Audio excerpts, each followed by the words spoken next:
Yeah, we are streaming. We think. We think we're streaming.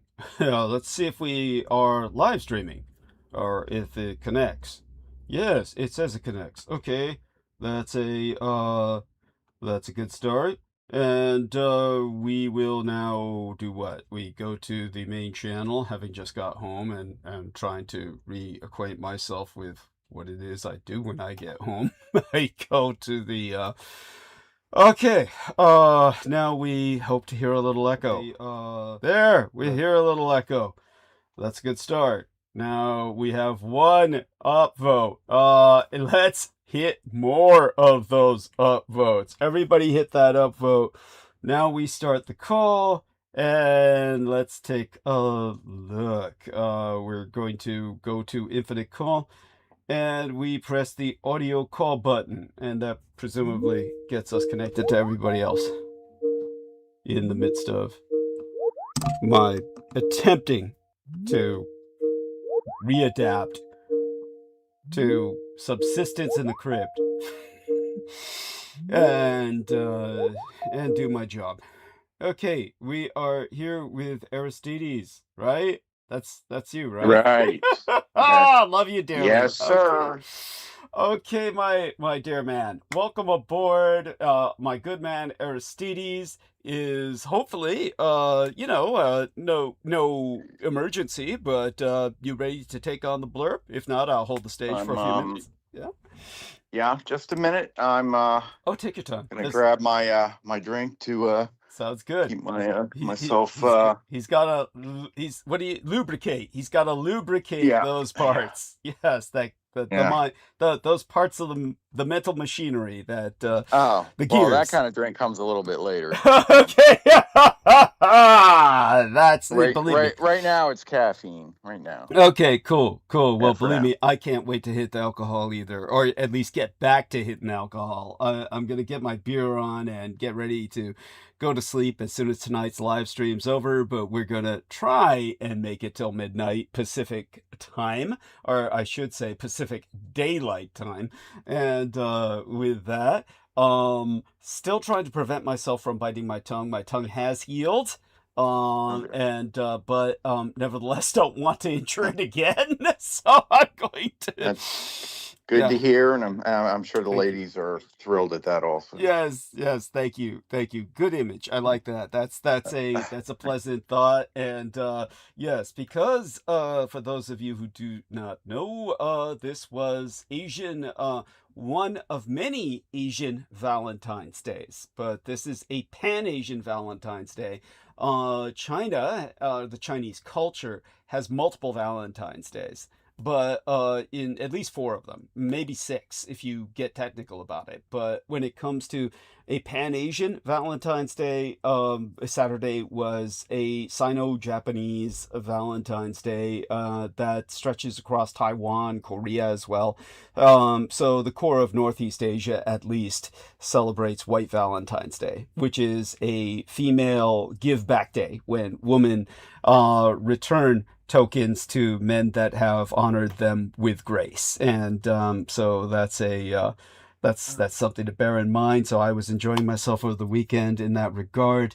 Of course, no staff members who are female at the estates are allowed to do anything that's taken as romantic or too romantic, because it's grounds for instant termination if there's relations between employees on site the estates for reasons that are logical enough. But anyhow, there are not only just tokens that are received in a platonic sense from ladies at the estate who are staff members, but also, of course, my dear son Ed Beth does lease an escort for me. And so any photographs of that I'll have to sort through that will be allowed on YouTube without getting my channel flagged will be sorted out by Wednesday. But Wednesday you won't see them because Wednesday is my mother's death day anniversary.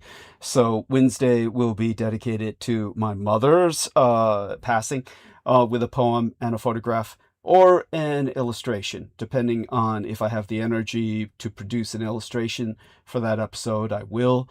Generally illustrations are not as popular as photographs, though sometimes they are.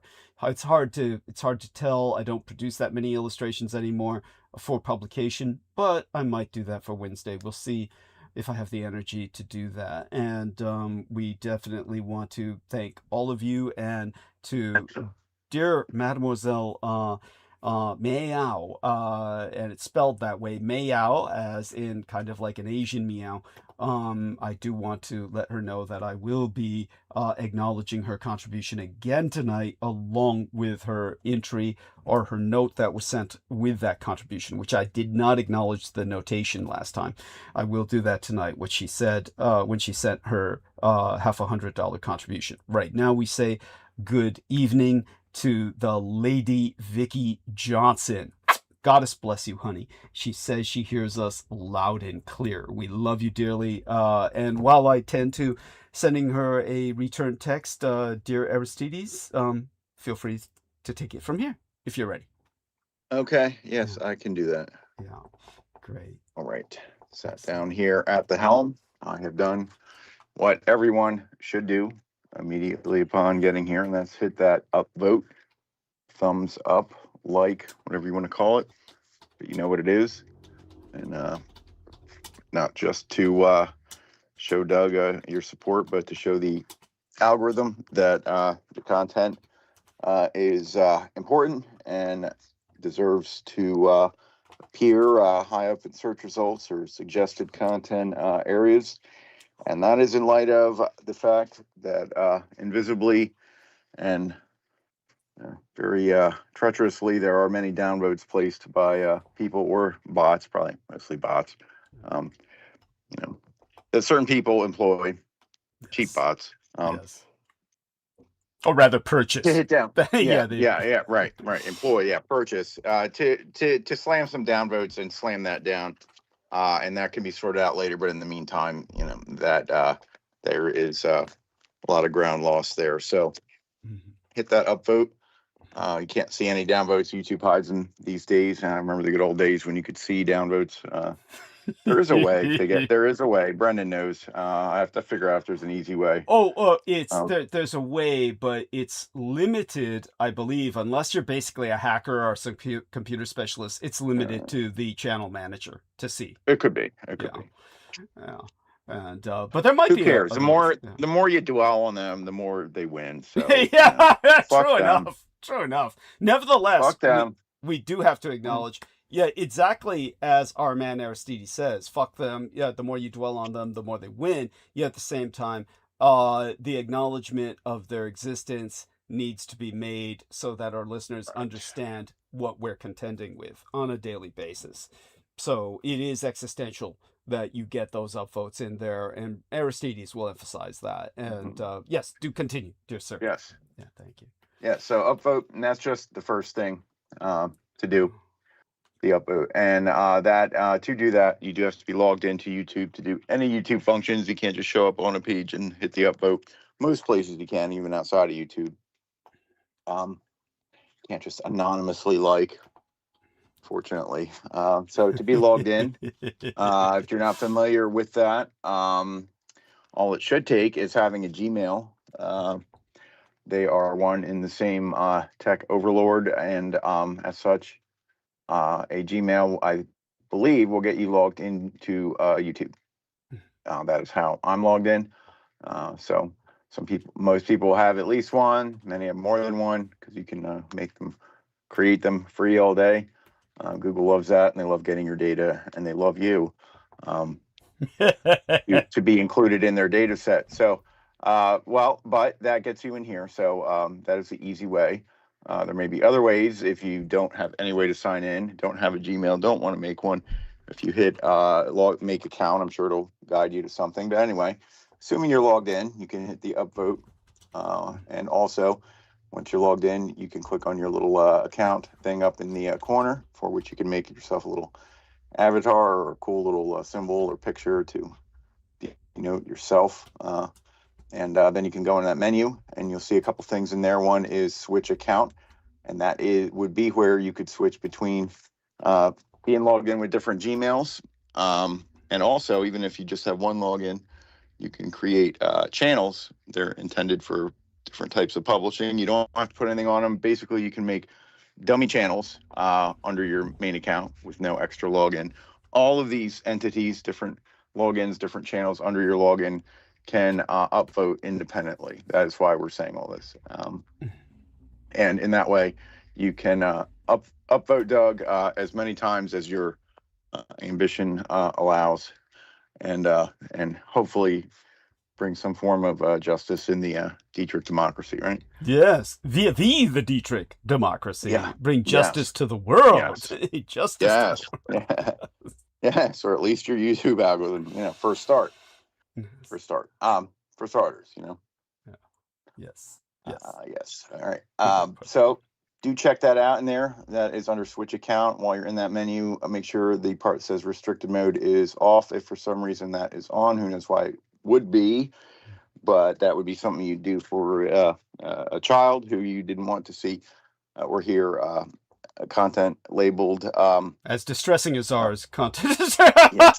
yeah. Content that would be labeled for adult audiences, or what's the terminology they call it, age restricted. Yes. And that can happen even purely on a okay, I was trying to figure out what some noise was. Even on a automatic scanning basis, where YouTube just scans content and decides adult things are being talked about. Right. By the way, I can hold the stage if you need to check on that noise. If you have a home invader you need to contend with. Oh no, it's fine. It's just a train, I think. It's all. Okay. No home invaders. Life's not that exciting. Thank God. Well, I don't know. Gets pretty boring, but so if anybody wants to test me, they can. I love it. Yep. Got the phone in my hand, and I'll call the police. Yeah. Right. No, really. Don't really. It's not usually not a worry here. That Thank type God. of thing. It's Yes. a good thing. Yeah. Yeah.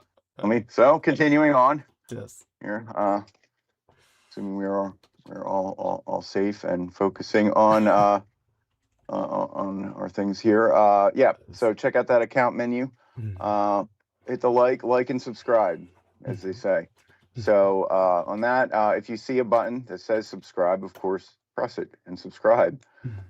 If you don't see one, or it could be because you are subscribed, especially if you remember having done so in the past, that doesn't mean you will forever be, and it is very likely you could be unsubscribed at some point, although I never have. In fact, Aristides is the exception to a lot of rules. So just always presume you will be unsubscribed, because YouTube, just for whatever fucking reason, does that a lot anyway, but in my case in particular. So to check that, you should, not right now, don't click out of the window right now. Don't leave us. But the name, an easy way to get there is right under the window where it says Doug's name in blue. That is a link to his main channel. If you're on a PC, you can right click it. On a phone, I wouldn't chance it, but Thank you. That's his main page there, and there it will definitively say subscribed or not, your status. Mine says subscribed, and then there's that little bell thing there. Click that.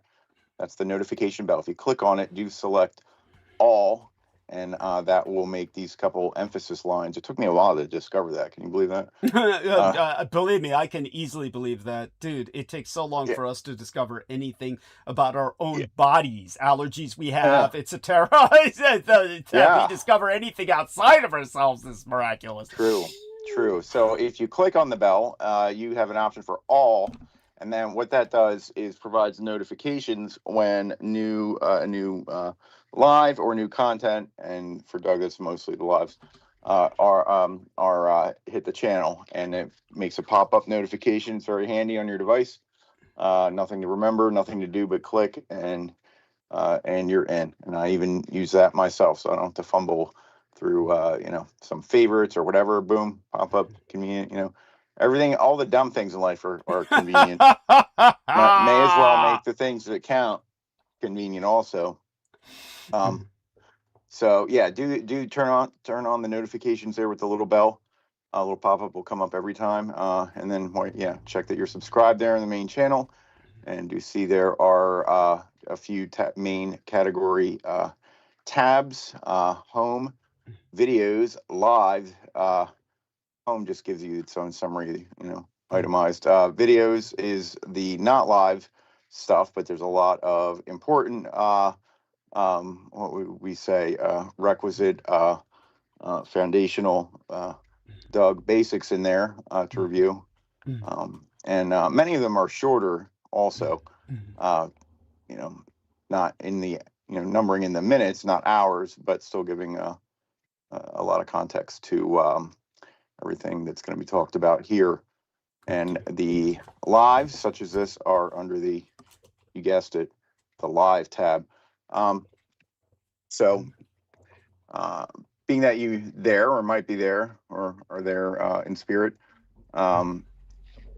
the comments below, the traditional comments below the program window, which normally are only enabled after the show. I don't know why it's like that, but I guess they want you to actually listen through it before you comment. Normally, they've been turned off for Doug because they determined he was naughty. And the last program they are that was not retroactive. That was for thereafter. So the last program you can leave the comments below is the February 4th green hair episode. If you look at all the thumbnails, they're easy to find because of the green hair. Yes. There, let's check out. Yep, comments are still there. Yes. Yes. Yep. Yeah. They're still there and they're still allowed. And the important thing to also emphasize is that the episode following that episode, even though that episode is fortunately or synchronistically provided with a thumbnail of myself in a green wig, I want everyone to understand that what is equally important is the episode thereafter, dated February 8th, which is the reason for all of your commentary being permanently disabled.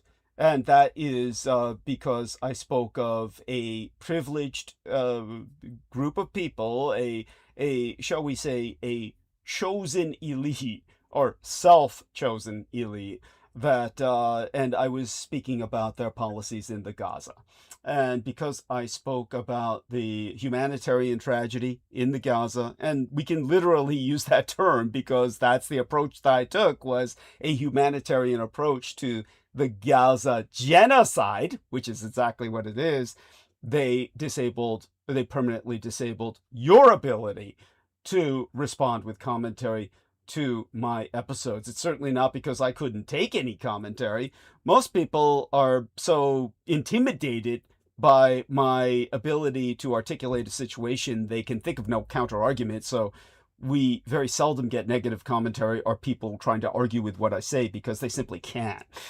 So it was just your supportive commentary, basically, which was the majority of commentary we've always gotten, has overwhelmingly been supportive, because the negative people, they're noisy in another sense. They're noisy on their own blogs, or they simply sabotage the episode subversively and chicken shit wise with downvotes. But back to Aristides with that. So Aristides, try and find a way to integrate that into the blurb, that factor that the following episode after the green hair episode is also just as important for people to read. Yes, I will. Yeah, you have been saying it. Yeah. And I will do that. Thank you. Appreciate that profoundly. Yes. I'm putting it. So even I left a comment there in the green hair episode. Excellent. You can too. Leave a comment there or anywhere before for any reason whatsoever. Yeah. You can just look at the pictures and click on thumbnails you like, and then go there and leave any comment. How you're feeling that day, or how you feel about the world, or how you feel about Doug, or whatever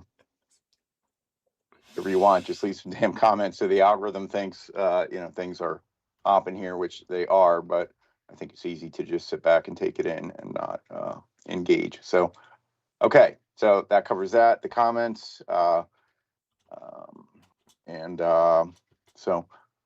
back to the program window, and Yes. it's quite the nice photo there. You may have used it before, but Oh, I'm it's, sure it looks like some earlier photos, but this is actually a original photo, and I do want everyone to know this. I had Holly Kiefer in mind because Holly Kiefer really freaks out at Billie Eilish. She's got a phobia about Billie Eilish's eyes, and Billie Eilish's eyes. Just to put it into perspective for our listeners, for those of you who do not know, aside from the incest controversies, which we can go into another time if anyone so wishes, not that I'm too knowing or too informed in that regard, but I do know that concerning Billie Eilish, the incest controversy is there.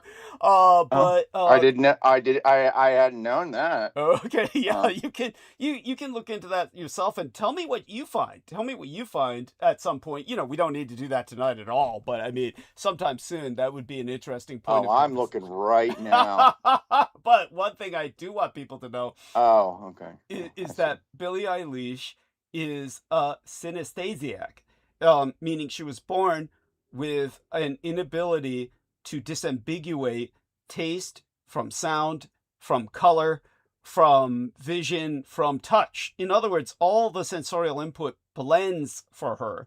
And as a result, as a synesthesiac, she can, quote unquote, and a neurologist will confirm this, in a sense, very realistically, taste colors or disambiguate between colors via taste, or hear them, or actually touch sound. So this is how she got into music making, but the way she contends with that is by shutting off a lot of her sensorial input. So with this kind of blocking out that she's learned to cultivate for the sake of her very sanity, because synesthesiacs, as you can imagine, are in very real danger of going insane from the overload, sensorial overload.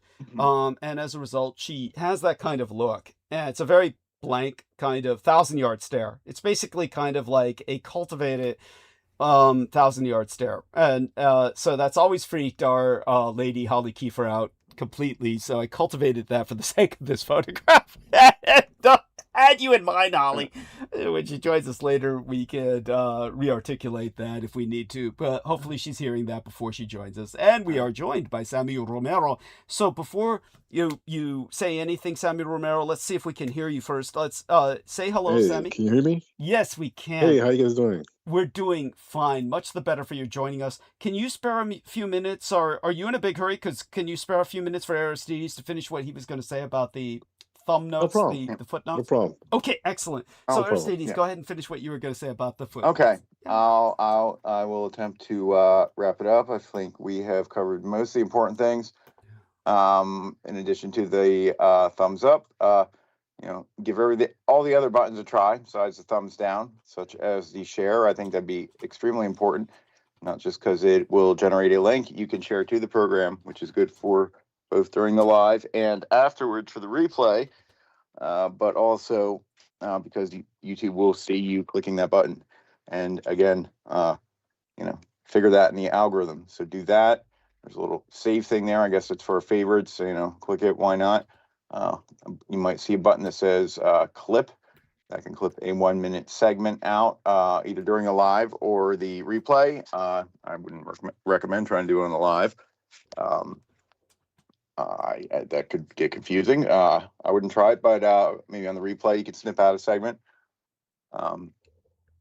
You can also, if you're on the replay with a PC computer, you can right click and it'll give you an option to generate it'll say copy video URL at current time, and that'll send a link right to that time when you click. And that way you can get somebody right to a certain subject being discussed very efficiently.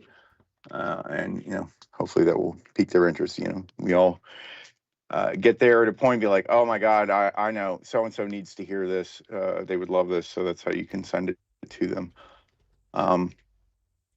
Okay. And let's see, I guess we will, while we're at it, we'll cover the asterisks there. 1, 2, 3. Those refer to footnotes in the description below the window.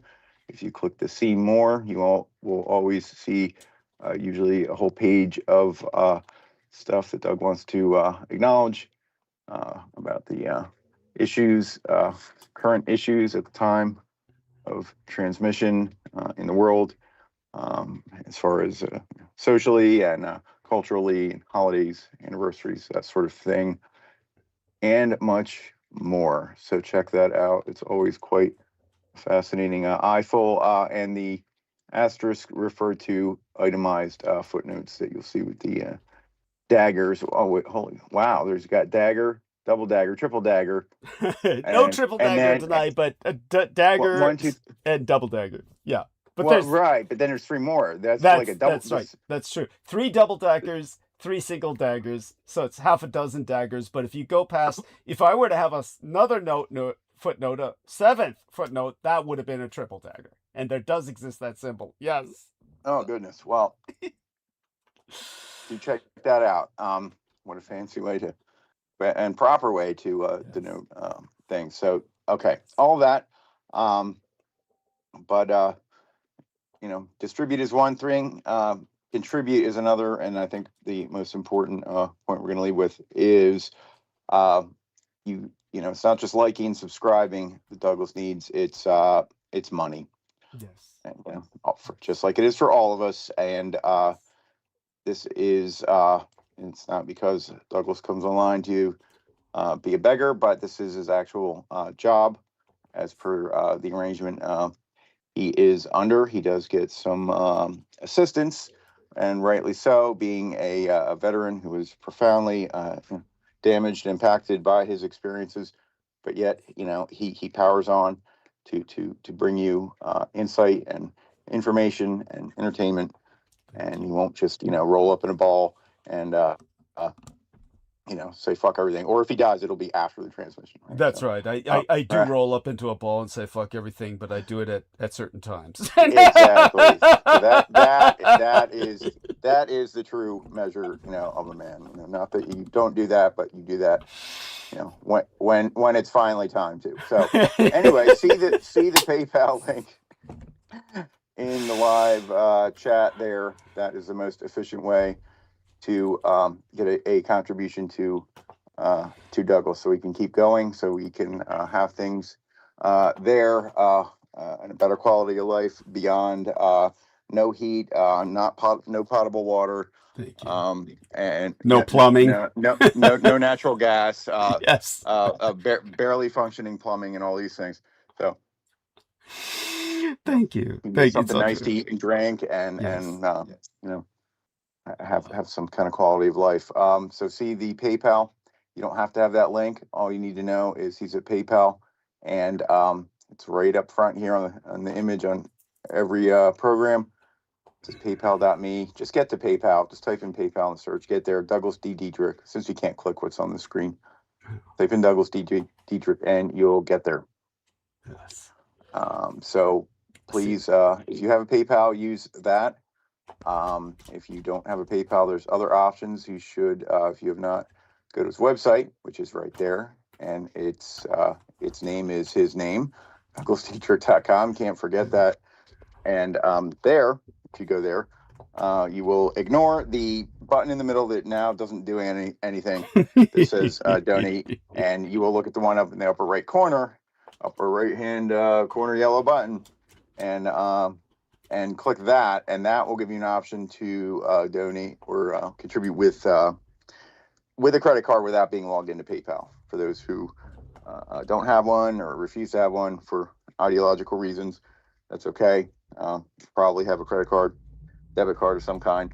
So you can go there and send money without being logged in. There should also be an option for Venmo, if that's what you prefer. And again, for PayPal, but that is actually the second of Doug's PayPals. That's one, and it takes a little bit of the taxes out. I guess he won't be mad if you dump a whole pile of money in there, but usually he prefers the Douglas D. Dietrich one, not the commercial one. So there you go. There's hardly any excuses. You know, if you have the will, there is a way. If you can't or won't do any of these things, and are living in a small cabin in the woods without electricity, and somehow Still getting receiving internet. this, yeah, somehow receiving this transmission, maybe in an implant in your teeth or something,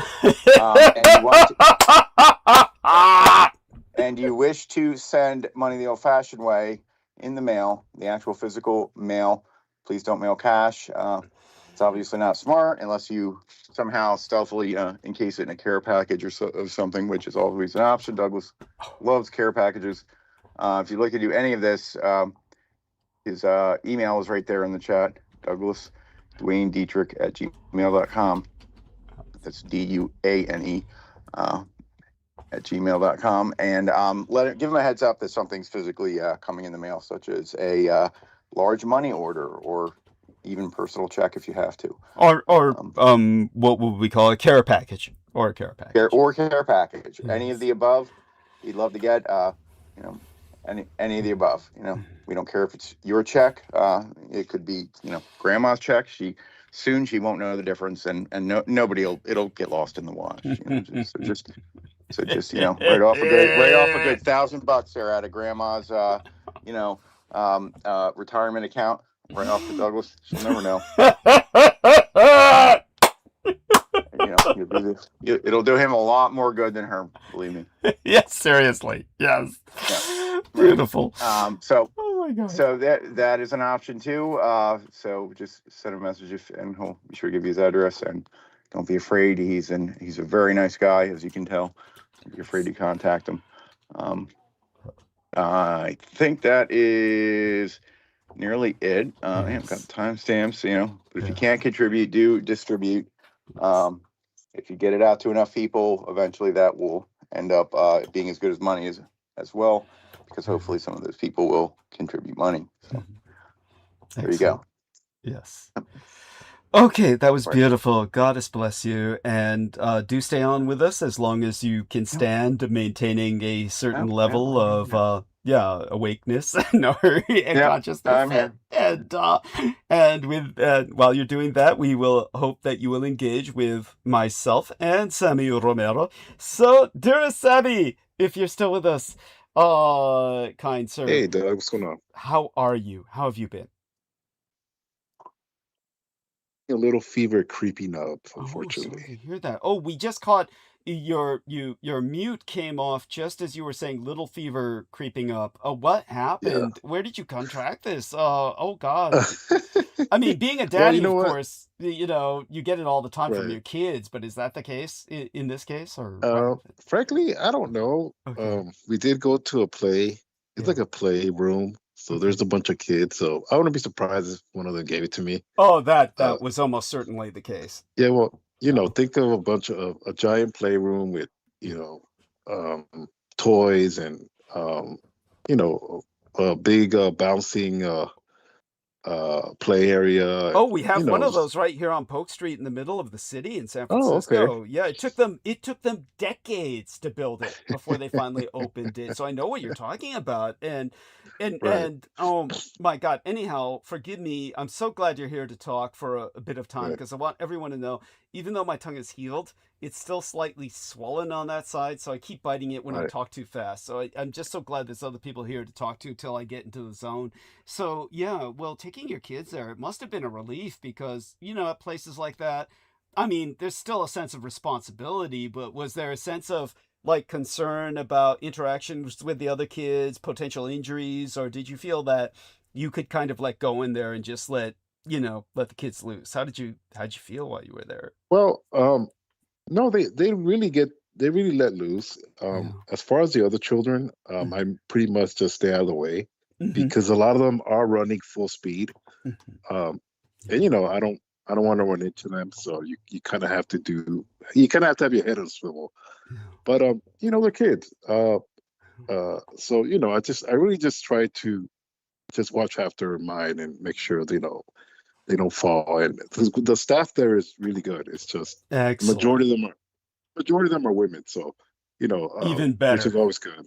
So it's good. It's just normal parenting. You're going to run into as far as getting little sniffles for around kids. You know, it's inevitable. Yes. It's the nature of the beast. It really is. I'm like, you're a better man than I am. So, yeah. So such haven't been said. Sorry, So a little fever's creeping up. How are you treating it? You like some echinacea? Theraflu, Yeah. some Theraflu right now. I Okay. took some Theraflu. All I, right. I mean, that's addictive. I love Theraflu. Oh my God. So God. Yeah. no, I'm sorry, but I just something came up in mind. I remember you. What was it? The situation where you had applied for some type of benefits and they found out you had a kid, and then they did the math and they pretty much said forget about it. Yes, yes, that was actually, oh my God, that was when my parents died and I was on the Okay, precipice of homelessness. And I went to the San Francisco branch of benefits programs. It's the bottom end of the spectrum, municipal offices that ultimately are the gateway into state and federal programs. But it was still an old building, multiple floors, and I couldn't find it these days to, physically to save my soul. right. They probably relocated the office after these many years, or maybe they haven't. But it was an older building. But when I was brought up to a higher floor, and it could have been as high as like a fifth or 10th floor, probably at least a fifth floor, something like that, and into this guy's cubicle, and everything is gray. You would think that you had entered a communist bureaucracy or something. Right. And but the guy sat me down, and when he was running through all of my stats, he asked me about my child. And I said, "What are you talking about?" And he said, "Well, you have a daughter." And I said, "Really? There must be a mistake." And he said, "No." He said, "Well," then he looked through it and said, he did some numbers calculations and said, "Well, you must have fathered her when you were under 18, at least between 14 to 16 years of age. So it Right. doesn't Right. count. We're not going to factor that in." But I said, Right. but you've got to tell me more. And after that, it was complete shutdown. He said, "I'm sorry, I'm not allowed to tell you anything more." And that was Right. where it ended. But yes, continue. Yeah, that's Did you ever tell your parents like, "Hey, mom, dad, you might guys have a grandchild no, they walking were dead. around"? They were dead at that point. Oh, I see. that Okay, was my right bad. after my mother had died. Makes sense. Makes sense. Yeah. Makes sense. Yeah. Otherwise, I Um, never would have been in there. But yeah, but I hear you. Yeah, it would have been nice. That would have been. Certainly, my mother always suspected, but yeah, right. my dad would have been surprised. He would have been more surprised. It was like, I don't know how to express it.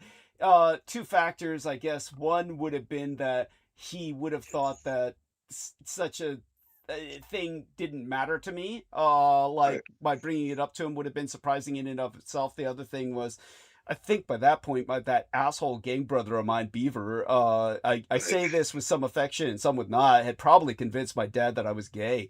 Because, Beaver he's an asshole like that. And he would just Right. say shit to my dad that after a while, even if it's a joke, my dad would just begin to Right. probably take it seriously if he hears it often enough. But anyhow, so Right. go on. No, I mean it. Honestly, I wouldn't be surprised if you have.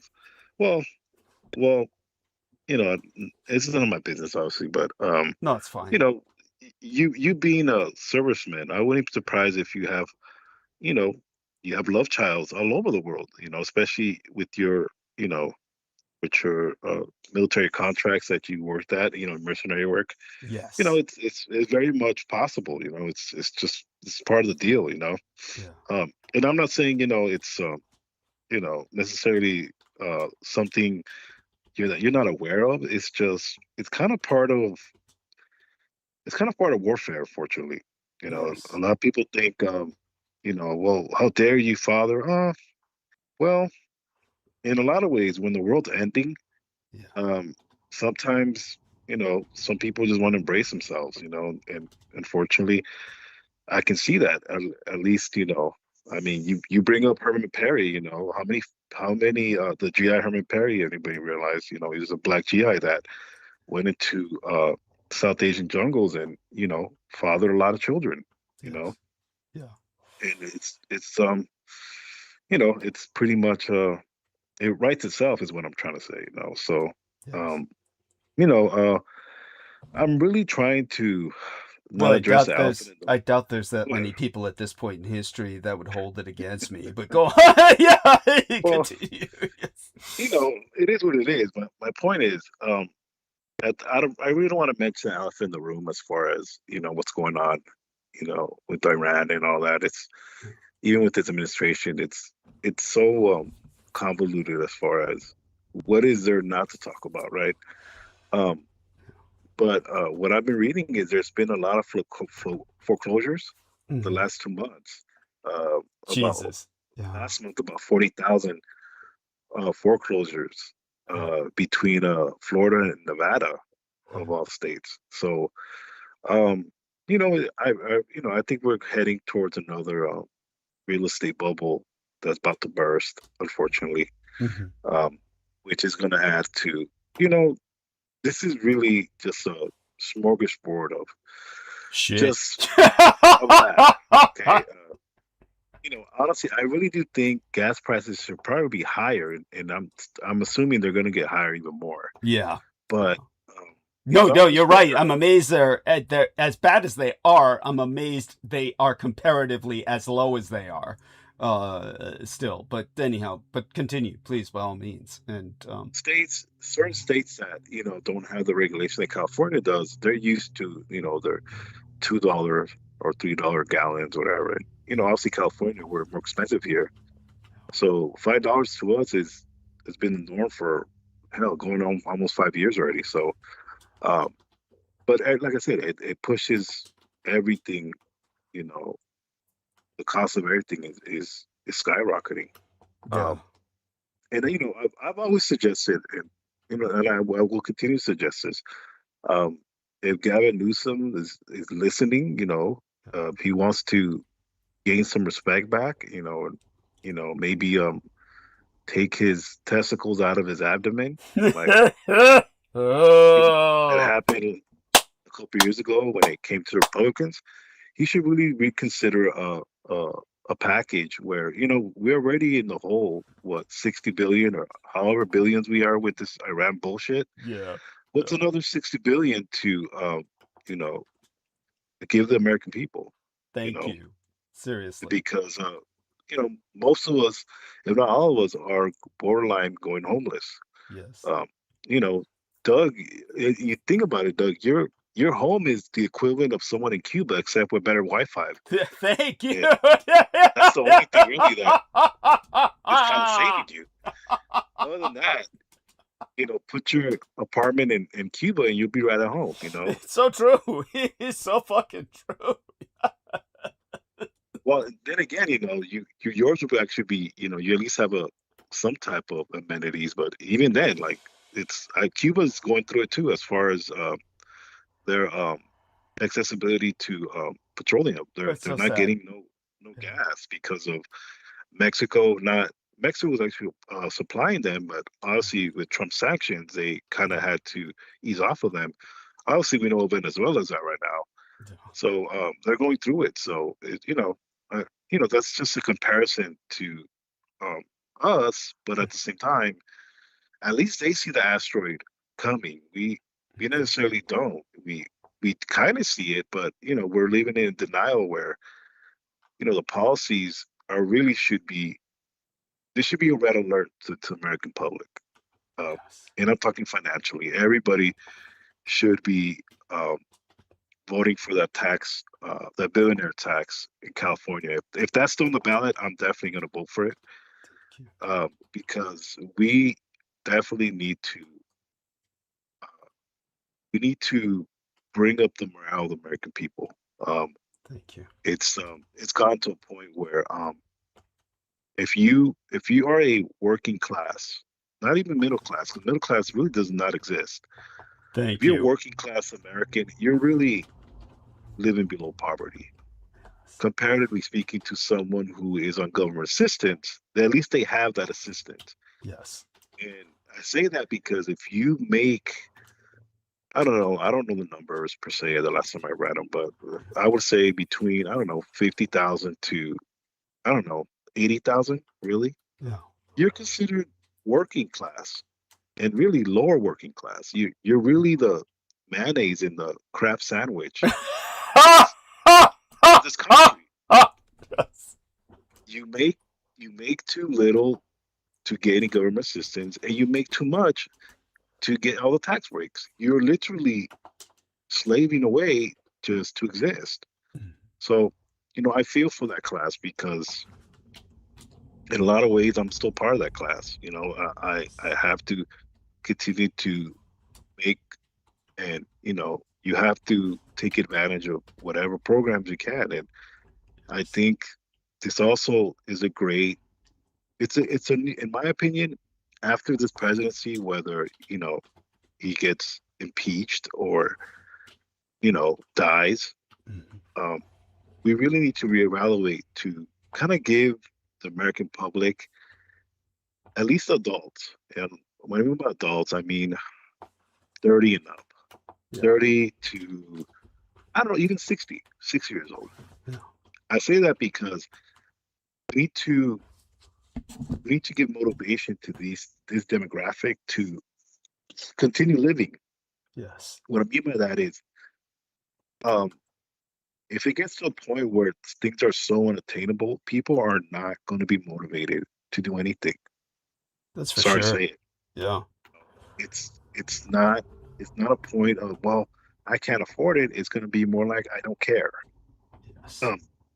And certain amenities that we're used to, public transportation. Pardon me. No worries. Other services, other miscellaneous services that we all need. Yeah. This sector, obviously, San Francisco is a totally different metropolis, Yes. as well as Los Angeles. But everyday cities that are not as populated, and even then, are going to suffer because our working class is in shambles. And we really need to just pump each other up as far as the next president to kind of understand that we're all broke, and give us some type of glimmer of hope, because it's not even about debt anymore. That's gone out the window with this administration. Yes. It's disgustingly, grossly allocated funds to, they might as well open a clown college. Okay, that probably would have been more. And I'm being serious. Yes. Some type of comedian university to at least make people laugh. That would actually been better. And I say that obviously facetiously, but in a lot of ways, our president is the type of person that just brings everybody down, and he's a weight of nothingness that is literally, it's like a giant pimple full of pus. Like, why are you still here? But that's really how the American people feel, and even his supporters are feeling it now. Where we're adding all this trauma and all this news bombarding us about all these times that we're living in, and it's gonna continue to wear on the American public, and we're seeing it now. But my point is, things have to seem attainable. Things have to. Things about society. Society needs to be attainable as far as the normal norms that we all enjoy. We can't really enjoy anything right now because we're either stressed out for work or stressed out what's happening in the world, and so on and so forth. So, and I'm not saying stuff like that hasn't happened in the past, but one of the things that other presidents did is gave the illusion of calmness, at least to the point where, the lies that they're telling now are not even lies. They're just, it's delusion, Yes. The one thing I have to give, George W. Bush is, he rallied the country on a lie. Yes. But the lie was for some, the lie was somewhat thought through, So, Yes. People were waving their their American flags and, eating freedom fries and, uh, hating, hating Afghanistan and hating, Osama bin Laden, which is hilarious now, but because, about 2 years ago, we ran out like scolded dogs out of that country, and all they had were a bunch of rocks and slingshots. They're not Bobby, right? Chasing us out and while wearing floppies. Yes, flip flops. Like literally, flip flops. We ran out like scolded dogs. Like we were literally taking off. Like it was inevitable. But I say this because it's like, from what I hear now, there's servicemen that do not want to fight, and they do not want to fight for,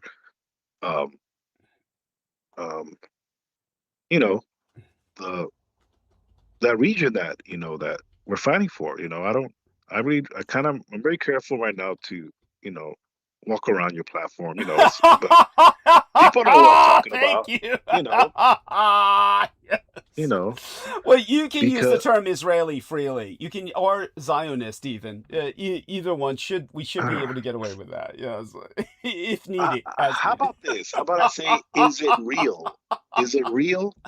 I like to say, is it real? Because the people that belong there are not real.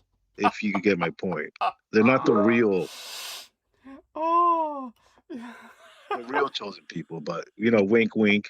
The point is, there are servicemen right now that do not want to, they don't want to be a part of it, and we all seen clips, but this is very. These are times that we are living in where critical thinking very much is a blessing and a curse. Because we know what's going on. We know the damage that's been doing, not just in the economy, but, people in general, and right now, because people feel so empowered with technology and information, at least, the people that are part of, are conscious of the world, are conscious that we are an empire. Do we rape and kill and blow up other countries? Yes, but it has to make sense, right? Yes. Quote unquote. Yeah. At least it would help to have some practical rationale. But go on. Yes. Right. We don't really rape and pillage people that can defend themselves. That's not the American way. That's for sure. Yes. We pick on the weaklings. Yes. Sadly. Yes. So. Obviously, we're dealing with someone who is pretty much, weekend at Bernie's. Okay, yes. To put it lightly. So, my only observation with this is the American public has to, if it really is going to go south, if the morale, if people just really stop caring. And I'm not saying they don't now, but there's not enough law enforcement to stop that type of chaos. That's right. Most law enforcement are there for the perks. They're there to eat donuts, wear the uniform, kill a couple minorities. For sport, yes. For sport, and call themselves heroes. Yeah. But, if you inject some Caucasians, some poor Caucasians, or European Americans, that are poor, if you not only poor but completely impoverished, then it gets dangerous. And if someone asks you, well, what makes them so dangerous? Well, it's the entitlement. When their entitlement and their sense of this country belongs to them, if you burst that bubble and now they are really nobody, that arrogance suddenly becomes insanity. They can't afford their lifted trucks and their 4x4s, and they can't go,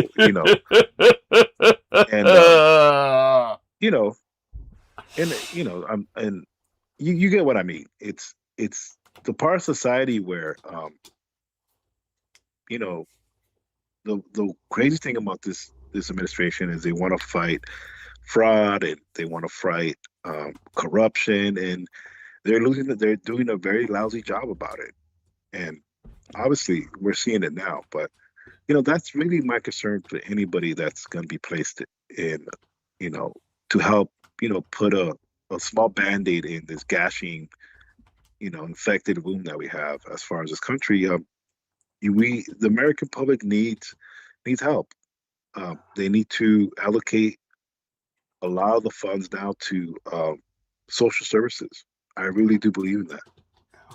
Yes. Because as far as we're going to clear the deck and we're going to balance the books. Those days are over. Thank you.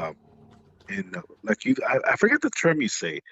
You said a term where it's almost like starting over, hitting the reset button when it comes to our debt, which I believe we should. Oh, repudiation. Repudiation of the national debt, which is the historical precedent that stands out most starkly, would, of all examples, be the national, well, basically the, shall we say, the communists of the Bolshevik regime when they took over Russia at the end of the Russian Civil War, and the Bolsheviks won their victory. They repudiated the Russian national debt because they would never be able to repay it since they had bankrupted the economy.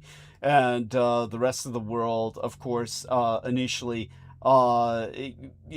basically, how would I say it, sanctioned them. They essentially isolated their economy and then said, fuck it, we're all going to invest anyway because they all wanted in on the cut of Russia's resources. So it went to show the lie of capitalism and any sense of resistance to communism. They really didn't, in the end, give a shit about the ultimate threat communism presented, so long as they could get in on some investment and some profit and, access to resources. Those accesses to resources, well, the access to resources was never provided.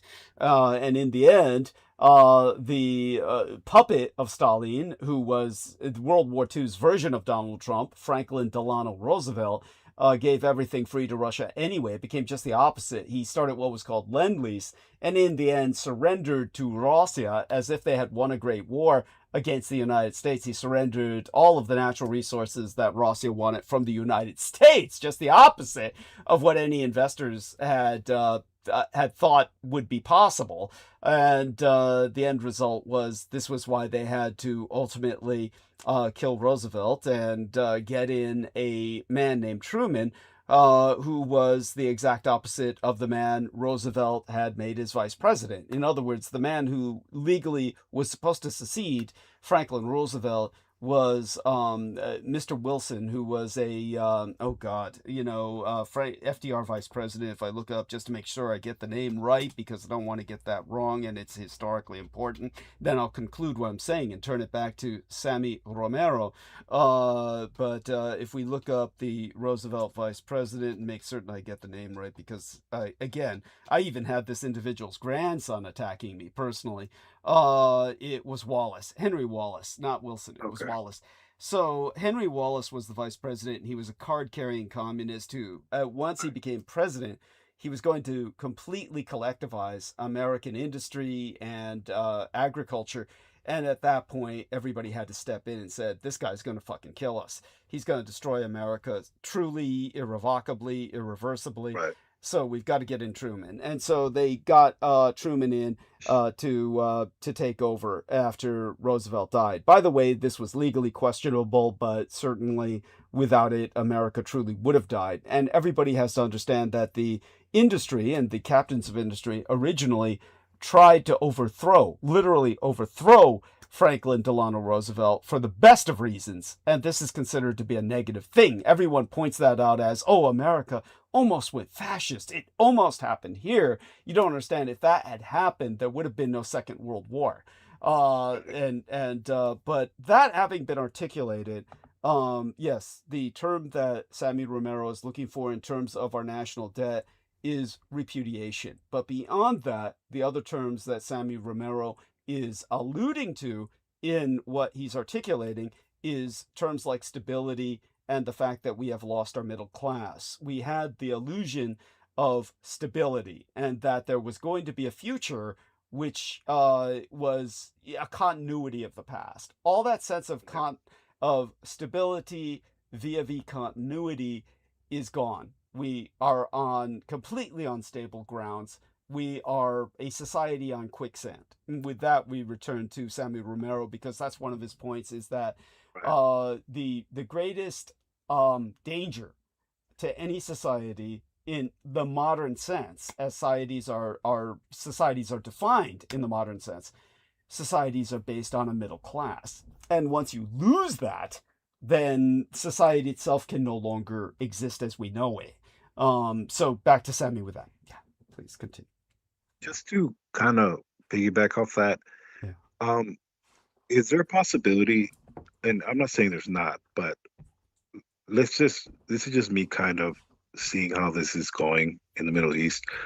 If Iran pretty much defends itself successfully, and pretty much that region goes into turmoil, meaning bombing, pretty much the whole supply chain of that is pretty much demolished.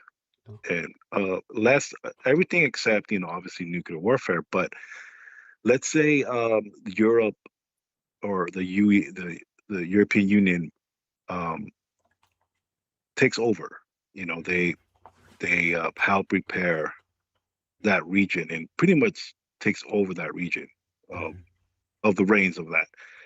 Can they, obviously working with the Iranians and that area, and pretty much booting us out of being, overseers of that, can they somehow come up with like a new deal for the U.S., meaning after this administration is gone and pretty much all of them are either prosecuted or executed, kind of like pretty much how the United States did Europe, the New Deal plan for us. That kind of comes into mind because foreign investment or in the U.S. would actually be almost like a renaissance in numbers, because Absolutely. Go on. it would inject some type of culture in us that would really, really just help us be more civilized, be more pretty much what Canada has always has had over us, is some type of culture. And I'm not saying a monarchy or anything, but almost like a New Deal, but in reverse towards the U.S. If you kind of get my drift. Absolutely. Oh, we could only pray. We could only pray that that will come about. Believe me, this is more of a realistic. Let me just here provide this. See if I can upload this map here. Not this one, but this might be the one that is the most, shall we say, readily available. And of course, it's always the last map that I link to when I'm looking through certain options here. But this one should be it. Okay, so I think I've pretty much found it. So this would be like, say, for instance, just our latest episode before tonight's. In our latest episode before tonight's, one of the things that I discussed was, of course, the attack on Japan on 3/11. Their version of 9/11 is 3/11, and that was 15 years ago when my mother died in the year 2011, and it was March of 2011. Japan's version of 9/11 was the attack on Fukushima Daiichi. Now, just out of curiosity, were you able to review what I said about that in our latest episode before tonight's? Or you might not have had a chance. I caught about the first hour about talking about stuff in that. Okay, so then you caught what you needed to catch about that. And so that's recommended for anyone to review. I'm doing a screen share right now for Sammy. Let me know if you can see it. If you can see the cursor moving around. I can see it. Okay, good. So as a land surveyor, you will appreciate this. But this would be like if Stuxnet had truly succeeded beyond their wildest dreams of Israel and the United States, they would have irradiated Japan to the point where we would have had literally 40 million boat people. And for anyone who doesn't get that, they don't know about the Kuroshima, or the Japan's Black Current, which only runs in one direction, and it only goes from Japan to the United States, and is so powerful the Japanese rode on the atmospheric current, which is riding piggyback on the Kuroshima, or the Black Current itself in the ocean, and it carried the balloon bombs to the United States. That would also have carried around 40 million boat people to Canada and the United States. The entire Pacific Northwest would have been granted a renaissance into the American economy. With 40 million Japanese boat people, it would have been America's renewal. Intellectually, culturally, economically, nothing but good would have come of that. That did not happen. Japan was able to contain the radiation, and none of the Japanese people want to come to the United States unless they absolutely had to. It would have to have been a total irradiation of Japan to have provoked that. But since that didn't happen, one of the things I pointed out was that Japan needs recompense from Israel and the United States for that. And if we were to look up, say, for instance, an Israel divided or bridged, which I've shown people before, Israel bridge between let me see, Gaza and West Bank. Israel bridge between Gaza and West Bank map. There we are. If we were to look up a map in that regard, that would show two things that really need to happen and are more realistic than Europe or Asia providing a renaissance for the United States by investment. They're simply not going to do that because of how America has burned them. So if we go into what would happen with the California map that I showed, here we are, if I can reach that again. And what I have to do is kind of stop sharing and then restart sharing because the system is so clunky. But I'm going to reshare again right now. So again, I'll need Aristides and Samuel Romero both to confirm that they can see it. So back to the California map. Yeah, I can see it. Okay, so back to the California map. What would realistically happen for Japan to recompense them for 9/11 and, of course, all the land that was stolen from them in World War II? For those of you who don't know, there's a valley right here in the center of the United States, and it is between several sub-nations or sub-statelets. The important thing to remember is California itself was once independent for a brief period of time, as Texas was, and both California and Texas are effectively very heavy Mexican or Mexican heritage cultures. All of California and all of Texas were once simply part of Mexico. And as a result, that needs to be taken into consideration. But at the same time, taking into account the fact that the land that was stolen from Mexico later on was legally purchased by Japanese citizens, all of it in the Central Valley that for many years on maps literally read Jap Valley. All of that was stolen in World War II by the Office of Alien Property. I would say that politically, realistically, in recompense for 3/11, or the Stuxnet/nuclear attack on Japan, which took place in 2011, that land needs to be returned. And so I would say that realistically, if you take a look at red California, these counties north of the Bay Area, and the Bay Area centered on San Francisco would be this area. And for those of you who don't know, San Francisco, which is often thought of as Northern California, is actually geologically, when you take into account the miles of everything north of San Francisco and the miles of everything south of San Francisco, San Francisco is almost essentially geographically, literally in the center of California. Unusually, there's not many other protuberances to the degree where you have an inlet or a bay. San Francisco is the only one. and it creates this very unique Bay Area. All of this would be San Francisco economically. It's economically, all of this is simply greater San Francisco. This is why I use the term San Francisco and Biotech Bay and Silicon Valley Metroplex region. They're all the same Metroplex region. North of that, these counties, and then this square right up here, all the way to the west, including these counties to the west, going down towards Los Angeles, that's all red California. All of this is literally red California, retro-conservative, paleo-reactionary. All of that would essentially be, they want to secede from California, let them secede. But as for this part, the valley, centered on Sacramento, all of that should go back to Japan. That would create a reinvestment renaissance because then they would have incentive. That would provoke incentive. Say, okay, Japan, this is given to you in recompense for 3/11. They would say, great. Then they would have every incentive to reinvest. That would help America. Then all of this, Los Angeles, greater Los Angeles, south, of course, of Orange County towards this area, which would be more of a target for Chinese investment.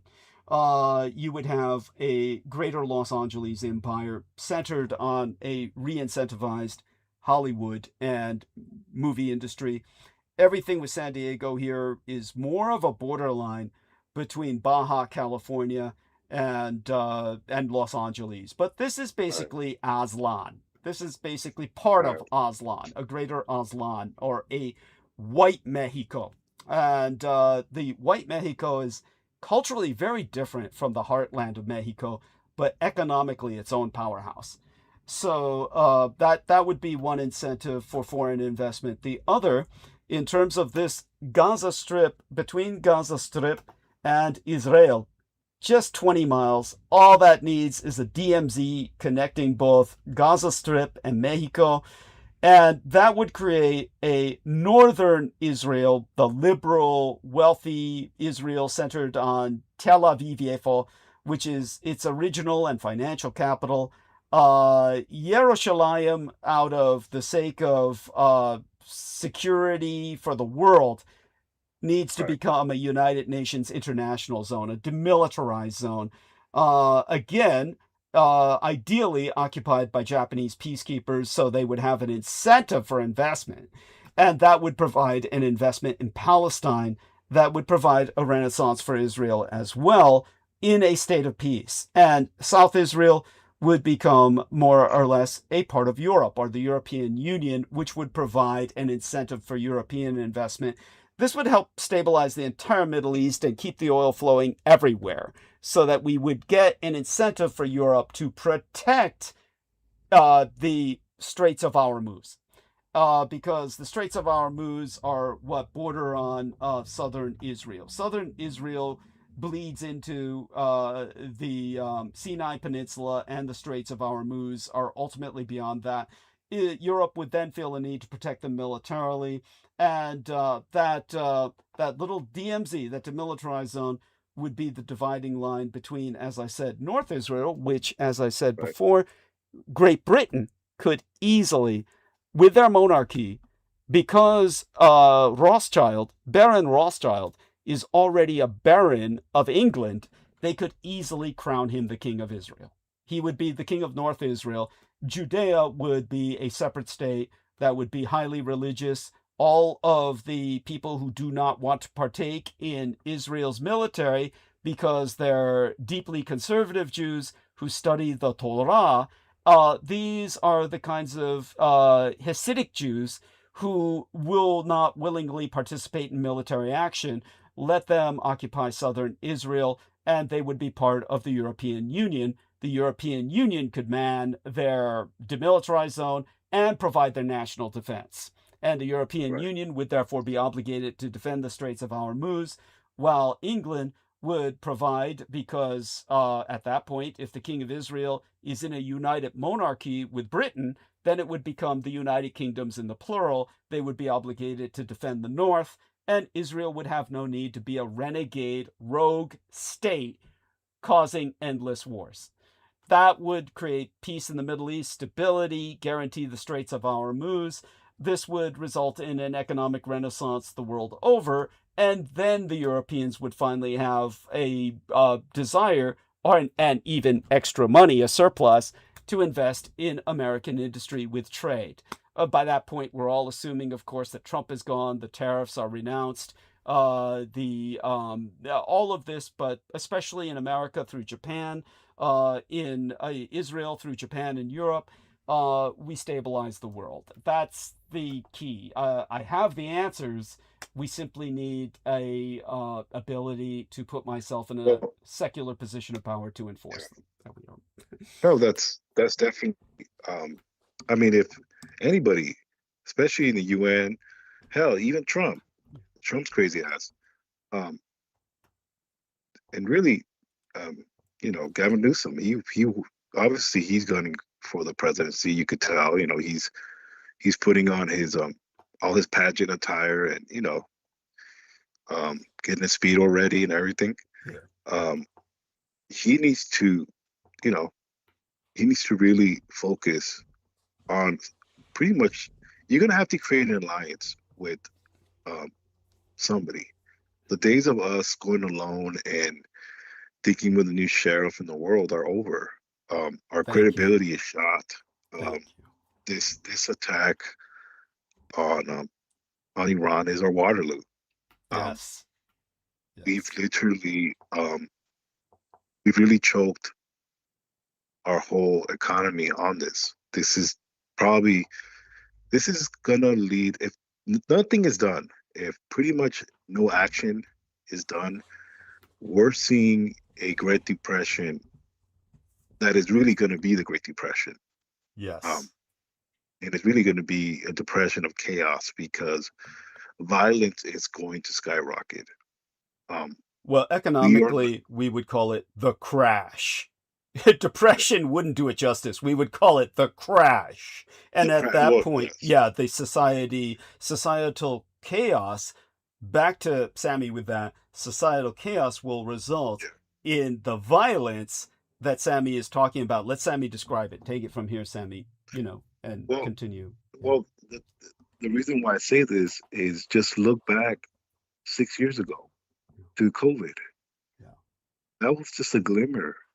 Thank you. That was just a glimmer of our society breaking down. Yes. We were not used to being in lines at the grocery store. We're not used to being confined to our houses. Yeah. Hell, this changed pretty much the whole work culture as far as remote working. It did. People are not the same since the pandemic. Yeah. And nothing has ever returned. It hasn't. It's never returned to normal. Continue. Yeah. We have never normalized from COVID. Thank you. And we pretty much walked into the sewer pit by letting this man steal, rape his way back into the White House. Yes. We literally let elderly, senile politicians stay in power to bring the destruction because they're dying. Yes. They do not care because they know they're out the way. Yeah. I can count how many should not even be in office. Thank you. Mitch McConnell someone should really, get him out. He should not even be around and not in politics, let alone a phone. Yes, seriously. He needs to be in hospice care under constant supervision, kept away from all communications without parental supervision. He needs to be isolated. Yes. He needs to be isolated. Feed him his Jell-O, put a diaper on him, and call it a night. Yes, and thank turn you. off the lights. Just stay in the dark. It's so true. Because we're at the precipice, and this part of what I'm talking is me. The reason why I even brought up this first part is because I want to be solution based. I want to talk about solutions. Obviously, Doug, you're somebody who's more than qualified. you know, and I pray to God you do get opportunity as an advisor, as some type um, global architect as far as solution basis, Thank you. because some asshole like Pete Hegseth, who is he? Oh God, You know, he's outrageous. You talk about somebody. He's got tattoos. He's a human oil slick. He somehow appeals to your average white serviceman, thinking he's some kind of bro simply because he basically gets women inebriated on roofies and rapes them, and for that well, reason, guys consider him absolutely. someone they can relate to. It's outrageous. And the thing about it is, on the global stage, you might as well be talking to an ape Yes, or some seriously. type of troglodyte, Yes. because Except without the inherent dignity that an ape possesses as a natural being. Yes. absolutely. But if I'm a dignitary from the Middle East, I have billions. Why am I talking to this douchebag? Thank you. Who's he? Who is he to negotiate? Let alone Donald Trump. Yes. People don't understand. When we're at the global stage, our arrogance is our biggest weakness. This is one of the reasons why, Barack Hussein Obama was a useful president, because he was a foreigner. Yes. Doug has talked about this in the past. Yes. Obviously, Doug would make a great president. Maybe not president. Maybe, that's a lot of possibility. But as far as I've always said first citizen because I feel the presidency is broken and we need to get rid of the office. But go on. Yes, continue. I appreciate what I mean the allegory. Yes. First citizen in the sense of, at the end of the day, people just want to have consistency. They want peace. They want healthcare. We want all these amenities that we had at least a remnant of, and now, we are looking down the precipice. Yes.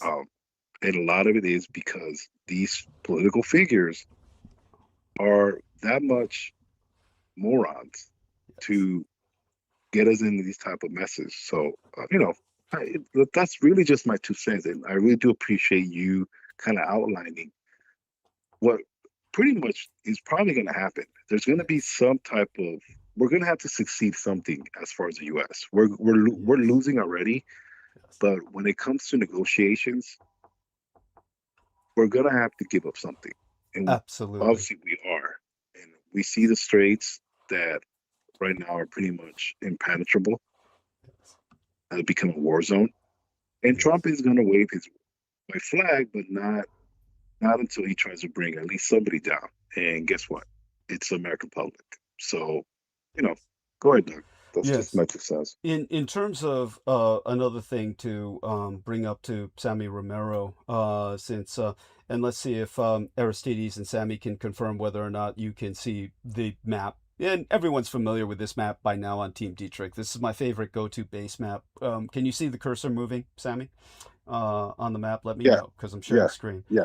So when it comes to my favorite baseline map, it's the easiest to articulate or outline world situation using this map. But when it comes to the United States, what Sammy is alluding to is the fact that the United States needs to give up this sense that it is the exceptional empire from history, that there is, in most Americans, the insane idea that the United States is the culmination of history, where, as opposed to seeing it as part of a historical cycle or part of a historical stream of events.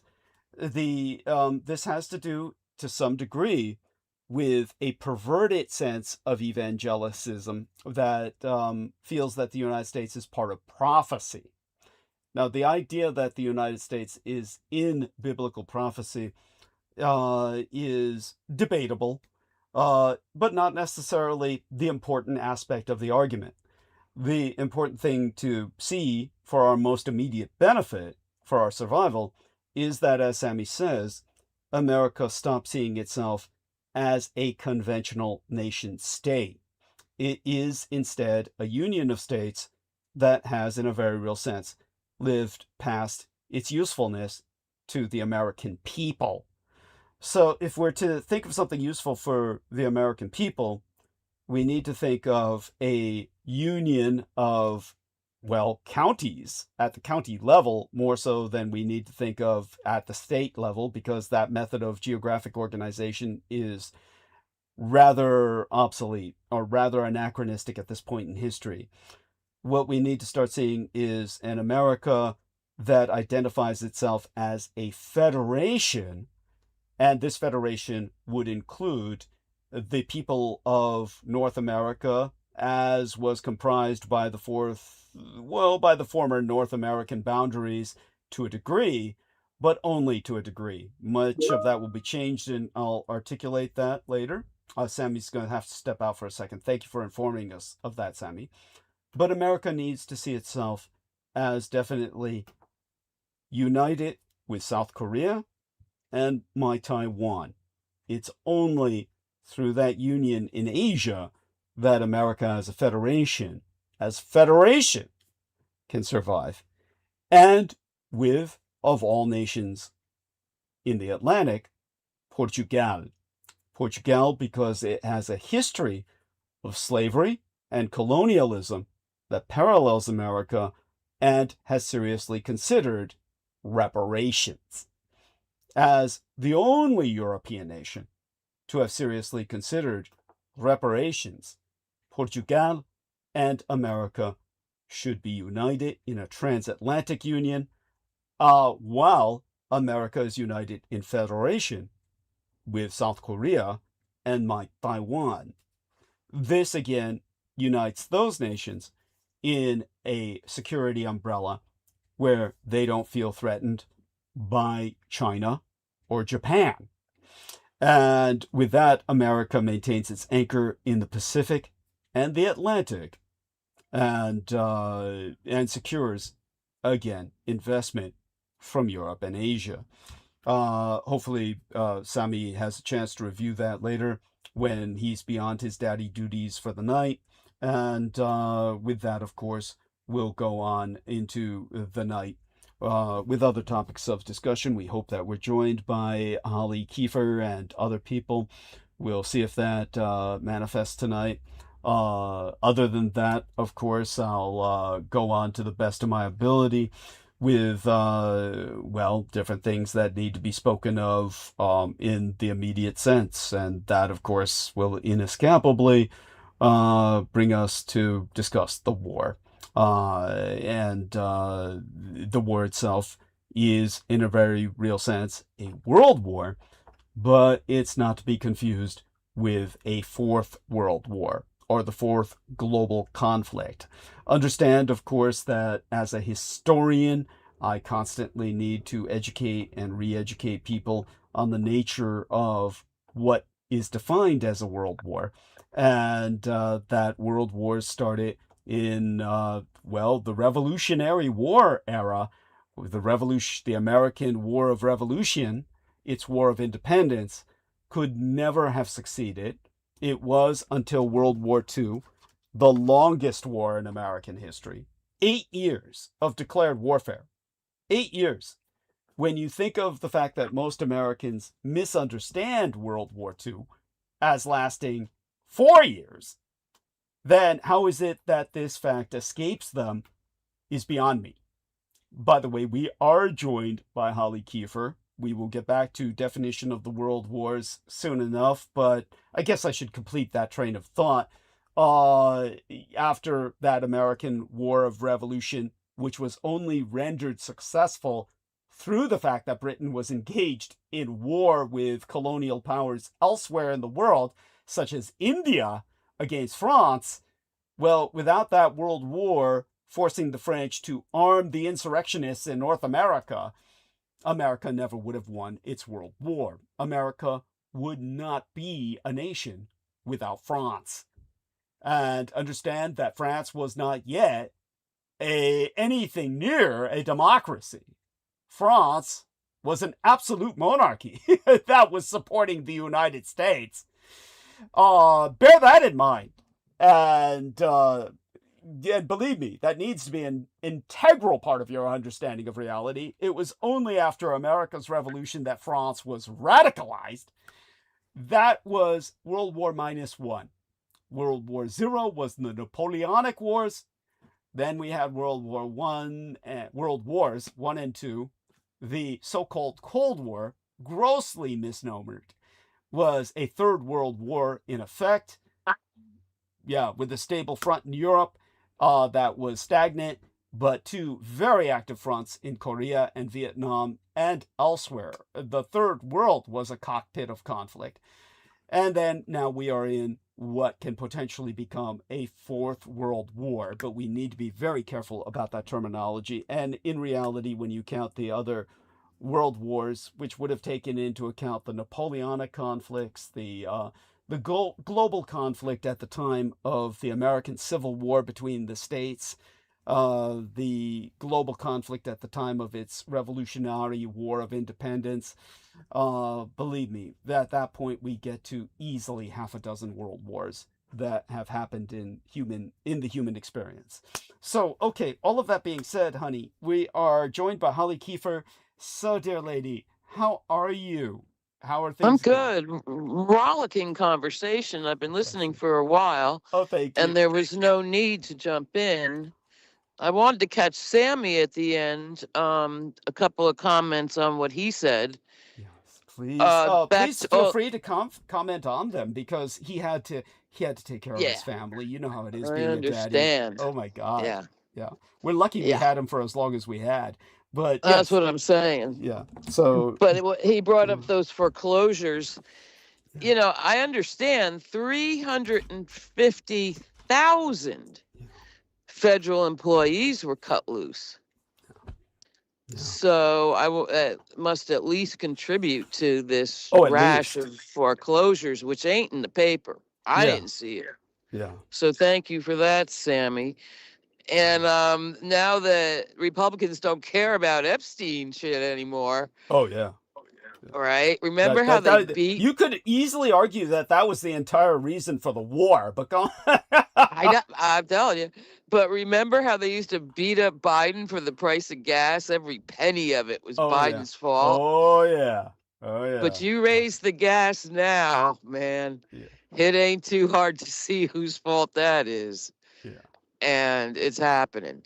Yes. A lot higher. Now, this is a weird thing. Mm-hmm. And I didn't study it. I just ran past this headline, but it pertains to tonight's talk. Yeah. My understanding is that England has a parliament, but also a House of Lords.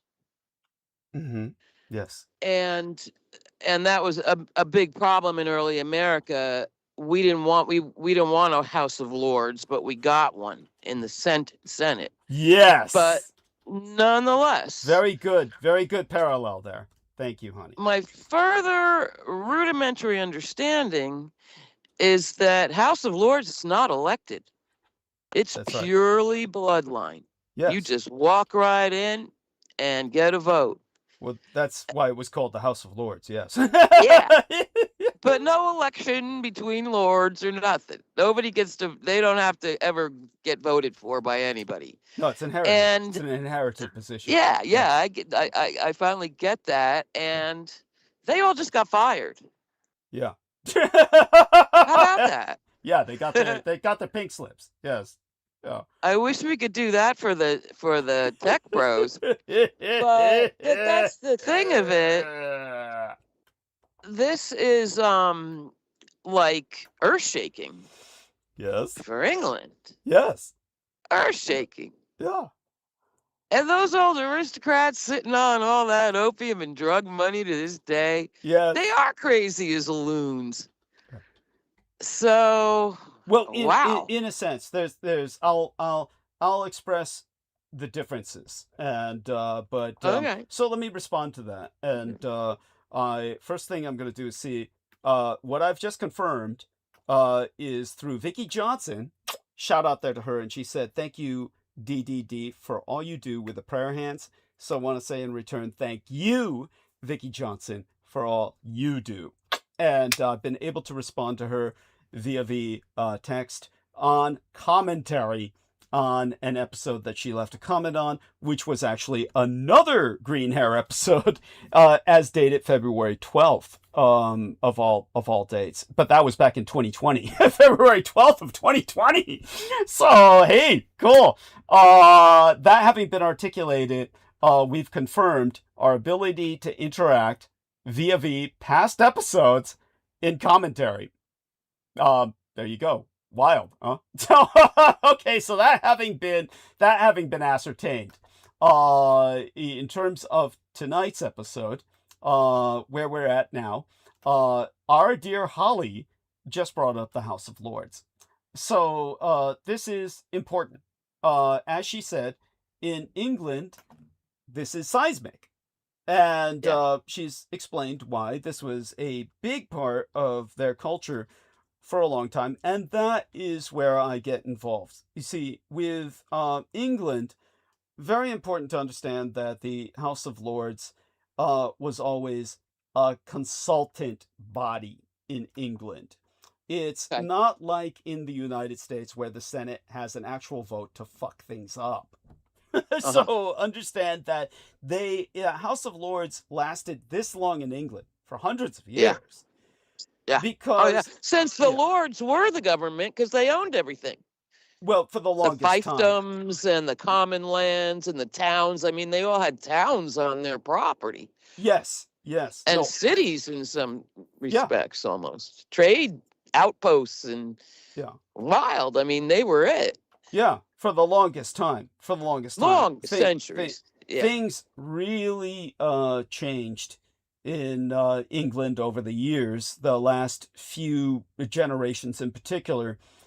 And it's what I call the rise of the merchant class. The merchant class rose up and kicked their ass. And I'm talking everything from textiles to polymarket, you know what I mean? Anybody selling anything. Well, in a sense. And they always contested each other.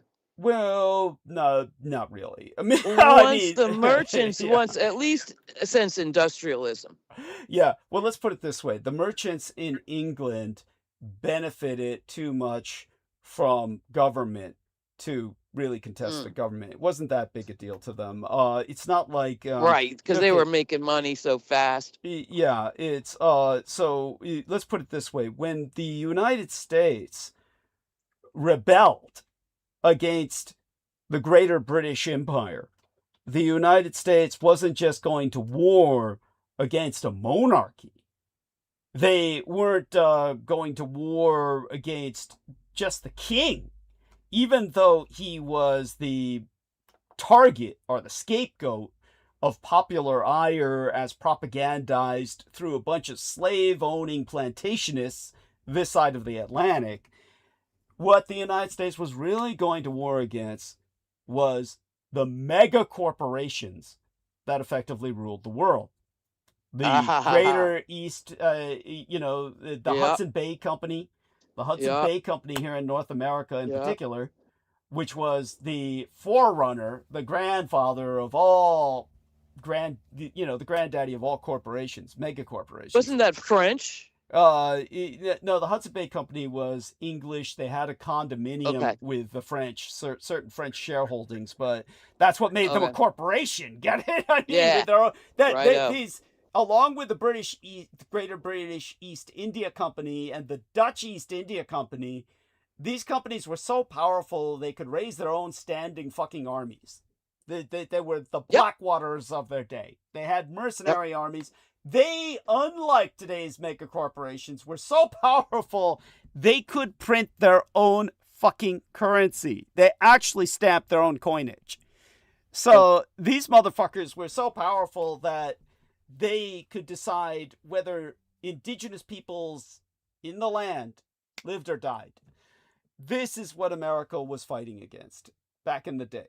It was not just the king, but the mega corporations, the dystopian economies that presaged our science fiction idea of what a dystopia is even like. So when America and presaged Yeah. the bloodless coup that was the signing of the Constitution over a confederation of states, you because mean that flung open the door Mhm. to interstate corporate trade and ownership. Yeah, if you're speaking of America's Constitution, that was presaged in turn actually by the Magna Carta. So the Magna Carta helped to take these lords and kind of put them into a more consultative position. But the Greater British Empire, it has to be remembered, existed on mercantilism. And mercantilism is Merchants. Yeah, well, not really. Kind of, Okay. yes. Kind of so, kind of Or no. owners. Yeah, mercantilism is basically colonialism. So if you want to think mercantilism and you don't get a parallel one-word phrase to understand or comprehend the Got it. economics thereof, think colonialism combined with For sure. imperialism. Extractive. So it's Yeah. imperial colonialism, meaning extractive, as our young lady Holly says, which is fine. I don't mean that patronizingly. But our young lady Holly says, extractive economies. So the extractive economy of mercantilism, however, was abetted only through imperial expansion, colonialism. So in other words, the mega corporations of the day, whether Dutch or British, still depended completely on the existence of a stable empire with a standing army to render their parasitic existence possible. And Right. such having been qualified, They didn't have to pay for it then.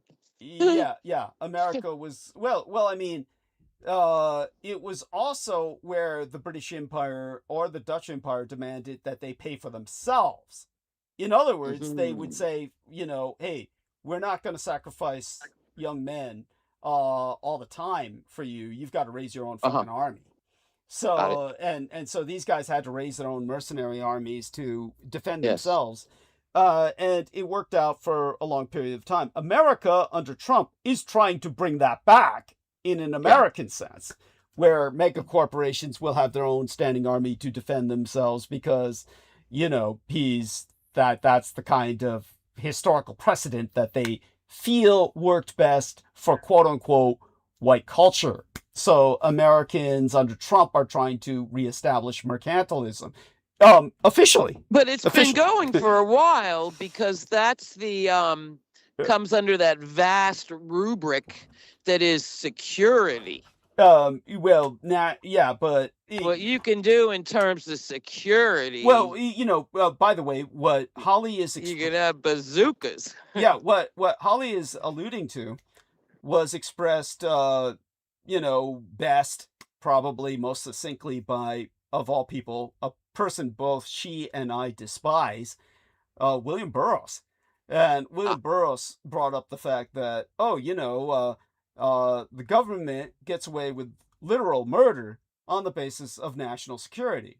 And when people question anything, they say, oh, it's a question of national security. And as William Burroughs dared to ask, what the fuck do you and I get out of national security? What are they protecting? I mean, Exxon's got plenty of security. Yeah. Basically, you have to really stretch it and abstract it and think intellectually in a conceptual sense to even begin to believe that you and I are getting anything out of national security. Yeah, in the most immediate sense. Pinkertons and Wackenhuts, Yeah. Well, that was never private that was never rationalized. Security. Wait a second, honey. That was never rationalized by national security. Pinkerton. No, it was private security. Yeah, it was private security. That was totally privatized. That's corporate armies. Yeah, that's corporate. Yeah, so. Yeah, but when they say national security, everybody just backs off when you really should. Well, and the same with corporate. Yeah. It's a free country. We get to hire Black Cube, Mossad, whoever we want. Yeah, well, at least at least people fought back in the name of unionization. You had Yeah.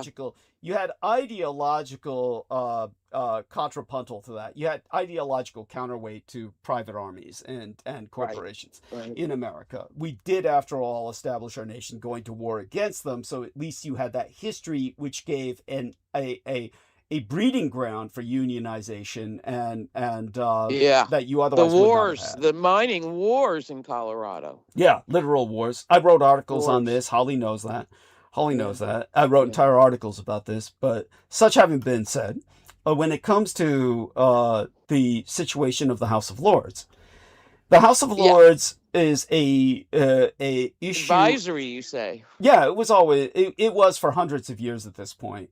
After the Okay. Magna Carta, actually, more and more of a consultative and advisory body. So Got it. by the time that we come till now, it's more a sense that the British public under Labourite government, which is, just aside, when you use the term Labourite referring to the English, you may as well be saying their version of communist. It's their version of a communist party, essentially. So under the Labourites, the British version of a communist party, Because you get a drip of social services. as opposed to, I mean, a as tiny opposed to, raindrops well, worth. it's all worthless now, but it's all been Yeah. rendered worthless now. But it's this. But in all fairness, what can they do at this point? They've taken over like a machine that's been totally dismantled. I mean, the Tories so fucking dismantled the national health system, which was once the pride of British society. I mean, People I'm forget it. saying, Yeah. I don't see this as godless communism to at least, Oh, well, try, but y- they've utterly failed. yeah, Starmer's yeah, a clown. yeah. I mean, it's all hopeless at this point, but yeah. Yeah, But because it's under all, money. under what would be considered British leftist governance, they finally decided to get rid of even the symbolism of this consultative body, and so they've said, hey, let's I just write see. them all off. But here's my argument. My argument is that I'm sad. I want them. yeah, at this point, well, is that Those plumed lords yeah. Well, I in would their say, pantaloons. yeah, I mean, I would say, well, it's a essential part of British culture, and therefore Goddamn identity right. has just been amputated. But Yeah. I don't feel. First off, And they didn't even have to join the EU. yeah. Well, I mean, remember they were part of the EU. It was the Yeah. retro conservatives, the right wingers, that voted them Yeah. out. So that was all part of the right wing's sabotage of their own culture. Once again. I mean, Yeah. it's no matter whether you're right or left, either side of the Atlantic, you're fucked, because, as I've always said, National Socialism, i.e. Nazism, is centrist. The only logical way to go is centrist, but everybody keeps trying to go right or left, and that's what fucks you up. I mean, you fall off either end of the table that way. So just but such having been articulated, here's the shape and the situation the Lords are in. The Lords, as Holly articulated quite factually and quite how would I say it, historically accurately, well, they used to be the people who owned everything, and it was all based on their rule. All of that is different now. So what it's like now, and just to show briefly how we got there, was not the way Holly thought. Holly was under the impression that, with the establishment of empire, you had the rise of the merchant class. Well, the merchant class and the rise of the corporations was totally parasitic on the empire, so they weren't going to do anything to threaten the empire. That was against their own well-being. Right. So, but they had to. But such having been said, they would do nothing to, shall we say, overthrow or upend or exile the House of Lords. They wouldn't do that. What it's as a result of is, because we're under liberal governance in England, they just said, it's about time. And so they handed them all their pink slips. But at this point in history, as I've explained for many years, what people need to understand is that the hereditary elites in England are asset rich, but they're cash impoverished. Yeah, that's Yeah, right. so understand that all of these people own estates they can't maintain. They try and keep Land poor, we called it in Jersey. Well, they're not land poor at all. They've got land and estates to That's what I manage. mean. They Yeah. that's all they've got. Yeah, but they can't. Yeah, they have no money with which to maintain it. This is why so many British people, exemplified or even personified by Winnie Churchill, married Americans. So Winnie Churchill married an American, so they could just get some influx of liquid cash to maintain their properties. So this is why for new money cash. Yeah, for many generations now, the British House of Lords has been breeding itself out of existence by marrying Americans. Sense. And so they've been bringing movie in stars.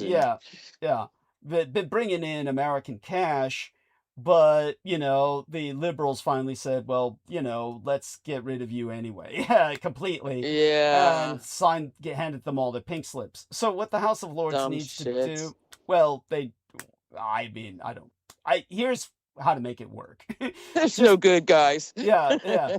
Basically, the House of Lords, as a consultative body, I would argue, based on the sense of bloodline identity they do have. Yeah.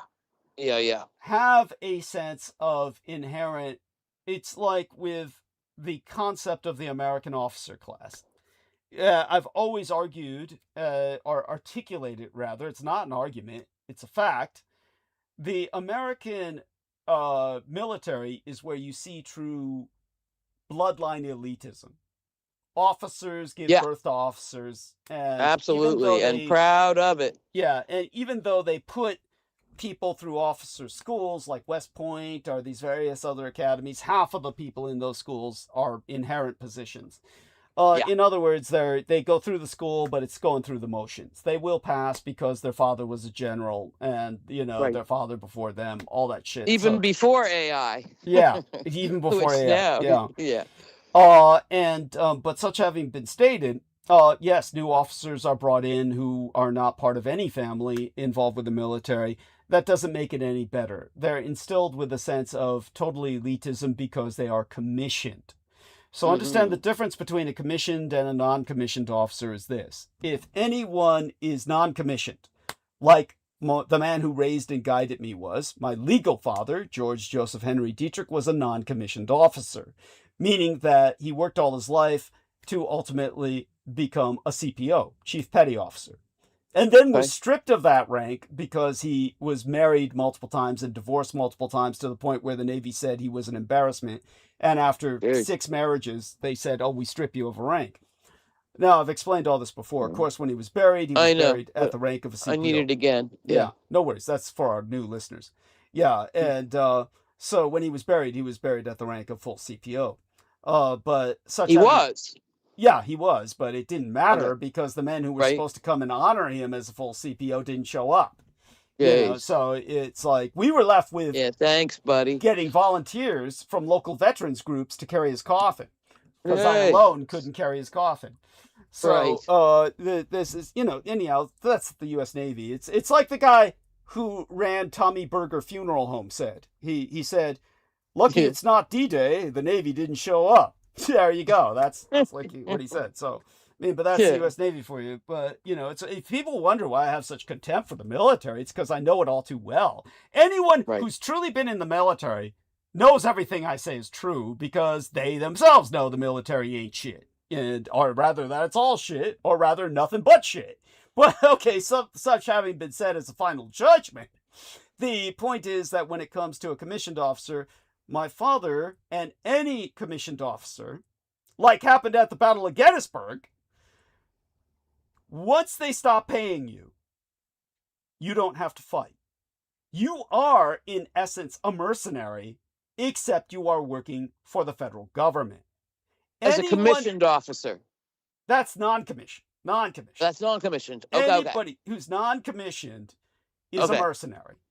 Got it. Which is why the commissioned officer class hates you all with Yes. a passion and looks at you with nothing but contempt.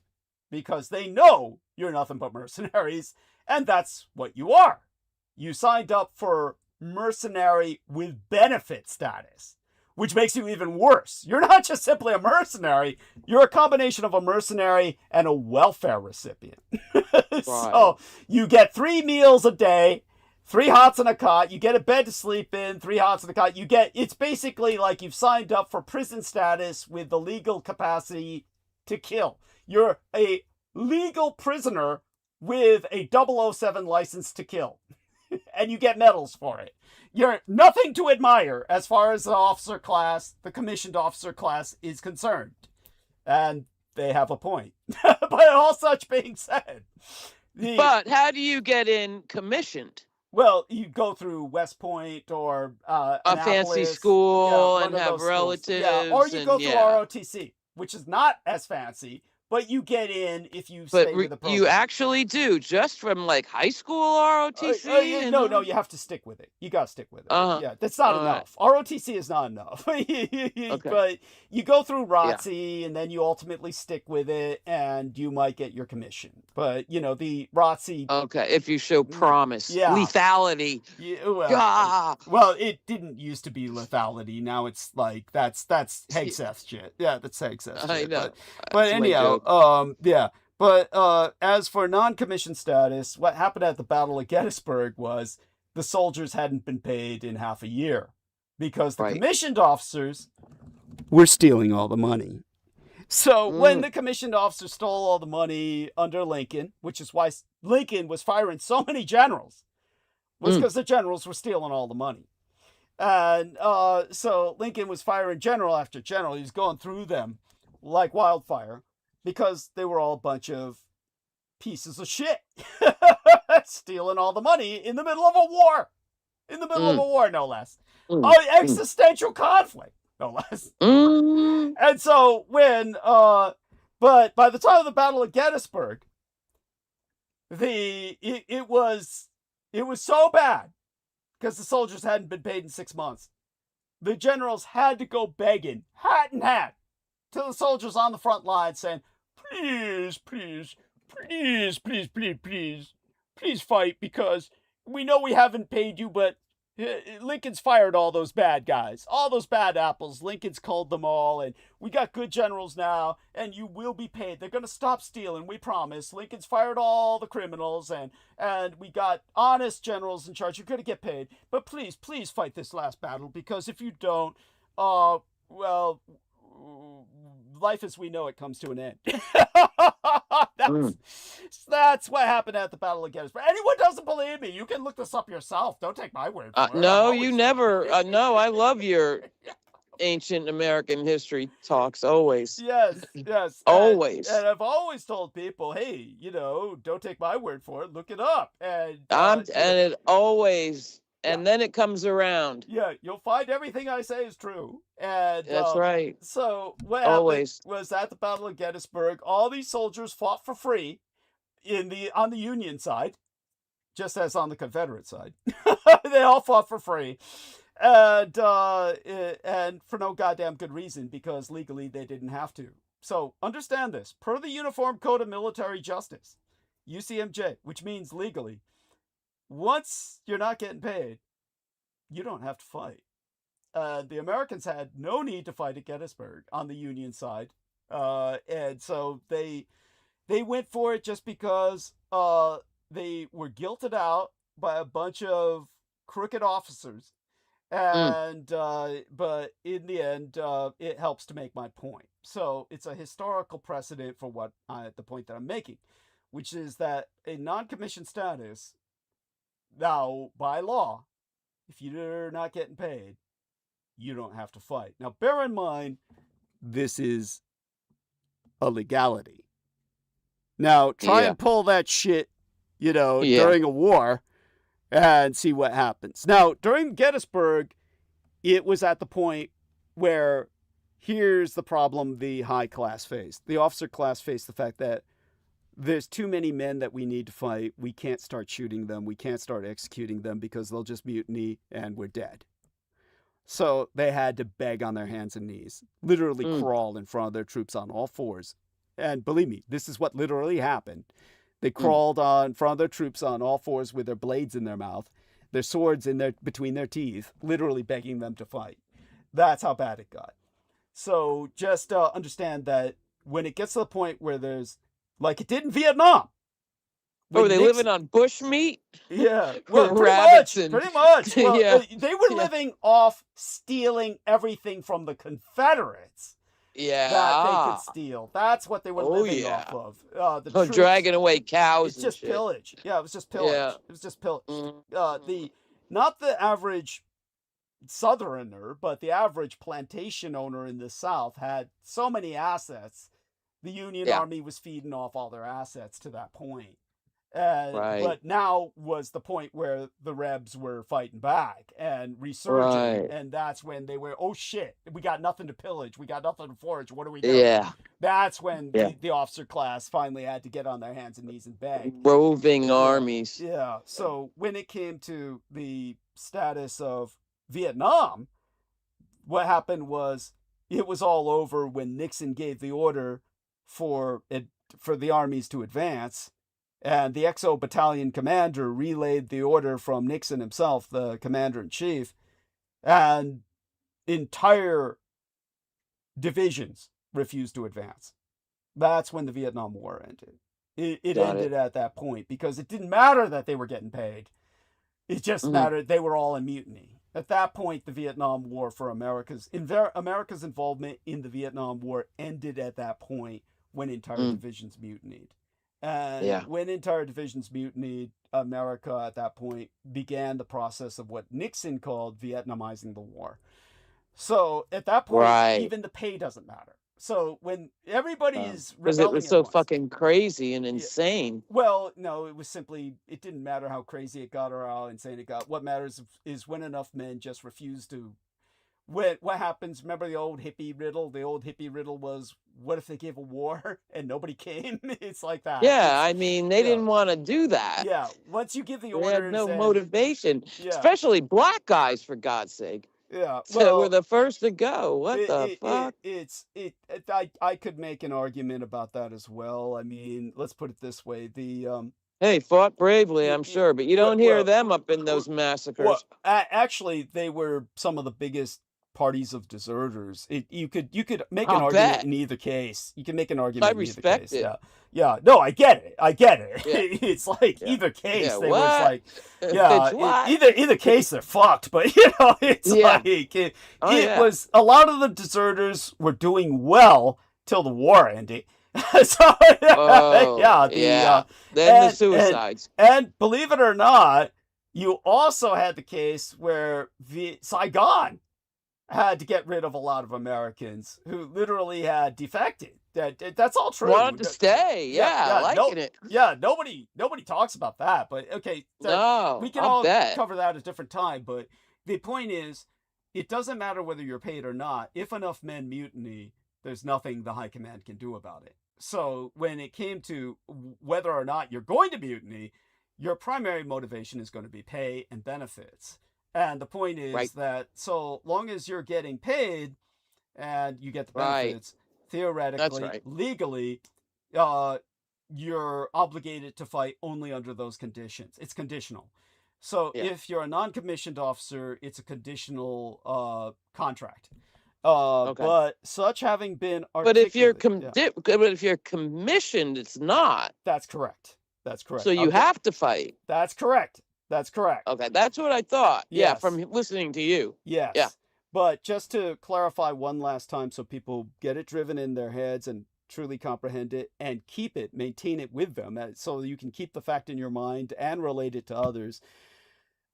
Think of it this way so that you understand. This is legal per the Uniform Code of Military Justice. It is the law but the law in the books is not the law on the land. So just understand, if you're in combat and you tried to pull Yeah. that shit, if you're on the Right. front lines where, remember what I've always said, the most dangerous position to be in the American military, nowhere else, mind you, but the American military, is an officer status, because you're essentially the warden for a bunch of armed prisoners. Just understand, none of these men, you know, most of them really want to be there. Most of them, believe it or not, are not in prison, are not in the military because they volunteered. It's a jail dodge. Because judges in America have always done that. They can sentence you to the military. By the way, that is legal for a judge to do that. So understand, a good portion of your military is literally sentenced. They're literally in the military as a sentence. They did not volunteer. A judge has sent them into the military. That is legal in the United States. So you're with And Vietnam was the last draft. Vietnam was last draft, but people were sentenced to the military all the way through Iraq. Oh, yes. Oh, Yeah, yes. Yeah. Oh, judges yes. were sentencing Well you. aware. Yeah. They say, hey, I'm sentencing Just you. like Putin. Yeah. Get you Yeah, out of just like jail Putin. free. Yeah.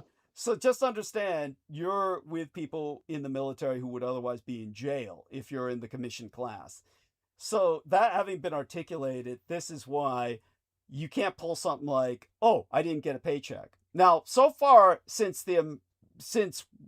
you know, the last few wars we've been engaged in, throughout the so-called Cold War, throughout the last few wars we've been engaged in, that has never been an issue. The idea where America gets to the point where they can't pay the troops is unheard of, because all of our budget goes to the military. I mean, we don't even give people... Unheard of. Yeah, we give people everything in the military. People on welfare comparatively get nothing. So just remember, Unless you get hurt. Yeah. Then you need a lawyer. Well, that's a whole different subject, I've known but I get what of you're good saying. guys I get what you're have had saying. to I get what you're fight. saying. So what Holly is alluding to is almost an entirely different subject. She's referring to situations like Agent Orange, where it took like decades of legal struggle to get benefits for Agent Orange. But once they got benefits for Agent Orange, that almost broke the VA. And the VA is the largest healthcare system in the world. So well, and head injuries is the other one. They don't want to TBIs. know about TBIs. head injuries. TBIs. Yeah. TBIs. Yeah, Traumatic that's right. brain injuries. Traumatic That's brain right. injuries. Yeah. Oh, But you it's- got to fight. But that's like in football. It's kind of like, well, if you didn't know you were in for that. Military, too. Yeah. No. I'm making the comparison to football. It's a military issue. But what I'm saying is the military approaches it the way football approaches it.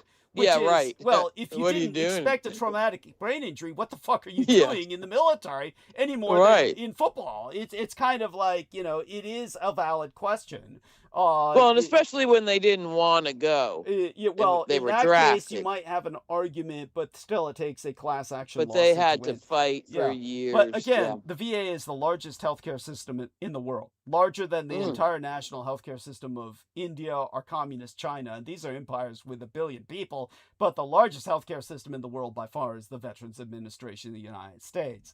So once they started giving out benefits for Agent Orange, that almost broke them. So you can't win every battle. So all I'm saying is that if you're in the military, you have to expect some bad things, obviously. But when it comes to Agent Orange, the reason that they won was because truly that was a chemical weapon deployed against their own troops. So that was the ultimate in friendly fire. Your own government fucked you over. So, God. Yeah, so that... the special jackets. Yeah, in the end they won, but you know... 731 and all. But that almost broke everyone else. So, such being said, say for instance, you know, in the old days, I mean all the way up through Vietnam, if you were in the military, with your rations, you would get cigarettes. So, I mean, if everybody sued in the military for cancer because of cigarettes. Yeah, right. No. Because they were issued, it would that's break different. the American economy. It would break the American economy if they won that. But you can't have them win everything. But all that being said, no, but you know, traumatic head injuries. Well, you remember what I said? Get rid of the VA anyway. I don't care about TBIs. I don't care about anything. Because they're the biggest, but they're the just get rid of the VA. If these guys have injuries, I don't care if it's Agent Orange or TBI, traumatic brain injury, they can apply for welfare benefits just like everybody else. I don't give a shit. Because all this bullshit. because they, the they, army ain't giving him shit. yeah. So what So the hell? yeah. So let Actually, them for apply all that for. big system. We just get rid of the VA and put all that money in the civilian welfare system. And anybody who's been military in combat, hey, if you got fucked over, apply for benefits. But it'll be the same civilian benefits everyone else gets. Okay. Right. Just because you've gone out and killed a bunch of people doesn't make you any better than anyone else. Ouch. Okay. I agree. Yes, it's that simple. So, I but do. when it comes to, and I say this as a combat veteran, so Right. of course, then again, I've got fucked over, unlike the rest of you so-called combat veterans. I was dishonorably discharged. And tore up. Yeah, I had tore up. I got multiple spontaneous pneumothoraces to prove it. They had to staple my lungs to my rib cage. So yeah, okay. That having been From articulated. gas. Yes, from cyclosaurine exposure to cyclosaurine nerve gas. Thank you. Geez. Yes. Yeah. So okay, that having been qualified, when it comes to commissioned officers, it's different because a commissioned officer is the equivalent of a corporate shareholder. A commissioned officer from lieutenant all the way up above beyond that to 4-star general, from lieutenant to rear admiral or full admiral.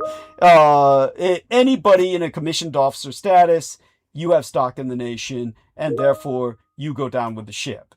It doesn't matter whether you're paid or not, you have to fight because you're a shareholder in the Incorporated States of America. Right. Yeah. So there you have that, and that makes perfect sense. Yeah, and yeah, Horrible, but yeah, but true. Yeah, and so all that being said, this is why commissioned officers have nothing but contempt for non-commissioned status.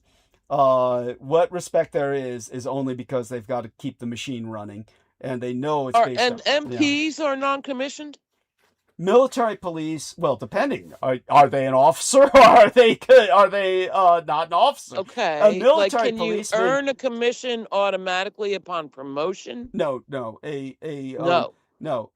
can only be promoted if you're a private.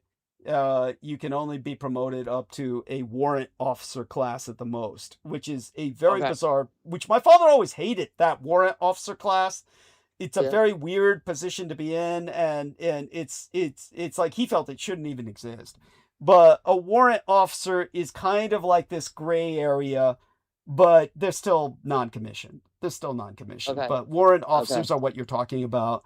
But there's very few of them, and it's very odd. But that's a whole different subject that would require like a book, and it's a component of a college course to go into that. And you could write it, man. Yeah. Well, thank you. Yeah, but someday. Yeah, because I'm one of the few people who worked for the government as a civilian and also served in the military, which almost no one on earth has done. There's a few, but very few. Technically, Hegseth is of that class, but and became a cop. Yeah, yeah. There you go. And I was a sworn peace officer. Yes. Yeah. And but such having been said, when it comes to MPs, military police, yeah, it depends if you're anything up to the status of a sergeant. If you're ranking as a sergeant, you're still non-commissioned. You may be a military policeman who has power over other military men, including power of arrest, but you're still non-commissioned.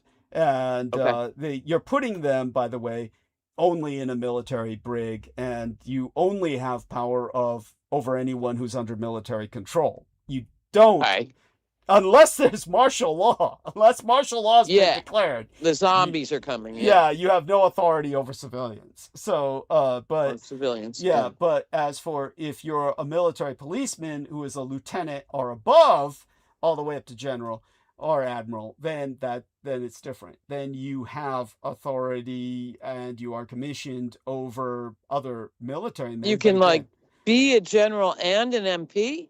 I'm certain that's the case, because an MP is just a military policeman who's taken out of the normal ranks, meaning of commissioned or non-commissioned. So you don't lose it. No, you don't lose your rank. You carry it. Yeah. It's like, so there has to be MPs or military policemen who are commissioned officers. That has to be the case. But, you would hope. Yeah, but there's few of them.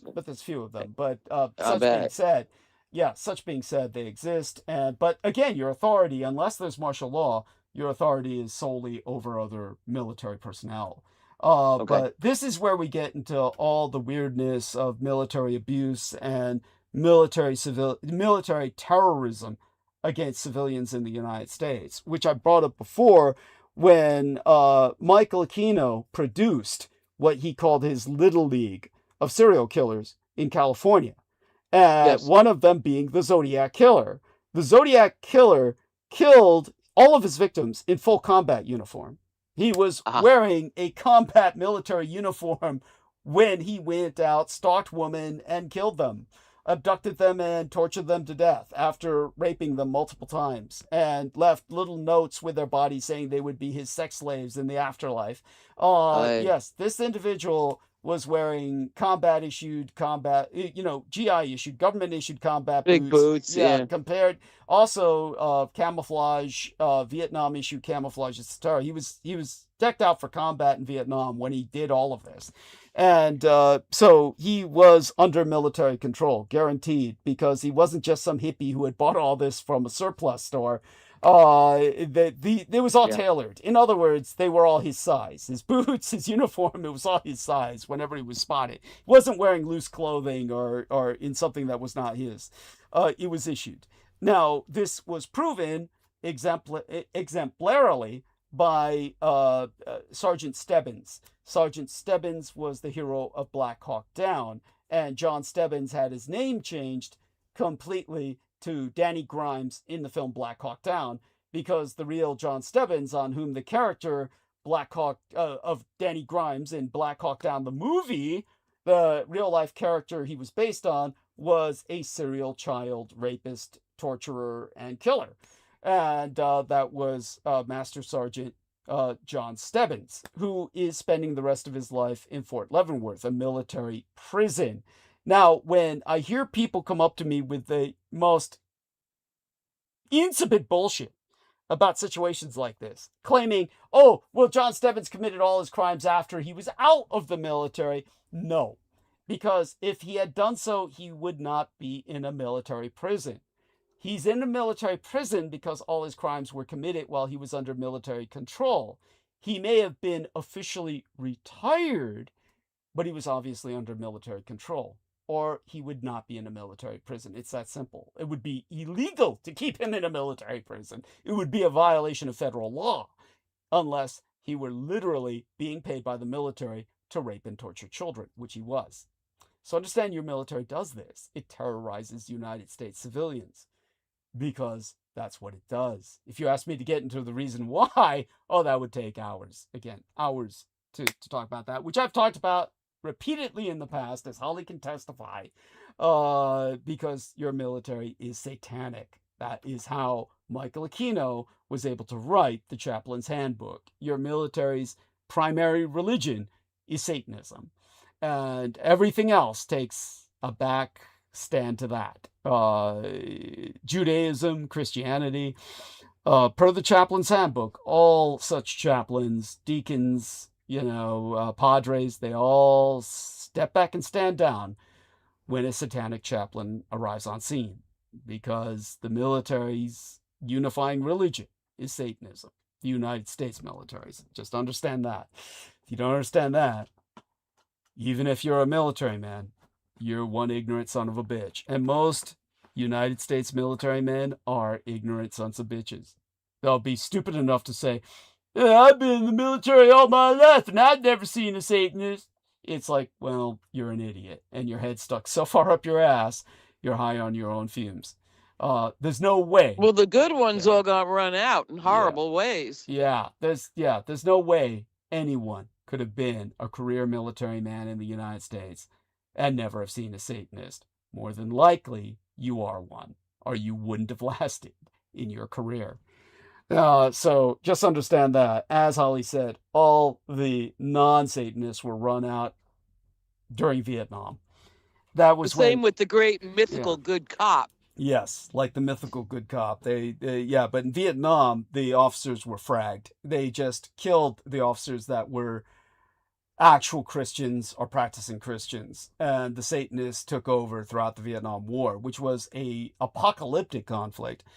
More officers were fragged than there are names on the fucking wall, because many of them were crippled for life, and their names, ergo, did not go on the Vietnam Memorial Wall. You had to die in theater in Vietnam to get your name on that goddamn wall. And there are way more than died in combat, right? I think somebody figured that out. Yes. Well, I've pointed out before, the number of names on the wall is nowhere near the number of people who died as a result of Vietnam. There's all kinds of people who were injured in Vietnam, were flown to Thailand or Hawaii, and did not die in Vietnam. They died once they were flown to medically evacuated to Thailand, Guam, Hawaii, or any other military base that Americans flew them to. And they died later, and oftentimes, more often than not, their names did not go on the wall. And no women, right? That's right. Nurses didn't qualify. Yeah, there's only one single American nurse whose name is on that wall. And when there are literally dozens, scores of women who died in Vietnam. Oh, God. They're right front line clinics and shit. Well, wouldn't give them a gun. Well, beyond that,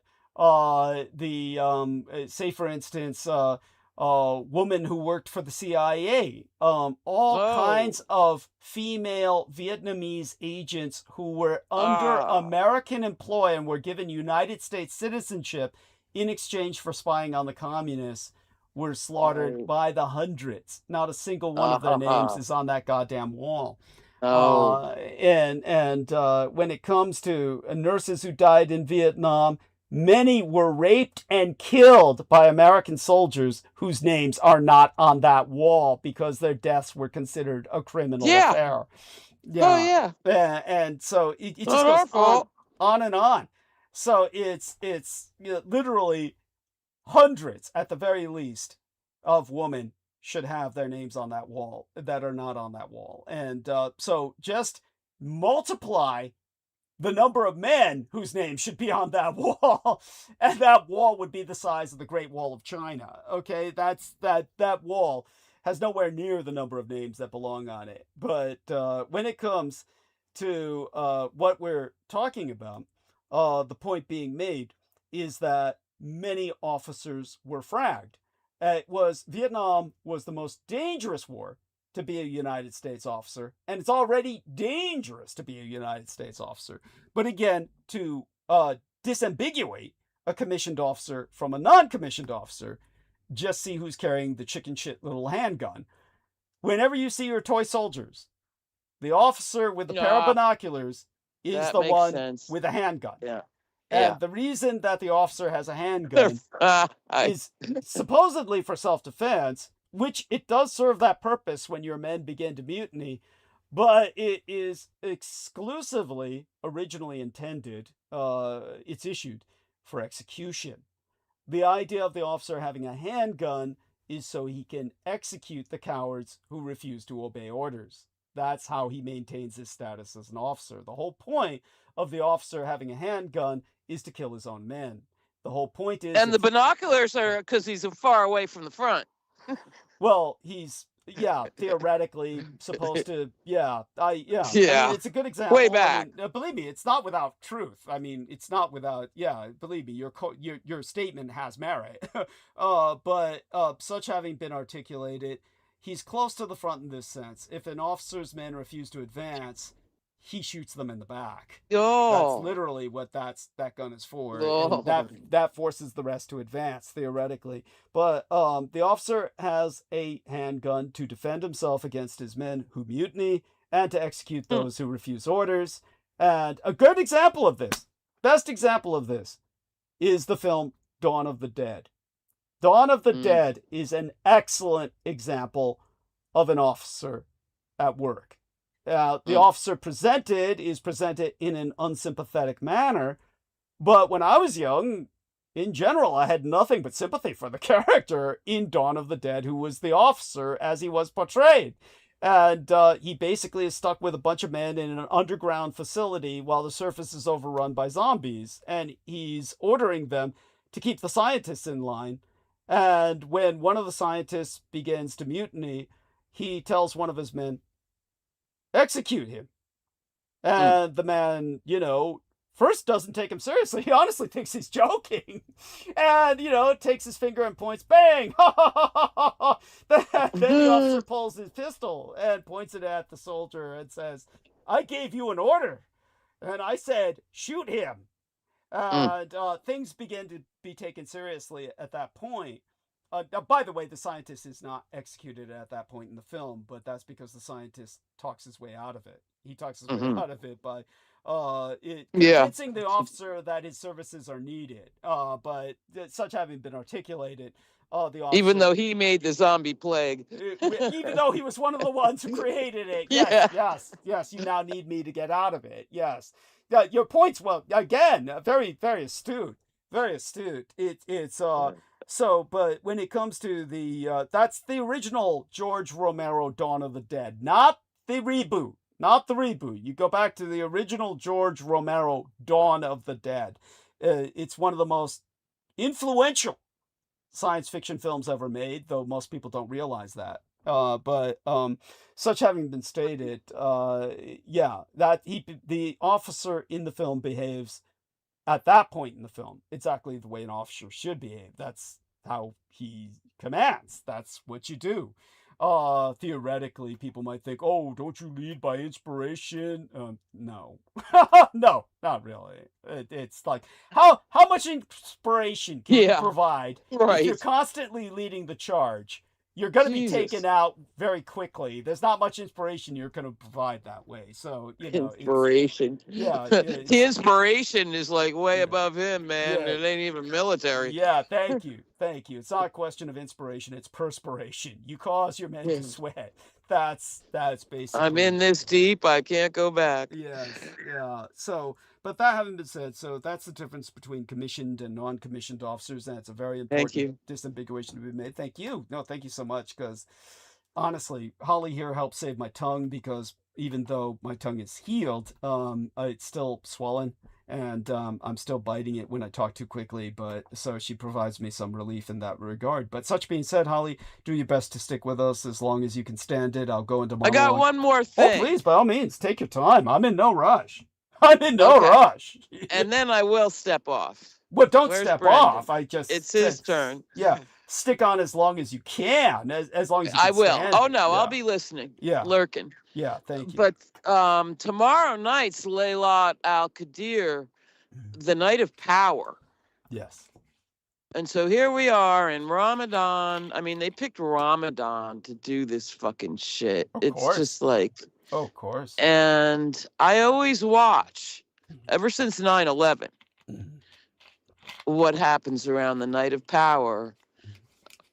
Whatever happens on the earth that millions and millions and millions of people believe in, heartfelt. Effectively 1 billion people, yes. Yeah, not necessarily fundamentally, but, At least culturally.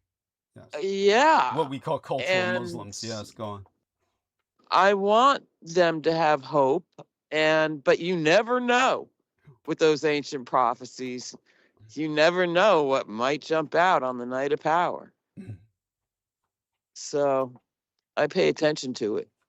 And well, you should, and thank you for doing so. And I'm so glad you brought that up. It's And end of the week will be the end of Ramadan with the new moon. And I do always enjoy sitting on hillsides, knowing that 1 billion people are also sitting on hillsides watching for it. Yeah. It's a powerful feeling. Oh yeah. And so what do you feel might happen? I don't have any idea, but I don't know if I'd necessarily pick like the Night of Power to go to war with somebody. Right. If I was attacking them. Yeah. You know what I'm saying? Well, of course so I just do. don't know. It's mysterious. It's a mysterious, horrible conflation and and confluence of these mighty forces out of control of any individual almost. I mean, for at least for very long. Yeah. So I don't know, man, but it's creepy and weird configuration in the sky too. Oh, well, tell us But about that. oh, you know, it's a constellation thing. If Brendan was here, I'd go into it. Well, you heard her, Brendan. But there's a perfect six-pointed star yeah. going right now, very Cool. prominently by eye. I'm not talking astrological chart. Yeah. Actually looking up, that's just formed. And so I'm keeping an eye on that too, because it will change, because it involves Jupiter moving through the sky. Yes. Unlike the other stars, which are more fixed. Yes. Yes. So I don't know. It says it's like the God Almighty horrible vector of all the most horrible aspects of all the beliefs, Christian, Jewish, Muslim, Hindu, all just like wanting to strangle each other. Yes. So heavy. Well, times. we're involved in a religious war. Yes. It's a religious conflict. And all around the block. Yes. It's I mean, Pakistan and India, I think, are getting into it. In their own way. I mean, everybody's too chicken shit. Show, yeah, still. Everybody's too chicken shit to really get involved. But the good people are suffering. I promise you that. Yeah. And poor Palestine. I mean, you know, Israel's adventuring out. The settlers are running that shit now. Yes. And oh my God, you would not want to be squatting in a bomb ruin with the settlers coming. Oh, God. Oh, and remember it came up, those billions of dollars, not in money, but in munitions missing. Yes, tell us. I think it was Sammy that brought that up. And my original thought was, oops, pipeline to the settlers. Yes. Yes. The new Palestinians. Thank you. And they'll kick them out too when the resorts get built. Well, it'll be a long time before resorts get built in the West Bank. You're speaking of the Gaza in that case, right? Because that's Palestine's not a proper term, but no, they just handed that to them now to clean up, mop up. Yes. Yes. And here's your rocket launchers. I mean, sure. Yeah. No, they're not going to waste the army over there now. No, you've got it down. You understand the situation quite well, and I'm proud of you for it. Thank you. Yeah, that's. Well, I cling to you, Douglas, because so do you. That's for sure. Well, you're definitely most gracious. And those voices are few and far between. So I'm a lucky woman. Well, we're lucky to have you, honey. Thank you. And how are things going with your car? Catch people up on that. I'm in debt for the rest of my life, but I'll work it out. There's going to be more trouble when I got to get a new catalytic converter in September. Oh, shit. So that's going to be 4 figures galore. What? Oh my God. Oh yeah, because the thing is so expensive now because the rare earths they got to use, they're, you know, I don't know. I haven't checked the price in a while. Wouldn't it be just more economical to buy a used car, like a new used car? I've never spent more than $5,000 for a car in my life. Till and now. When you do that, no, when you do that, and I think Brendan would relate to this. If you don't put some money in it going forward, you're going to have junk really fast. Right. And any car on the market that costs $5,000, you've already got problems you're facing. That's true. Or else it would be $10,000. Yes. So, you know, you can't get what I want. And that was nothing later than a 1995 Toyota. I want crank windows. I don't need help unlocking it. Stripped electrical system. None of that. because that's all just a world of worry. And the way all the car industries, including Toyota and all of them, load it on with all these helpful features is just a money pit. So my car's now is a 2010, and that's like just stepping over the boundary. Jesus. Into no more. I mean, I want a manual shift, for fuck's sake. I don't need comfort. But that doesn't exist. So yeah, it's a world of trouble. I'm trying to figure out a way to you know, go carless for the rest of my life. Well, good fucking luck with that, honey. I mean, where I live, I mean, if I move to someplace like, say, Boulder, Colorado, I could, because they actually have a transportation system. In theory. And oh yeah, they do. Because when I'm there, I don't need a car. Okay. Even to get groceries or nothing. No, that's. And then so all the money I save, so I get a lift for the ride back. Big deal. Right. Yeah. Did you when you were there, was that where you saw the sabotage against the power lines? Mm-hmm. Oh, tell us about that. Yes, it was. Please relate it. The story of the long wooden pole. Yeah. Oh God, it was true, and it funny as fuck. No, not really, but I was living in a high-rise building, visiting, and I was in a terrible time of life. My mom's future hung in the balance, and God, it gets you, man. It just gets you right down to your loins. You know what the fuck? Because she got so old, she outlived her hard-earned retirement. And what are we gonna do? Oh God. So she had, you know, she was down to nothing, and there was this beautiful, beautiful apartment building there for poor old people that was wonderful in every way. It was a godsend. So I'm up there sweating bullets, and right at dawn, I hear an explosion that half tosses me off my cot. Jesus Christ. And shook everything. And I was under the gun and had a shit ton of things to do for the foreseeable future. So I got up and forgot all about it, basically. Right. And I even, that kind of sweat. Yeah. And so I noticed a couple days later, like utility trucks parked all the way up a street as far as the eye could see. And I didn't even countenance it. But then, like 2 weeks later, I was down at the smoking bench with the other old coots, right? And I hear somebody talking about it as I walk up, because my mental stability there was reading the local paper with coffee and a cigarette first thing in the morning, period. Right.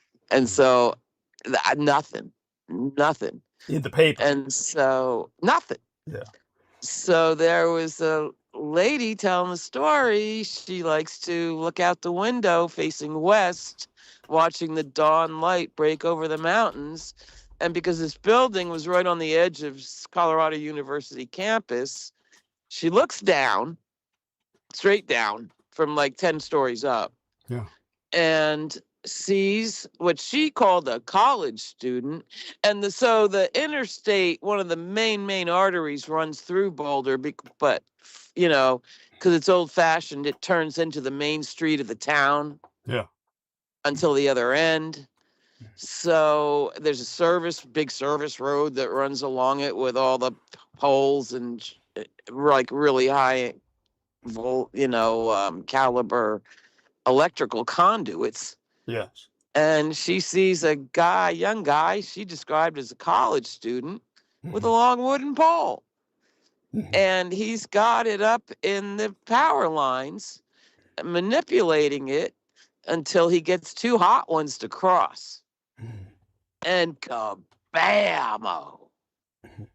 Boom, all the way up the line, halfway to Wyoming. Jeez. And so I was like, well, that's curious. And so I go home, and that was the terrible orange sky summer. Yeah. And that was when, like you said, Douglas, they weren't wildfires. That's There right. was no lightning storm. That's right. And they weren't forest fires. They were burning towns, right? That's right. That's right. And time after time after time, oh, it's PG&E, California's electrical company, and they are crooks. And they have done no maintenance whatsoever. And they have greeted and grafted and overcharged for decades. But nonetheless, all it would take was a pickup truck with a few long wooden poles in it and a couple of college guys There you go. to blow those lines and start a conflagration real fucking fast. In blue states alone.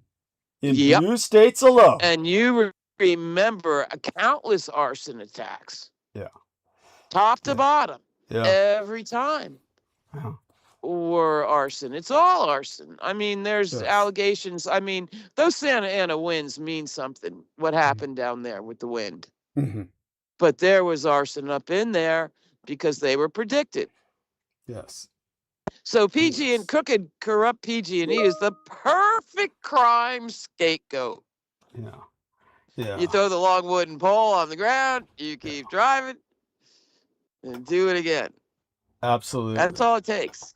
One Yes. guy, one long wooden pole. And it was, you know, orange sky summer, all that summer, and probably the next one too. Mhm.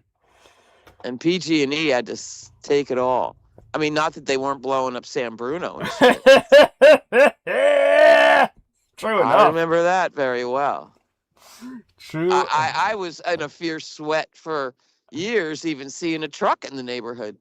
Yeah. What are they doing? Yeah. No. Seriously, as well. You should have. They been. set a place on fire here. Yeah. Yeah. PG&E, there was a restaurant, there was a problem. They fixed it. Disambiguate for our listeners when you say here, you're no longer talking about Colorado. Tell them. No, where you're Monterey. at now. Yeah, Yes. Monterey area. Yeah, there was a problem. Electrical kitchen fire. Mhm. So they shut down the pole. They went in there and scuffled around, and then went out and flipped the switch. They heard a big bang, Oh shit. and so they were like hanging out. And then all this smoke starts coming out. So they shut it down and went in there, and then had to call the fire department, and the place burned up. Oh, They give me chills. That and the cable company. yeah. Please don't figure out that I'm jacked into my neighbor's line. It's I'm afraid they're coming for that. They'll figure it out. Eventually, no worries. Thank God that let's put it this way. Good thing the feds don't fucking care. They won't report it. Yeah, that was, No, and they gutted the IRS again. Yes. Yeah, those there you go, because he Yeah. doesn't want any money to be collected to keep the feds going, but that's going to impact his No. Department of War, quote unquote. You think they don't get it? Drowning Yeah. government in a bathtub. We're gonna do it better. Yeah. Oh, so did you hear when I was speaking earlier with Aristides what I said about the photograph embedded in tonight's thumbnail? I did not. In live stream. No. I did not. Oh, you'll make It's beautiful though. I I'll had go you back. in mind when when my son Ed Best took that photograph, applied the makeup, combed my hair after we bleached Yeah. it blonde.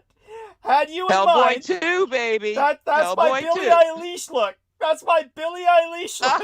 Oh, she creeps me out. Yeah, just for you. Yes, he told me. Give us that Billie Eilish stare. Give us that Billie Eilish yard stare. No, okay. I gotta look at it again.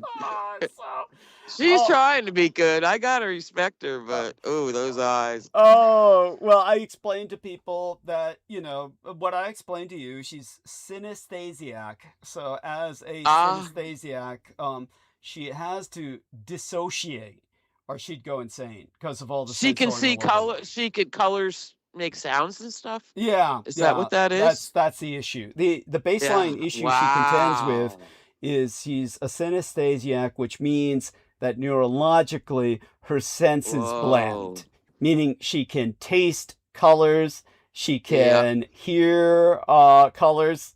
Smells. Yeah, she can hear smells, taste Whoa. colors, hear colors and taste smells. I mean, I'm glad obviously, she's not my teenager. yeah, My adolescent daughter. Oh my God. Yeah, imagine dealing with your kid. Forget about Yeah, it. growing up with that. I mean, it's bad enough being colorblind.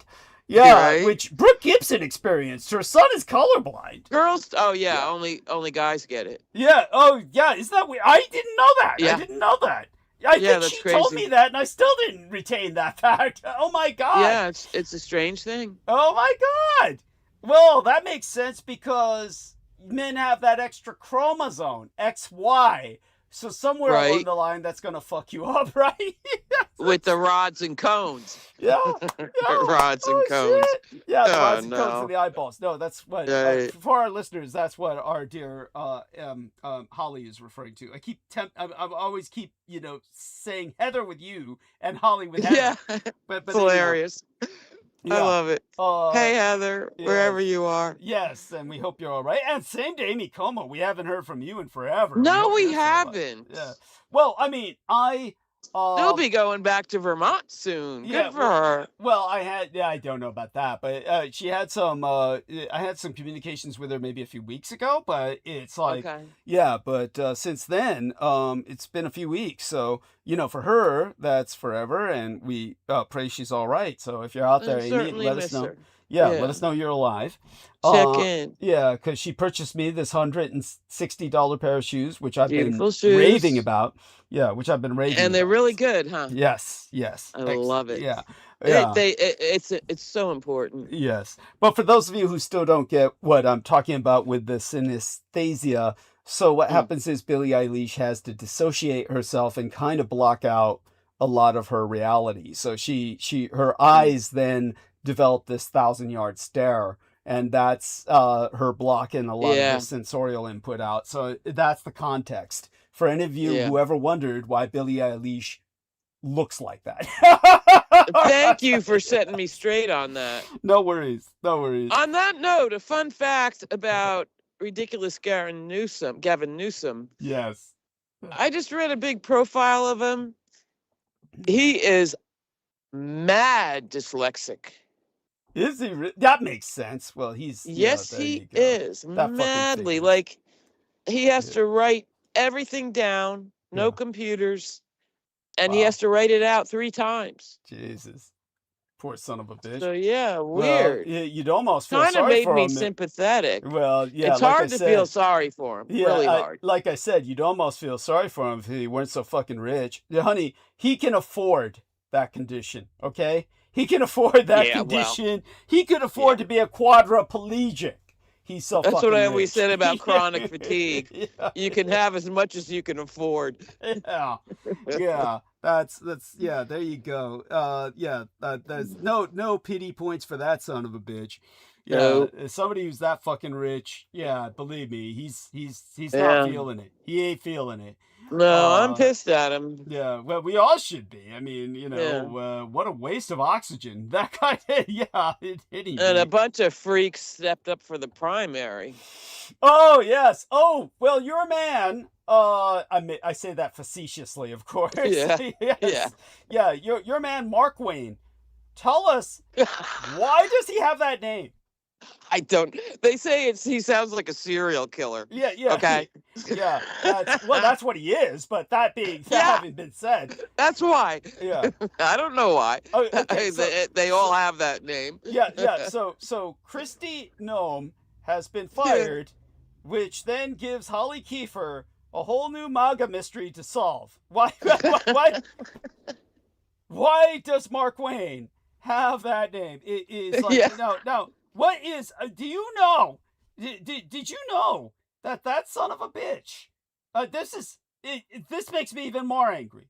I don't know if you know this, but this son of a bitch is like, he is a registered member of the Cherokee tribe. Did you know this? Ooh, I did not. Seriously. I mean, this guy, look at the son of a bitch. He's got blood. Yeah, no, yeah. Let's just say he was born in the right time in the right place, and they're all interbred. Yeah, I guess. What He were they was, getting a casino and yeah. they No, had to it's recruit? basically the motherfucker is from Westville, Oklahoma, in this small town in the foothills of the Ozarks.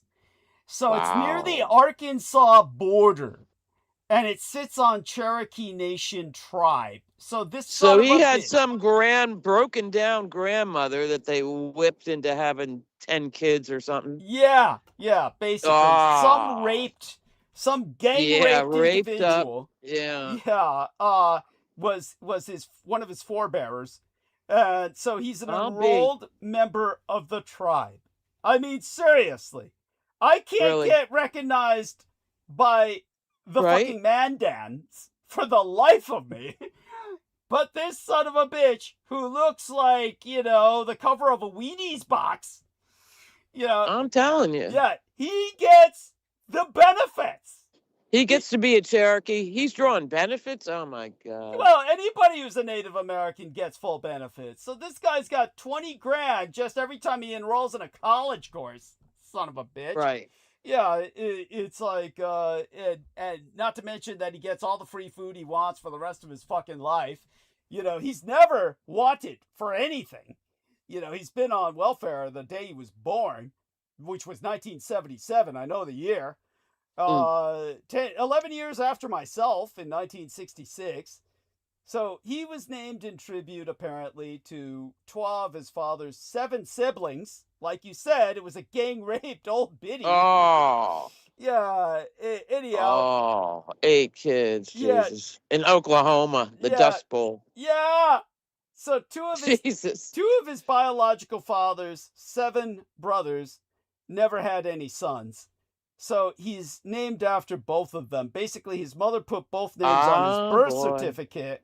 She intended to return and pick one of the names, but she ran away and never came back. So what happened? The doctor slapped her when she had him. Yeah. So the dad finally just said, "Oh well, it's on one name," because he never paid attention to shit like that. Raising the kids. Right. And so he became the first person in human experience to be born with the name Mark Wayne as a single fucking name. Yeah. So he's got a double barrel name that smooshes 2 separate names together. There is no one else on earth with that name. Nor, once we're experienced with his reign of terror, will there ever be anyone again? But such is, yeah. There you have that. It's talk about a fucked up story. I don't think he's going to be sympathetic to any non-white people. Yeah, that's for fucking sure. And the point is, he goes around claiming, well, I'm a Native American. I'm a Native. Oh, he's already pimping it. Yeah, wow. Yeah. Well, he always has been all his life. I mean, the guy's got all the welfare cans of tuna, everything you ever wanted for, well, looking the way he does, like Captain Ahab and shit, going around killing whales and shit. This fucker goes. And Christy Nome probably wanted to fuck an Indian. Yeah, no shit. And the fact that Donald Trump made fun of who forever? Who was the woman he kept calling Pocahontas? Oh, poor goddamn Elizabeth Warren. Yeah. Fuck's sake. Yeah. She's got more pedigree than this chump. Yeah, thank you. God damn it. Thank you. I want her for up there. Oh, you're killing The Rock and Elizabeth Warren. That's my fantasy. Yeah. So, aside from that, I don't know if you remember my talking about the movie Weapons horror film. Do you remember any of that? No. Okay. I missed that. Okay, we'll bring that up next time you're on at the same time with Samuel Romero. Next time we're on at the same time with Samuel I'd Romero. like to hear your critique because I did see it. Yeah. Oh, you did? I did. Wait, you don't have idea? You must have seen it because of what I was saying about it. You don't have any idea about the backstory? I have no idea. Zero. I'll hang in if you'll do it. Oh my god! Yeah, that's so funny. Well, if Sammy comes back on with us, right. You know, everybody out there, you know, let's try and bring Sammy back on, because that would Mm-hmm. be, that would be good to have him on while we bring all this shit up. Yeah. But honestly, so when it comes to the director, Zach Kreger, I don't know how much anyone knows about him. What do you know about Nothing. him? Name ring any Nothing. bells? Nope. Yeah, I love the actress yeah, because yeah. she was in that nasty Yes. business called Ozark, and she's the shit. Yes, She's yes, badass. yes, With that hairstyle like my grandmother's, you know, the hard perm. yeah, I love yes, her. yes, yeah. Well, you're talking about Love her. the witch in the film, of course. The poor little teacher Oh, who got that's blamed. okay. Got it. Yeah, Her. initially blamed. Yes. Yeah. Yeah, but yeah. Oh, I thought you were talking about the witch, who is yeah. Anyhow. No, that's the crazy woman. And I Yes. just saw her in real life. Yes. Yo, did you Yeah. really? Yeah, Oh my I mean, fucking God! She up just around won the. You because know, it's she the just won the Oscars and awards. You know, she shit. just won the awards. She did? Yeah. For that movie? Yes. You got to be shitting me. No, best supporting actress. Best supporting actress. Wow. Yeah. How was her dress? Amy Madigan. Look, you can see it. It's in the. Honey, I put it in the chat box. Look in the chat. Oh, It's right I'll there in the look. text box. Yeah. I'll look. It's in Yeah. the text box Yeah. of our call. I So- look at all the gowns. I'm into the gowns. Yeah. So she's wearing something that's all scaled. It's all scaly and shit. They Like, all each of are. them. Yeah. Scales and feathers. It's weird. Yeah, there you go. Yeah, I don't like it myself, but yeah. Anyway, Nah, Amy Madigan. yeah. Amy Madigan is her name, and she's a veteran actress, and she won Best Supporting Actress in a nail biter of a race. She won it, Huh. and but deservedly so. She was basically. Anyhow, so if you see the Zach Kreger, he is the director, and of course he takes full credit as the writer. But there was really a lot of creative input from Ed Beth and the Blood Boys on the Estates in terms of the Do writing. tell. In terms of the writing. I'll have to see it again. Yeah, so if you see the writing, it's based on the whole Peter Moon experience. The Amy Madigan, she's actually playing a role that's a satire of Peter Moon in that film. That's what it was meant to be. Hilarious. That was Ed Best's take on Wow. it. I And- will see it again. Yeah, so, but she's taken down by all these children that she's manipulating in the end, as you must remember. Right. Yeah, she's the Right. witch is Now taken I down by do, all yeah. the kids. Yeah. Yeah. But the kids were based on the kind of manipulation that took place in the Presidio. And Okay. but Peter Moon, of course, was always talking about, oh, my original book that was supposed to be my sequel to the book that he was always quoting, the stupid symbolic book that he was always quoting, that was quote unquote a fiction book that actually was a fiction book because it was historically inaccurate in so many ways. But he had Seventh Seal. It was his book, The Seventh Seal, that he kept Got reading it. from. Yeah, but he always said, oh, the Uh-huh. sequel was supposed to take place at the Presidio. Well, that's how I got involved with Douglas. Remember all that shit he kept saying? Yeah, his because I was involvement- thinking Montauk Boys. Yeah, well, his Came experience, after. yeah, with the Presidio was really based on his experience with the Montauk Boys. I don't know if you retain this memory consciously, but do you Yeah. remember Aaron Tice personally interviewed Preston Nichols in his own home? Do you remember that? Yeah, because how old is he? Well, Preston Nichols is dead, but you mean Aaron Tice? Right. Yeah. No, okay, so this was a long time ago. Okay. Yeah, it was a long time ago, but yeah, Preston Nichols is dead, but it hasn't been dead all that long, but long enough. But Right. yeah, but at any rate, Aaron Tice went Yeah. into his property to interview Preston Nichols himself. I don't know if you consciously remember Aaron Tice describing there was this one guy who was up in a tree wearing a tin pot on his head. Wow. And it turned out that was a known and convicted pedophile. And but he was dressed like Johnny Appleseed. And Preston Nichols had the school bus that he maintained, which I Got would it. constantly challenge Peter Moon with. And Peter Right. Moon had no answer to it. He would just go on some divergent tangent. But the school bus was completely illegal to maintain privately because it's painted one of the only colors that's illegal for private ownership is school bus yellow. So it's a school bus, yellow school bus, that is only meant for licensed school systems to use. But, this motherfucker had a school bus, yellow school bus, that Preston Nichols would drive around to pick up kids with the serial pedophile. And they both wore tin pots on their heads to look like Johnny Appleseed, so they would tell the kids, "Oh, we're Johnny Appleseed." And, that's wholesome. Yeah, we're Johnny Appleseed's friends, and we're here to pick you up because your parents told us to.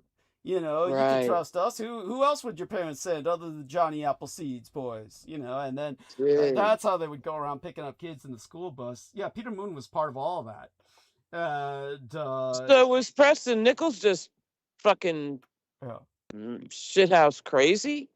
No, he was a serial pedophile. Well, you could say he was. I mean, as well, but yeah.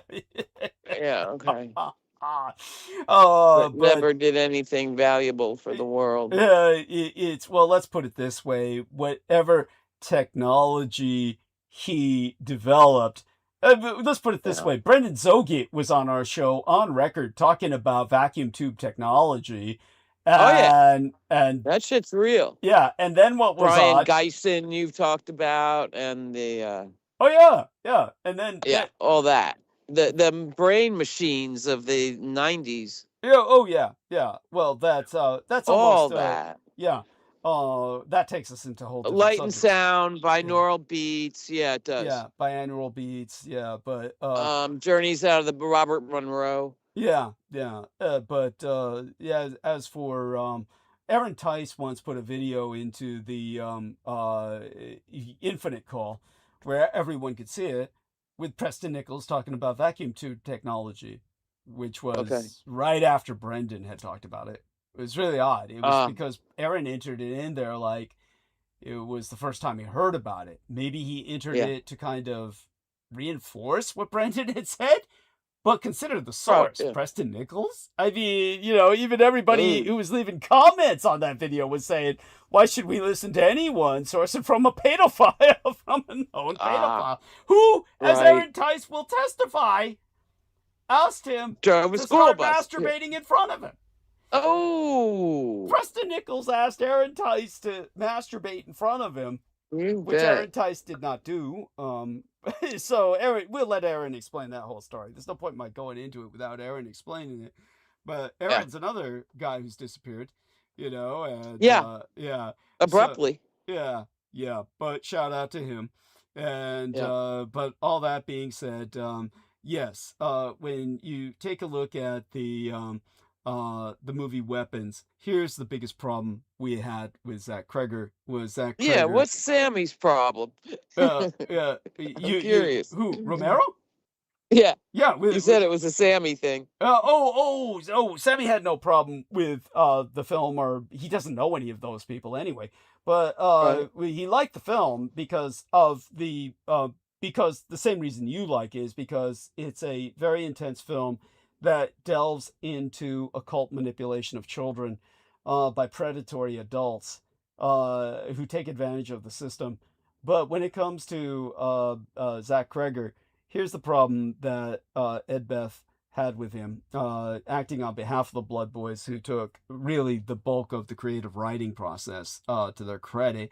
Even though it's under his name, he directed it, but he was doing his best to fuck it up every step of the way. So Zach Cregger said, since I'm getting some funding, basically from Ed Beth's dad, who's basically, of course, wants none of the funding traced back to him officially. It's all part of support. It's all part of what's called patronage of the arts.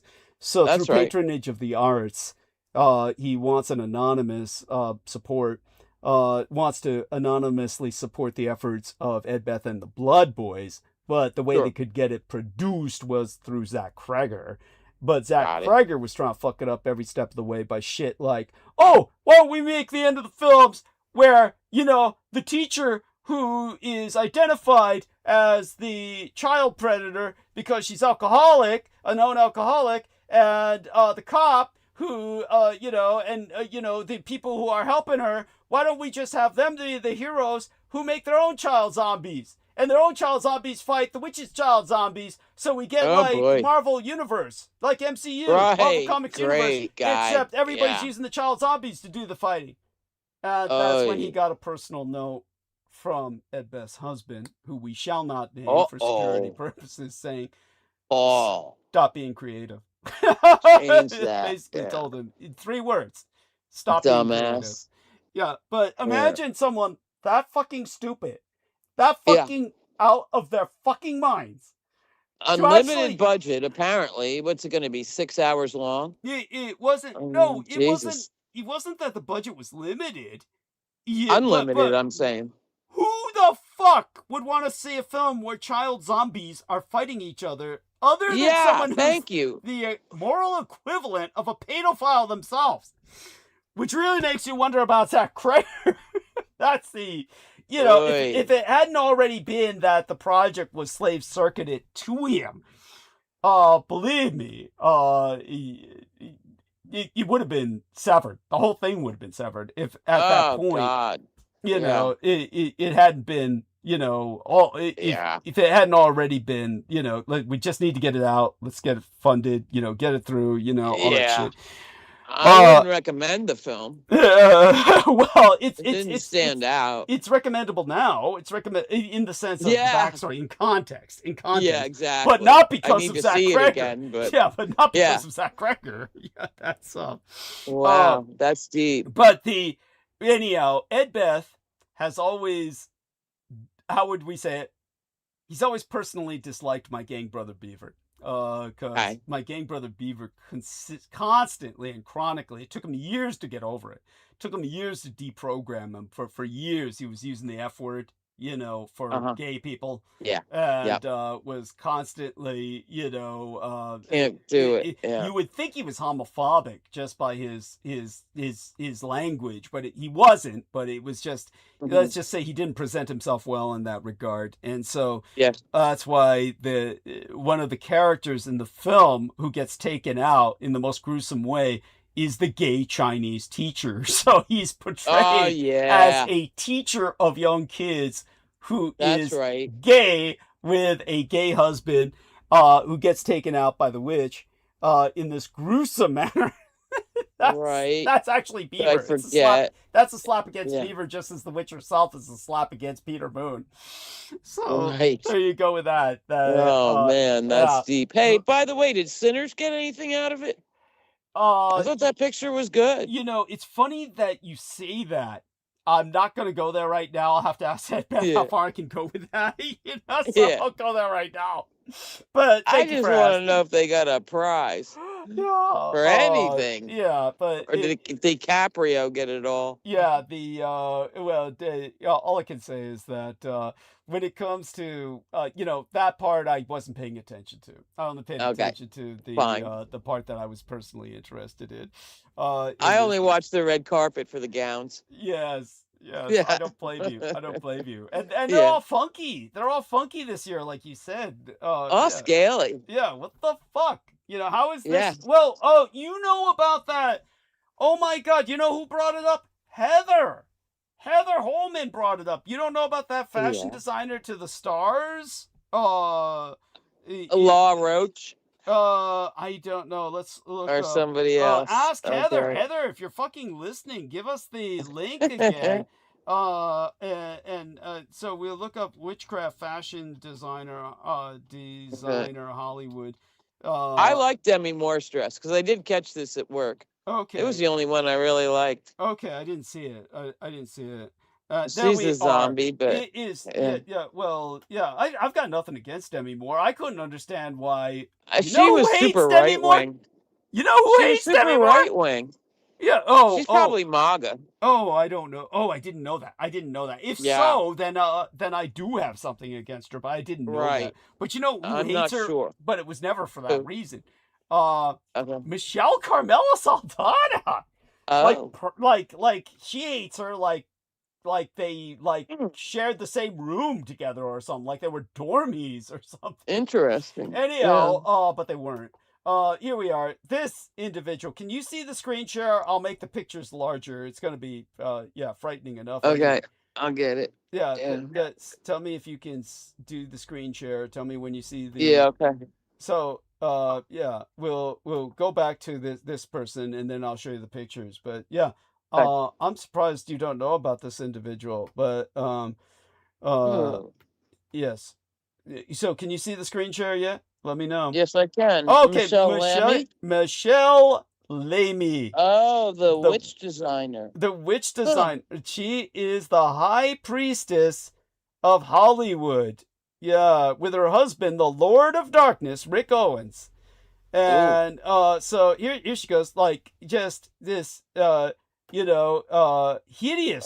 female. And it's like there we are, Rick Owens and his wife. And it's like this woman is like taxidermized, or it's what Nefertiti would have looked like if she had lived to be her present age of 2000. And or Diane von Furstenberg. Yes. So here's I wonder if she made a fortune on the whole Wicked phenomenon. I don't know, but I do know she might have. Yeah, she's hideous, and she likes it that way. She accentuates this. All of her teeth are gold. They're all man, they're gold teeth. They're she only has false porcelain caps placed on gold teeth. But this is, here she is with a picture of her husband's head. Let's see if we can find more of that down here. But she's with the, but she's the person who designs the, I might have to give me a moment here, and let's see. This is so clumsy. What is she, the new Marina Abramoff? Yeah, it's funny you bring that up. You're speaking of the Serbian chick, right? Yeah, it's like, no, she's like been around forever, longer than her. So you see this image here of her with her husband's head?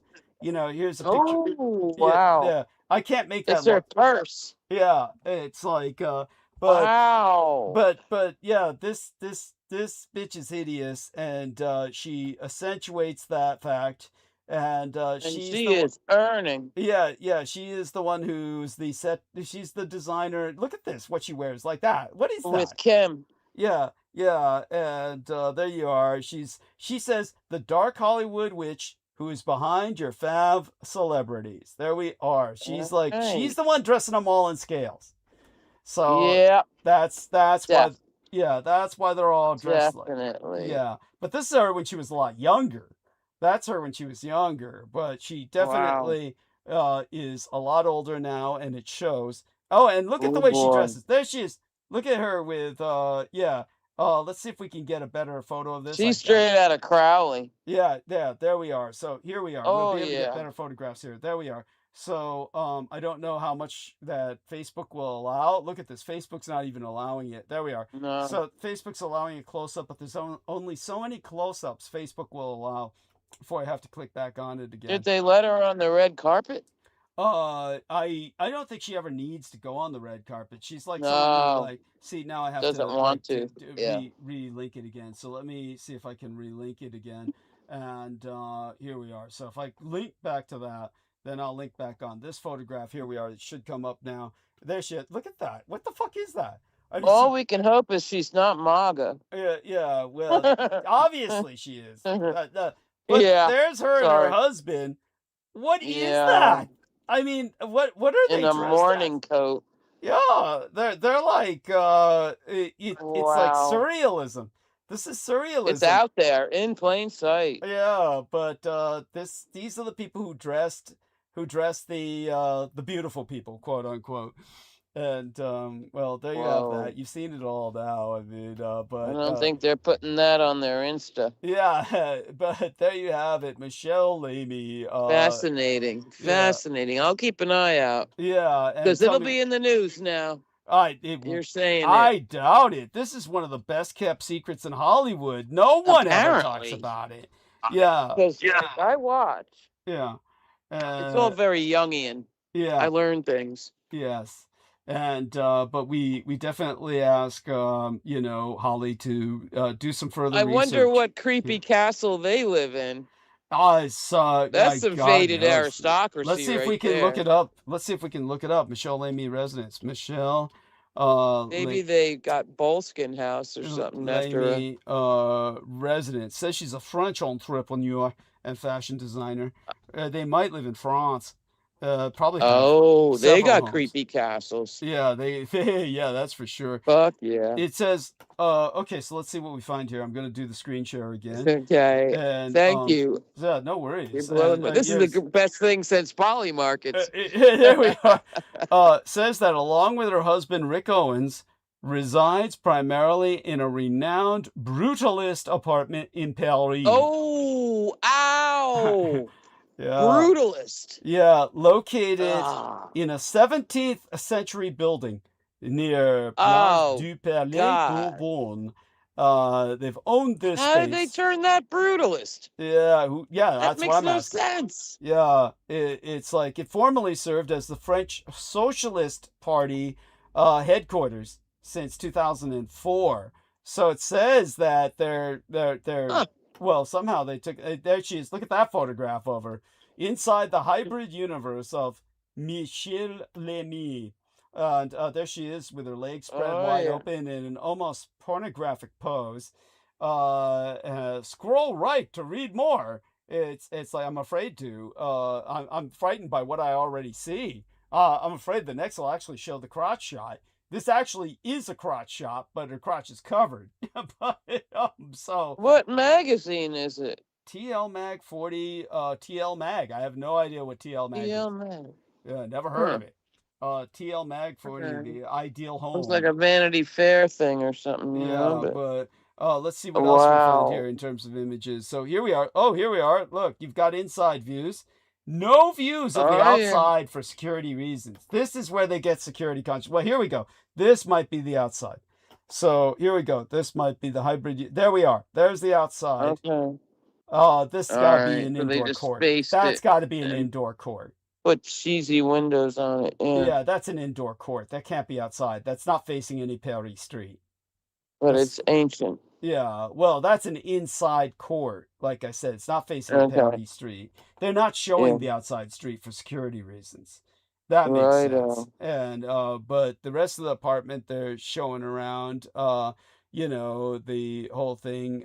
Here's Rick Looks kind of Owens. hotel Here's chic. Rick Owens' Venice home. Yeah, look at his Venice home tour. Yeah. So they got the home in Venice as well. Who the fuck is Rick Owens?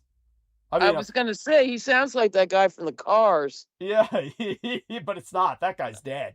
He's If you're not talking a about rock. the lead singer Right. of the Cars, he's fucking dead. Yeah, Mm. he's been dead for a few years now. Yeah, I'm saying some aristocrat yeah. It's with a with name like Rick money, Owens, maybe. that ain't no Ah, aristocratic yeah, name. rock star of uh, some kind. yeah. Well, we'll look him up. Who is Rick Owens? Who is Rick Owens? Owens, and then. Okay, says he's an influential American fashion designer based Oh in boy. Paris, renowned as the Lord of Darkness.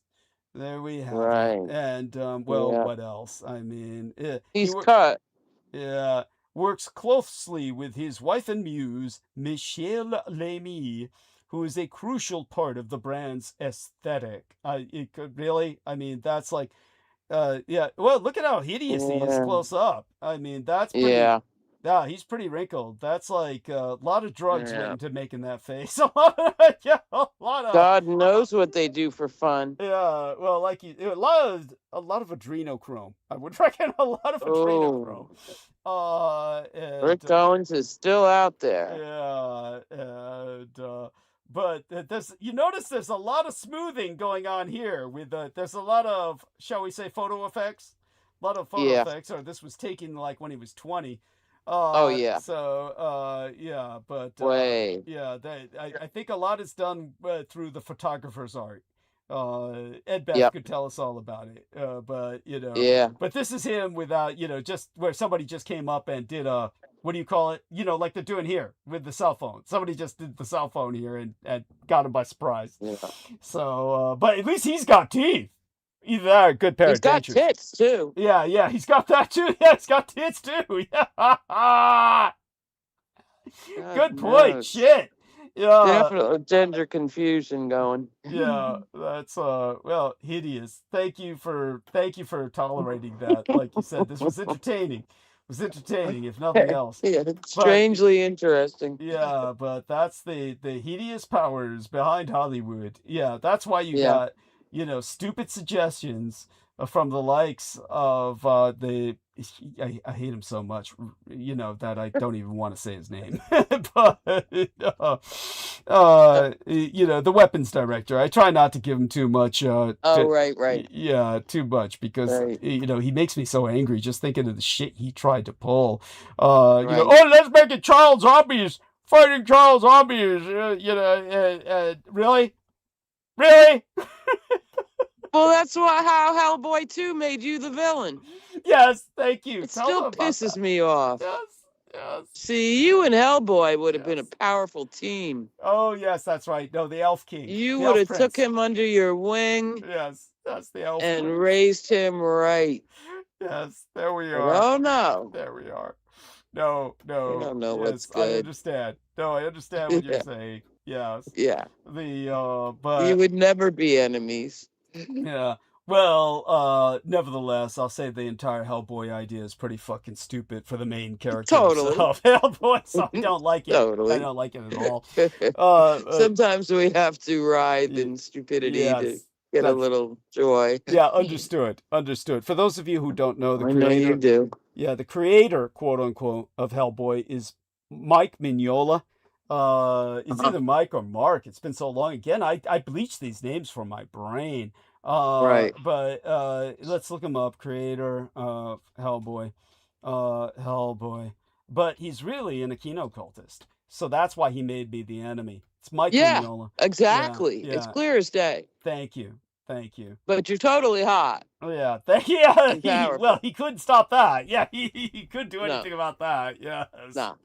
Yeah, but it's Mike Mignola, and I've been told he's the biggest pussy on earth.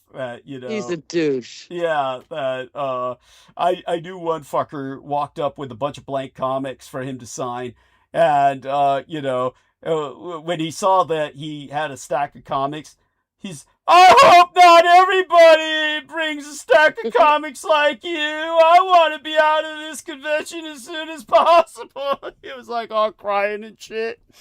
Aw. So I said, what a pussy. What a fucking Yeah. pussy.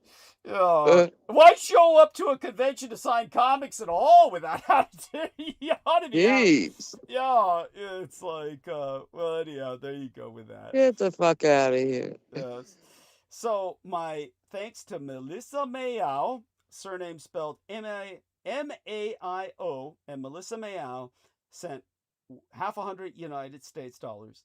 And she says, thank you for your extremely comprehensive knowledge of military warfare and the impact on humanity, even though they do not tend to listen.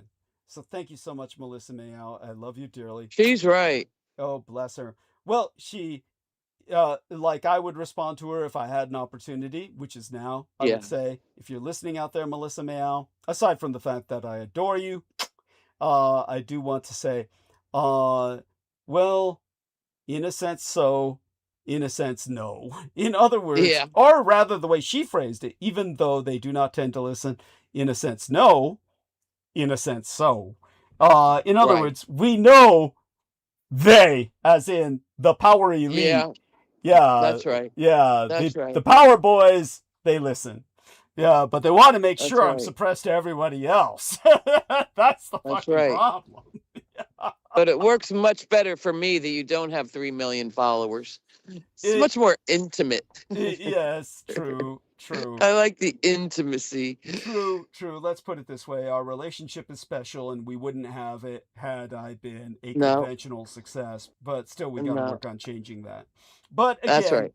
the enemy themselves are working on changing it for us. The power elite is bringing down Yeah. the whole game as, all around us. So That's right. we'll all We be just left. got to be strong. Yeah, we'll all be left rebuilding it. And hold on to our sanity. It's the only thing I got. Yeah, well, I think you and I lost that long time ago, so we don't Yeah, need to worry well. about holding on to that. I hate to quote Hunter Thompson, but the weird are getting going. Yes. Like it or not, kicking and screaming. Yes, when the going gets weird, the weird get going. There we are. We've got to get going now. So we'll Lady be Gaga's going. Monsters. We're Lady Gaga's monsters. Yeah, That's it. Respond. that's right. There we are. At any rate, I do want people to understand that there are things that what was it Horatio said? More things in heaven and earth than was it Shakespeare through Horatio? That's right. Help me with that. Help me with that. What was it? God. Yeah, I know what you're saying, though. More things on heaven and earth than you can imagine. Than you have dreamt of in your philosophy. That Horatio. You have dreamt of. Thank you. Yes. Thank you. That's it. And what, like you said, rung me like a bell. Yeah. The truth is the truth. It don't matter what you believe. Yeah. Yes, thank you. Which, by the way, it's so crucial. Little fun bit of trivia here. The only reason most Americans know about that quote at all, and certainly the only reason I know about it, is because it is the frontispiece to King Kong versus Godzilla. I just saw it again. I swear to God. Wonderful. To fall asleep on. Yes. It's so soothing. Yes, yes. It's delightful. Don't they turn out to be friends? I don't know. I fell asleep. Oh, that's cute. That's adorable. Or at least part of the same ecosystem. They certainly don't kill each other. God, no. Yeah, they don't kill each other in the film. It's totally left open for interpretation. Yeah. So, but at any rate, the one thing you notice is that King Kong does not want to be fighting a fire-breathing lizard. They have to knock him out. They have to transport him there via balloons while he's unconscious and literally drop him on top of a fire-breathing volcano. Yeah, an ambulatory nuclear furnace. Force him to fight Godzilla. It's that sucks. Yes, it does. Brendan could relate. Yes. Yes. Now, God. In terms of I want somebody to help me with this. There's 450 facilities in the Persian Gulf that provide what the CIA calls the region's strategic commodity. Now, they're protected under international law, but these plants have been attacked during the Iran war. So, everybody, little quiz here, take a guess as to what these facilities are. Yeah, and that should... 450, you say? Yeah, about 450. Yeah, and data centers. Yeah, yeah. It's funny you say that. I don't think there's that many yet. No, those things are fucking expensive, and so it's they're the new target. Yeah, they are, and it's that's an important point. And now, did you hear me talking about it in the latest episodes? I did. Yeah. Well, anyhow, they're protected by international law. It is a crime against humanity. It's an international war crime to attack them. Come on, take another guess. Orphanages. Little girls' schools. Well, you'll know it when I say it. Yeah. Yeah. Desalination plants. Oh, yeah, baby. That is fucking right. And that's how many. Yeah. And Iran's not that big. No, it's all over the Gulf. It's not just in Iran. The Gulf. In fact, it's almost exclusively in the Gulf. Iran doesn't have that many. Iran has a lot on the coast, and some of them were attacked by Americans. But I want everyone to understand that it's all about desal now. Yeah. The most precious commodity in the Iran war is not oil. Just understand that. It's water. It's water. Yep. So, and it always was. It's water. And this was seen since the 70s. Yes. It was actually since the 1970s onward, as Holly points out, that oil money purchased the solution of desalination plants. Goddamn right. So now the region relies on 450 facilities to stop everyone from dying of thirst. Literally Dying. dehydrating. I mean to death. dying. Yes, literally dying. Drinking your pee until you croak. Yes, yes. So the entire region relies on 450 facilities to stop everyone going thirsty. So just understand that this is what the oil money really went into, and it's what everyone depends on for their very lives. And now these are being attacked. But the point is that the Iran war's most precious commodity is not oil. Okay, it's water. Water will decide the Middle East's fate. So it's the Iran war's hidden crises. Yeah, water matters That's right. more than oil. It's water, not oil. That's the key strategic commodity. Thank you. In Iran. That's right. And everywhere else. This brings us to the wider supply shocks of the new Gulf War beyond oil. These 450 desalination plants supply drinking water to around 100 million people across the Gulf states. Yeah. So, I hope they're not using it in their toilets. No, it's drinking water. This is purely drinking water. I mean, we flush drinking water in America down our toilets all day long. No, that's America's horrible. It's horrible. You don't even want to think about it.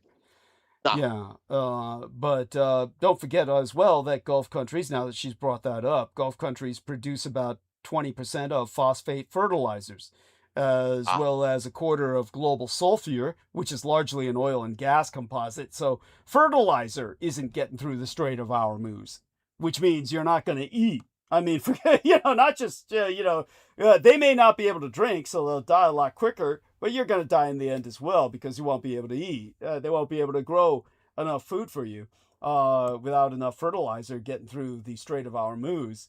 So, things are bad. It's bad, and a lot more critical than you might realize. However, I do want people to understand we don't want to make it worse on ourselves by fucking around with stupid terminology like the term World War III. Now, in all fairness, okay, we all love and respect Brendan Zoget. I'm not going to speak pretty good right now because my tongue, like I said, is still swollen enough where I have to be very leery of biting it by talking too fast. So because I can't twist it effectively, I won't be able to overcome my Chinese accent. English is my second language. But we all love and respect Brendan Zoget. But at the same time, he said, because he's not a war expert, that's not his expertise, he said, oh, are we in World War III? Which is a valid question, but this is a leap people take. It's irresistible. There is this irresistible leap to that term every time there's a conflict.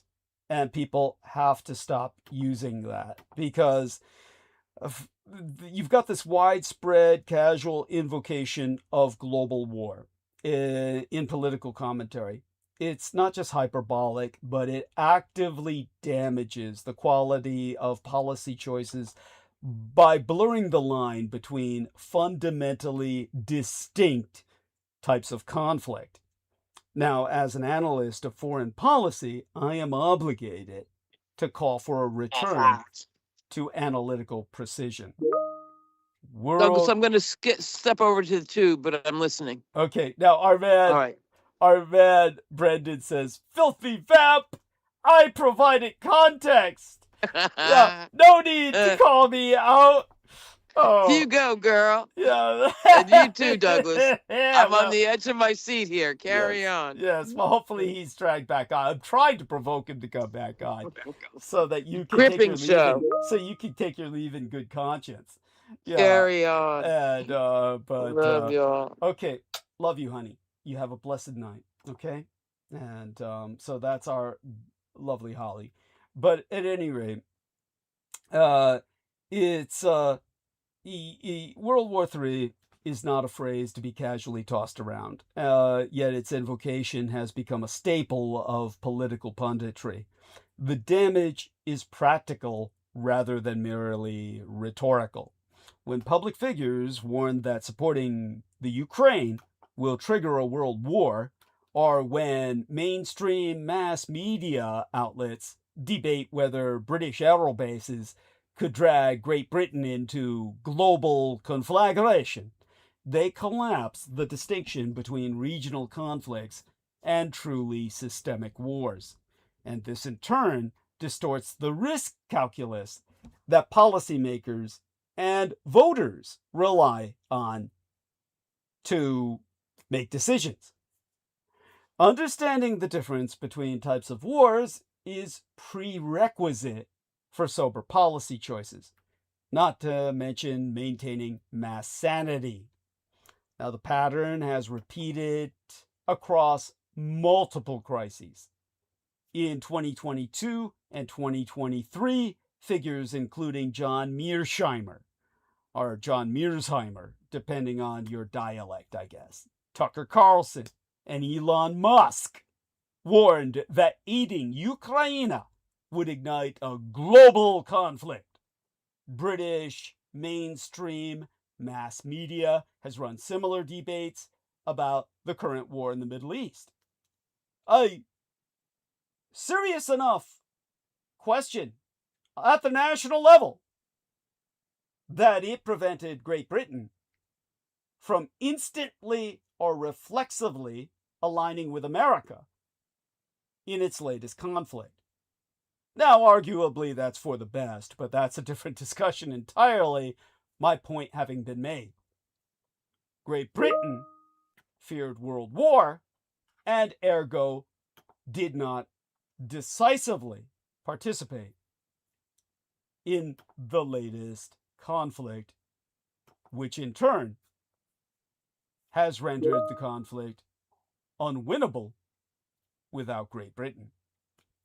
Now, a Politico poll, Politico the magazine, found that a majority of respondents in 4 Western nations now expect a world war within 5 years, which is a belief that I myself consider fundamentally accurate, but mistaken in the immediate sense as misperceived by Westerners, not just Americans, but on either side of the Atlantic.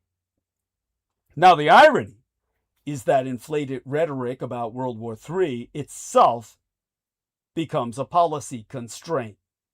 If publics are convinced that any escalation leads to all-out, total, unrestricted, unlimited global war, governments ergo face pressure to avoid all action, such as supporting allies under attack that carry no realistic risk of triggering any systemic conflict. So, to sharpen our analyses of policy choices and maintain our mass sanity in an increasingly chaotic world, we must avoid rhetorical escalation. Now, such having been said, here's our siding with Russia didn't save TC, Tucker Schmarlson. Yes, so yeah, there we are. Love that, and I appreciate that comment. So here he is. We've dragged him on. We've provoked him into coming on stage. Brendan Zoget, welcome aboard, and by all means, tell us about how Tucker Schmarlson has not benefited from his siding with Russia. While I take a look at your latest reports, I hit the haha on the wrong one, but I meant the haha for Tucker Schmarlson. So Israel reports via Japan, Israel reportedly running critically low on ballistic missile intercept. Oh, the entire Gulf is burning through them. they're burning through the ballistic missile interceptors, and all I can say is, instead of a haha, I'll put the high five on that. Yeah, and the only thing is, we're going to keep replacing them for Israel until we run out. But what else have you pointed out to us through this link? Japan on Monday started to release oil from private sector stockpiles to stabilize supply. The maneuver comes as the Iran conflict disrupts tanker traffic from the Middle East, which supplies most of Japan's oil, of course. So please, yes, give us your own analysis of the situation, dear Brendan, by all means. And let's see if he feels fit to respond. Now, let's see if you can come off mute. It's Sunday, isn't it? Oh, gosh. Is he back yet from the ranch? Oh, are you on site the ranch? Let's see what he says. Let me see if I can give a response here. I'll put a check mark here on the Japan news. He says, I am being muted. I have to work on tech. Holy shit. Okay, so he's being muted. There we are. And so by all means, work on that tech. And all right, so I'll take it from here, dear Brendan. But this brings us into a conversation about staying power. Okay, here's a quote for you. This is the final battle, the final stand. That's from Iran, or rather its leadership, if you could dignify it with that term. Audible. Oh, there we are. You are. Okay, my dear man. Okay. So I provoked you. Yeah. I provoked you into coming aboard. So catch us up. Are you okay? I mean, no, but the situation is stable as it can be. Oh, yeah. Thank God. Yeah. Are you back in the warehouse yet, or still at the ranch, so to speak? No, I'm not at the ranch. Okay. Thank God. Yeah. So. I haven't had a chance to look at anything you sent yet, so I'll look at that as soon as I'm done hosting tonight's typical vampire. Yeah. Like busy suckling and scraping and licking shit. Well, tell people what that means, please. It sounds so awful. You know, that's what Blackula said. Scrape and lick. Well, vampires don't suck; they scrape and lick. Well, explain to people this is what vampire bats do. Vampire bats. Okay, so do explain to people that. Okay. Yeah. Vampire bats technically do not suck. Well, they scrape and lick, but it still does. Yes. That sounds even worse. Yeah. It sounds even worse. Yeah. Well, nothing's gonna make you sound better. At this point. At this point, someone's going to call Van Helsing to get you. Shit. So, anyways. Okay. But, I'm already bound to aid the Helsing dynasty, so you know that. And you got to explain that to them because they wouldn't let me in the consecrated grounds because of you. They said you're stained by the vamp. Yeah. I literally got stopped at the door, but anyways, that's another story for another time. Oh yes. Oh, but they recognized you. That's for fucking sure. So that being said, dear Brendan, share with us whatever else you're willing to share, and tell us what's on your mind and what we should be paying attention to, both domestically and internationally. I sent a few things just now. Japan's releasing its private stockpiles of oil, which is a very bad sign because they get most of their oil from Iran, apparently. So Japan was one of the big buyers. Yes. So they're going to have to get involved because they are very sensitive to oil embargoes because they're such an isolated country and all of that. Not to mention the history of getting, embargoed by every country on earth. So embargoed by the West. Embargoed by the West. That's what I mean. Yeah, the so-called the ABCD encirclement, which stood for America, Britain, China, and the Dutch East Indies. So it was the ABCDE encirclement. And it was I mean, that. honestly, they should just go take those freaking northern territories back and just say forget about Russia. I Well, mean, that's a good start. That's a good start. Yeah, And because well, there's at that, least natural gas up there, yeah, well, that's gonna happen inevitably. That's an and most of inevitable. their cars Yeah. are hybrids, so Mhm. already, so Mhm. they're already the most, in my opinion, one of the most efficient, Mhm. petroleum efficient countries on Earth, in Oh my yeah. opinion. Oh yeah. No, Like definitely. they could just run off electricity and it wouldn't hurt them that bad. Yeah. Well, I mean, in interim, however, until there's a full transition, the inevitability will be those four islands. But honestly, as I've said before, Japan needs to, first off, America needs to take into federation as a not basically America needs to become like an intranational body, consistent as a federation of more than just the United States, but also South Korea, Taiwan, and Portugal. Maybe a few other nation states, but definitely those three on either side of its oceans. And Right. but that is to allow Korea and Taiwan, in particular in Asia, to then feel they're under the American protective umbrella unquestionably from both China or Japan, and that having eliminated them as spoilers, then Japan needs to proceed into mainland Asia, not in Manchuria at all, that's just a rust belt, but into Mongolia and the former Soviet Central Asiatic republics, absorbing all the oil and natural gas there, which can then be brought to them via pipeline over land. And that will enable them to, through both Tajikistan's east, which needs to be independent of Tajikistan anyway, because they're a completely different ethnos, that will enable Perla, as the Germans used to call it, the Traum Kingdom or the Dream Kingdom, that will enable Perla, along with Pashtunistan and Baluchistan, to give Japan an outlet to the Indian Ocean through Central Asia. And through that, they can then more easily access whatever oil might still be needed via maritime route, instead going through rail line and pipeline through Central Asia straight to Japan. Vić-à-viś, of course, a reoriented Peiping, as it was called for many years, Northern Peace, instead of Beijing, Yes. the so-called capital of Communist China, which should be capitaled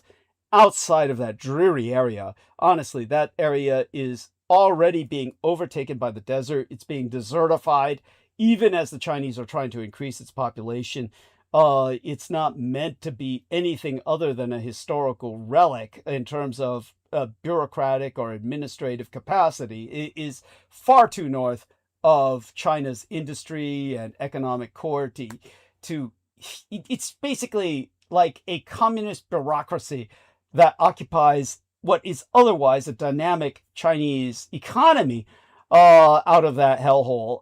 Beijing needs to become a hub for oil and gas going to Japan. But China needs to be capitaled in a far more central region.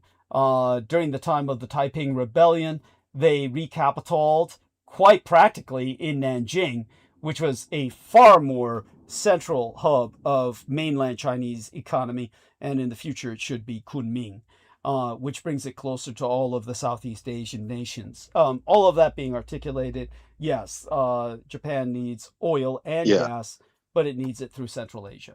And that, by the way, would give it a capacity to forever divide Russia and mainland China from each other, so that they never again form another Sino-Slavic synaxis to threaten the world.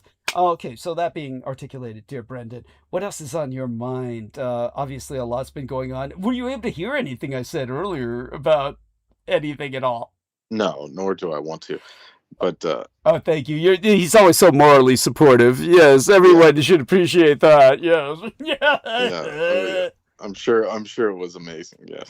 That was delightful. The insincerity. I love it. Yes. Yeah. No. It's just, everyone should go back and listen after this is done. All right. But an important point about this Japanese situation, Yes. is that after the 1978 oil embargo and all that jazz, Yes. the Japanese started its own national reserve system, which stockpiles about 254 days of its internal consumption. But if you notice, they're forcing the private sector to relinquish their reserves first. So that proves what? That proves it's not a free market. Yes. It's a fascist economy. Thank you. Thank you. I love it. Which is what I've So- always said. So this is proof of what you've always said. So, Thank you. See? That's it. but they won't say it openly. They won't say it openly. So if we say here, it says it's going to begin releasing 15 days worth of private sector oil and only a month's worth from the state reserve later in the month, according to Mediæ, which is one of the Mediæ is internal the fascist branch of government. It's the Ministry of Internal Trade and Industry. Go on. Yeah, exactly. So those people are forcing the private sector to release its oil first. And then they said, we'll come in later with the national supply. So that's telling, Yes, I love it. And, yeah. So it says, when you look at the conflict, this is the quote from one of these administrators. This is so the Americans are telling them, why don't you just buy from Alaska? That's their response. That's their response. They said, look, we're going to remind you that crude oil from Alaska to Japan has never been targeted by terrorist attacks ever successfully. Yeah. But it would be the easiest thing in the fucking world. Oh, believe me. I don't know. I mean, there's nothing out there. Yeah, there's nothing out there. Well, there's nothing out there to secure it. They've got miles of unguarded, unsecured pipeline. I mean, there's something to say. Why, if it's so close, how come they haven't been buying it? That's very strange. Yeah, why should they? Why the fuck would they? 90% of their oil comes from the Middle East. Thank you. And why would they want to buy oil from the Americans who attacked them on 3/11, as I articulated earlier on tonight's show, and the opening of the last show's episode? Yeah, my last transmission before tonight, I said the same thing. So, yes, the Israelis and Americans attacked Japan on 3/11, their version of 9/11, March of 2011, with the Fukushima Daiichi attack. And I've explained that in depth in the episode preceding tonight's. And, of course, Japan doesn't want to buy American oil. By the way, I put up a nice image in the chat box for you to look at if you take a look at that and, do acknowledge that. What is it? Oh, take a look at it. And, it's kind of my rebuttal to all the nice images that you provide myself. Yes, there we are. And, she's stressed out, poor lady, but prayers to her. Hopefully she can break through. How so? She was having some health issues before coming here, so let's hope she's okay. Okay. Yeah. But if I had to look forward to seeing Donald Trump personally, I'd be sick too. But go. Yeah, well, it's rumored that she only sleeps 4 hours a night because she's just very obviously high strung. Yeah. Interesting. So, well, all I can say is that I would advise her to start taking some of that kratom, the bottle you had, which Oh, you tried it. Oh yeah, So imagine. I couldn't get up today. Imagine how fucking ready our troops are drinking that shit. They're ready to go to war, baby. No shit. Yeah. Let's see. Yeah, so she has extreme exhaustion. That's what she's saying. Oh wow. Her, But in Japan, that's normal. Yeah, so that's why they voted her in. They said, "Oh, this lady knows what's good. She knows what's good. Yeah. She'll, So there you go. Yeah, she'll work herself to death on our behalf. That's what they. Yes. Yeah, that's how they look at it. Yes, no, that's Oh, wow. So thank you for sharing that. I'm sorry to hear that. And yes, we Yeah, must and she maintain claimed her. she had a cold. That's what, when Okay. people asked her why she was not feeling well, she said I she had a cold. I So see. there you go. Well, we must maintain her in thought and prayer regardless. Yeah, She's, yeah, yeah. definitely. We're on her side. This is an actual quote from her. She promised to, and this is not satire, work, work, work, and work. God, well, that's got to 5. stop. Yeah. Yeah, you see that's got to change. I mean, that's like yeah, that's how would I say it? It's not really a good thing. It's not really, yeah, vice is virtue taken to excess. So Right. yeah, let's not take it to excess. So if I were there, I would counsel her in that regard. Well, she's a heavy metal drummer. She's got this. That's true. It's That's not true. the worst thing she's dealt with. Good point. Your point's Yeah, well so taken. there she go. That's right. Yes, she was a drummer in a heavy metal band. Yeah. Yeah, And she's metal. yeah. If any of these white boys say, "Oh, that's metal," well, she's fucking metal. you know? Yes, there we are. Thank you. Forget about Norwegian metal. They got it easy up there. She's metal. Yes, thank you. Yes. Comparatively. Oh, love it. Remember when John Miranda was bitching about his prison time in Sweden? And how Oh Brooke my Gibson. god, Brooke what a Gibson. joke. Yeah, thank you. What Thank a you. joke. Oh, Shit, tell I would people. trade everything for a prison stint Yeah. in fucking Sweden right now. Thank you. I give up everything. Thank you. Thank you. Even if it was like 10 years, just like fuck it. Yeah. Yeah, tell them. You get views of the mountains and video games, whatever you ask for. Yeah. Humanely catered meals. Literally, that's what they call it in Sweden. I don't know the local term, but oh, man. yeah. Oh. Swedish prison is like a dream. Yeah, it's so true. It's so fucking true. Yeah. Yeah, to the point where they instead, like, it got so bad they were saying only citizens will get imprisoned here because it was so good. Yes. People were probably like, Russians were probably jumping the border. People were going there just to commit crimes. Just to get arrested. Yeah. Yes. Yeah, it says here, cells are designed with focus on hygiene, personal space, a bed, a desk, a chair, a private TV. It says the environment resembles a dormitory rather than a prison. It provides prisoners with amendments as humans with psychological needs. Amenities. Go on. Yes. Go. Yeah, amenities. Yes, prisoners are often expected to work, woodworking, industrial work settings, cooking, education. Like, I mean, shit, this sounds like a dream to me. Even high security facilities have less restrictive than any other nation on earth, pretty much. Oh, yeah. Yeah, there you go. No. I like this part. The system has been experiencing overcrowding. Yeah, no shit. Yeah.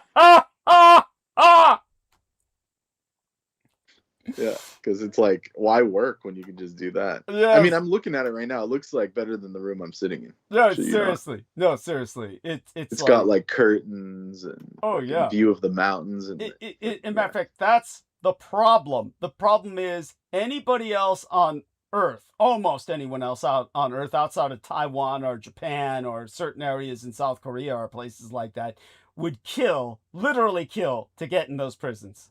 So this is the problem they had. Yeah. Everyone was going to Sweden just to fucking kill someone so they could get in prison the rest of their lives if they could. But of course they keep a limit on how long they can keep you because their idea of humanitarianism is even that guy who killed all those kids in Norway, they're releasing him, after a certain number of years because they won't keep anybody for life.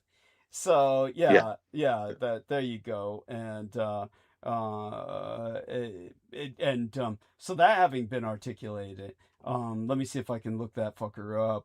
Yeah. But continue with where and he was a right winger, by the way, one of those. Wait, what did you say? Can you repeat that? Yeah, man who killed kids in Norway. And we'll get his name, then I'll repeat it. Oh yeah, the guy that wrote the diatribe and all that shit. Anders Behring Breivik. So Yeah, Anders it's true. Breivik was this Norwegian neo-Nazi who became a mass murderer. He killed 77 teenagers, just kids. And but Breivik is serving the maximum sentence in Norway. 21 years. 21 years. Since he was sentenced to that in 2011. Well, he'll be out any day, right? I mean, yeah. And this person on Reddit says they were in Swedish prison for 2 years, and they visited a Norwegian prison as a visitor, and their prisons are softer than Swedish ones. Yeah. Oh shit. Where is this? Soft and Softer gentle. than Sweden? Where is this? Norway? Norwegian. That figures. That fucking figures. Soft and gentle. It's a focus on rehabilitation and showing people what a decent and good life you can get, instead of scaring you into ending up there again. Yeah, so this guy's rewarded for killing 85 people. He's rewarded for killing 85 people. Yeah, opening fire in this island. And it's like the way people are asking questions, like these commenters, it's like they want to move there. They're like, how much violence? Yeah. How are the mental health? Yeah. You know? Oh, it's like, great. How are the services? Like they're going there for a tour. Like, dude, it's like you're in Club Med. Dude, it's like you're in Club Med. You got no stresses. What was security like? Do you have any regrets about the time lost? No. Like people are asking like it's a hotel. Like it's a fucking hotel. It's time well spent. You're being educated and shit. Yeah. Would it be, this is a real comment, would it be a good option for retirement? Yeah. Oh, yeah. I mean, Jesus. You. And then the person answering is thinking they're talking about being a prison guard. And then they said, no, it's better than being homeless in the United States. Like, even the OP doesn't understand his question. Yeah, it's like, no, he wants to go there and commit a crime. Yes. Yeah. And not only that, the time you spent there learning how to cook and do carpentry and shit, by the time you come out, you're a master craftsman. You'd be both a master woodsman, carpenter, and chef. You know, you could get work anywhere, you know? This is so anyways, that's the thing about that. Yes, thank you. No, that's beautiful. I really appreciate that. And what's the food like? It's literally, these questions are like people want to go there. Yeah, of course. Breakfast at 8:30, sandwiches, yogurt, oatmeal, eggs on the weekends. Lunch and dinner could be anything from hamburgers to Swedish meals, fresh vegetables and fruits every day. I mean, is it better than school lunch? And he says, school lunch was always good. He said, school lunch was always good. But for each prisoner, the food isn't luxurious, but I didn't suffer. Yeah, there you go. I mean, he wishes he was back in. He'll commit another crime to get back in. That's what most of them do. They turn around and commit another crime. Yeah, that's crazy. I mean, this is, the funny part is the commenters. It's almost like you would ask someone, how was that hotel? Yes. What did it have? What kind of breakfast did it have? Oh yeah. No, seriously. Did you feel like you got ripped off? You know? Oh yeah. No, well, there's no need asking that question. No, it's like one of the best places to be is a Scandinavian prison. It's like it's like something to aspire toward. So that neo-Nazi killed 87 people to get that maximum sentence. He was aiming for 88, for the number 88, Heil Hitler, the eighth letter of the alphabet, but he got 87. He was one short. Yeah, he's been bitching about that ever since. But yeah, 21 years. This maximum sentence, 21 years, and it's what's called preventive detention. Preventive detention is what it's called. That's just like saving him from himself or something. Yeah, some shit like that, preventing you from harming others. Yeah, and they're hoping that after 21 years he'll be mellowed out. I mean, well, being in 20 years in a spa, I'd be chill too. Yeah. Ah! Yeah. Oh shit. Oh yeah. Anyways. Yeah. Well, that's what I said. Yeah, and these, on our end of the spectrum in America, it's like I've seen like hundreds of articles about the Oscars. No one gives a fuck. Yeah. Thank you. I don't think anyone watched that. I mean, and they're just trying so hard. Best moments you missed. Like literally, I'm not joking. This whole page is full of this shit. Billy Crystal and Barbara Streisand. It's like, dude, no one gives a fuck. Billy Crystal, Barbara Streisand. Yeah. What happened? How why is old Sean, do they why think we was Sean, are? Only Oh, people wait, in their 90s will recognize those names. Go. Oh yeah, no, easily. And then they're saying, where's Sean Penn? Why is he absent? Because he's a commie freak somewhere Yeah, doing something stupid Yeah, there you with are. his money, his millions. Thank- I don't know where the thank fuck you. he's at. Thank Yeah. you. Yeah. Like, Yeah. like Oh, this is what people get paid to write. This is a joke. Come yeah, on. thank you. Thank Like you. it's like if I looked at this page and I didn't know there was a war, I wouldn't know anything because it would just be like, oh, normal. Yeah. Everything looks normal. Yeah. Yeah, Oh, seriously. here's another one. Veterans, depending on mental health care, losing their therapist under Trump Good. because they ain't getting paid. It's like, why would you want to help someone? No shit. Yeah, they're all being downsized. You know, There's that another one of those Larry David jokes where he said, I need you to go with me to pick out a couch. It's part of the therapy, right? And he says, I need someone. And so the therapist is like arguing with him. He's like, I'm not doing that. I'm your therapist. And then eventually he does it. Yeah. Yeah. And then he goes through like the whole, we're going to pick out this couch and it's good for your mental health. And then at the end, he says, I'll see you next week. And he goes, what? He says, yeah, that was your therapy session. I'm still getting paid. Oh, good. Wait, who was this again? Where was it? That was Larry David. This was one of those Larry David bits. Okay.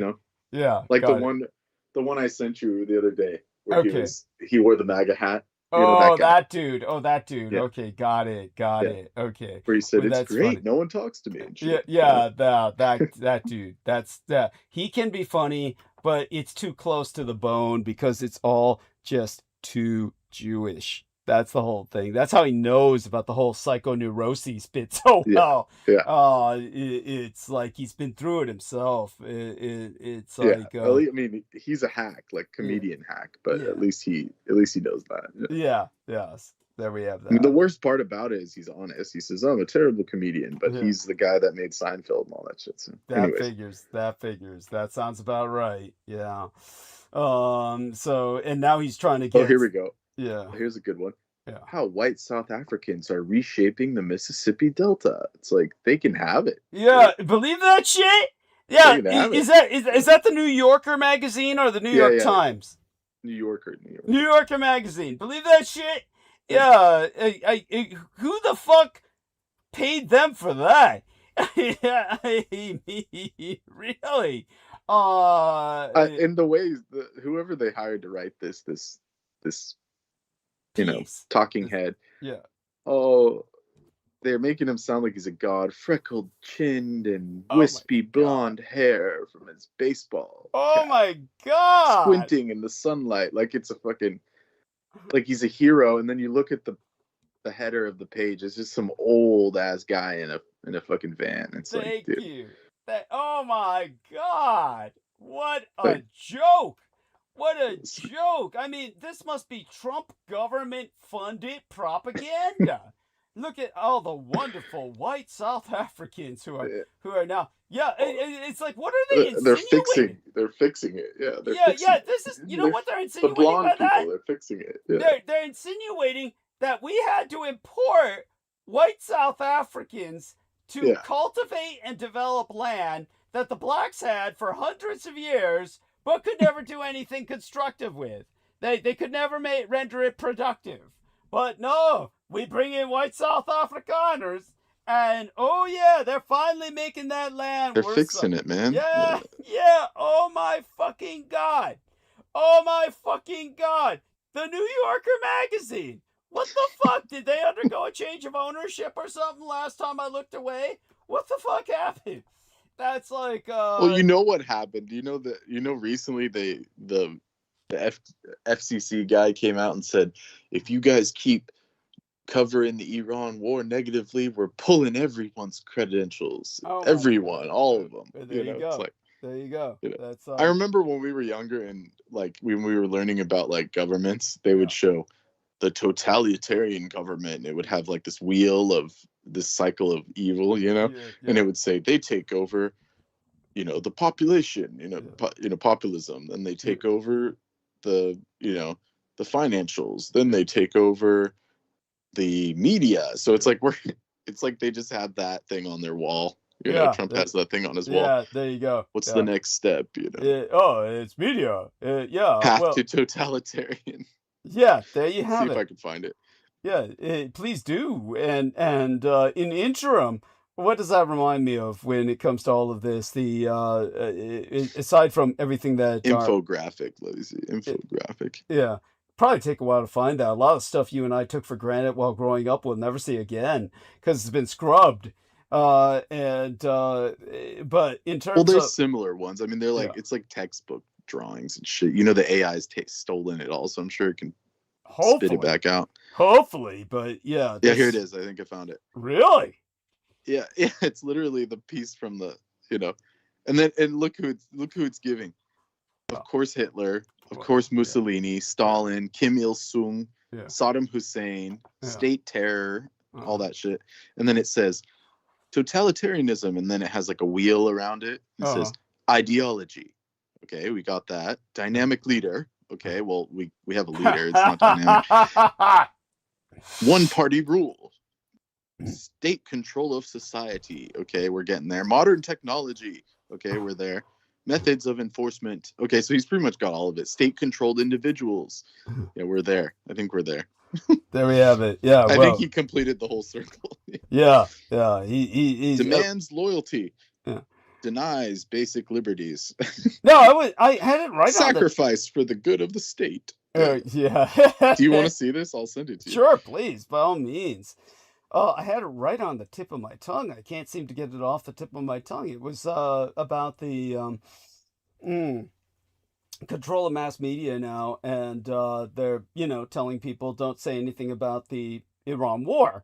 And when you brought that up, what did it make me think of? Just the fact that they've you're gonna pull your press card. Oh yeah, gonna like pull that sounds like some shit from the 40s. Oh well, I mean, they didn't even need to do that. They just tell all these people, well, it's beyond what happened in the 40s. In this case, it's so much worse because people are just going for it. They're doing what the New Yorker's doing, exactly as you described. Now they're putting out propaganda pieces on behalf of government malpolicies, like bringing white South Africans. Oh shit! Speaking of totalitarian, it's not even letting me send it. Of course not. You can tell people everything that we have in terms of communication is being fucked with. Yeah, it's So sorry, we cannot send this. Try it through email. Yeah, try attaching it to email and see if we can get it through Gmail, because I know what you mean. Okay, it's sent. It's sent finally. I had to reset everything. Yeah, there you go. Finally sent a file. I mean, this is like textbook shit. Come on, this is a joke. And so there we go. But like you said, it's I like how at the end of the spectrum on this other one I'm looking at, it goes from anarchy to tyranny, and at the very end it's communism and fascism. And guess what's in the middle? Democracy and republicanism. Oh man, let me see that one. If you could send you would like this one.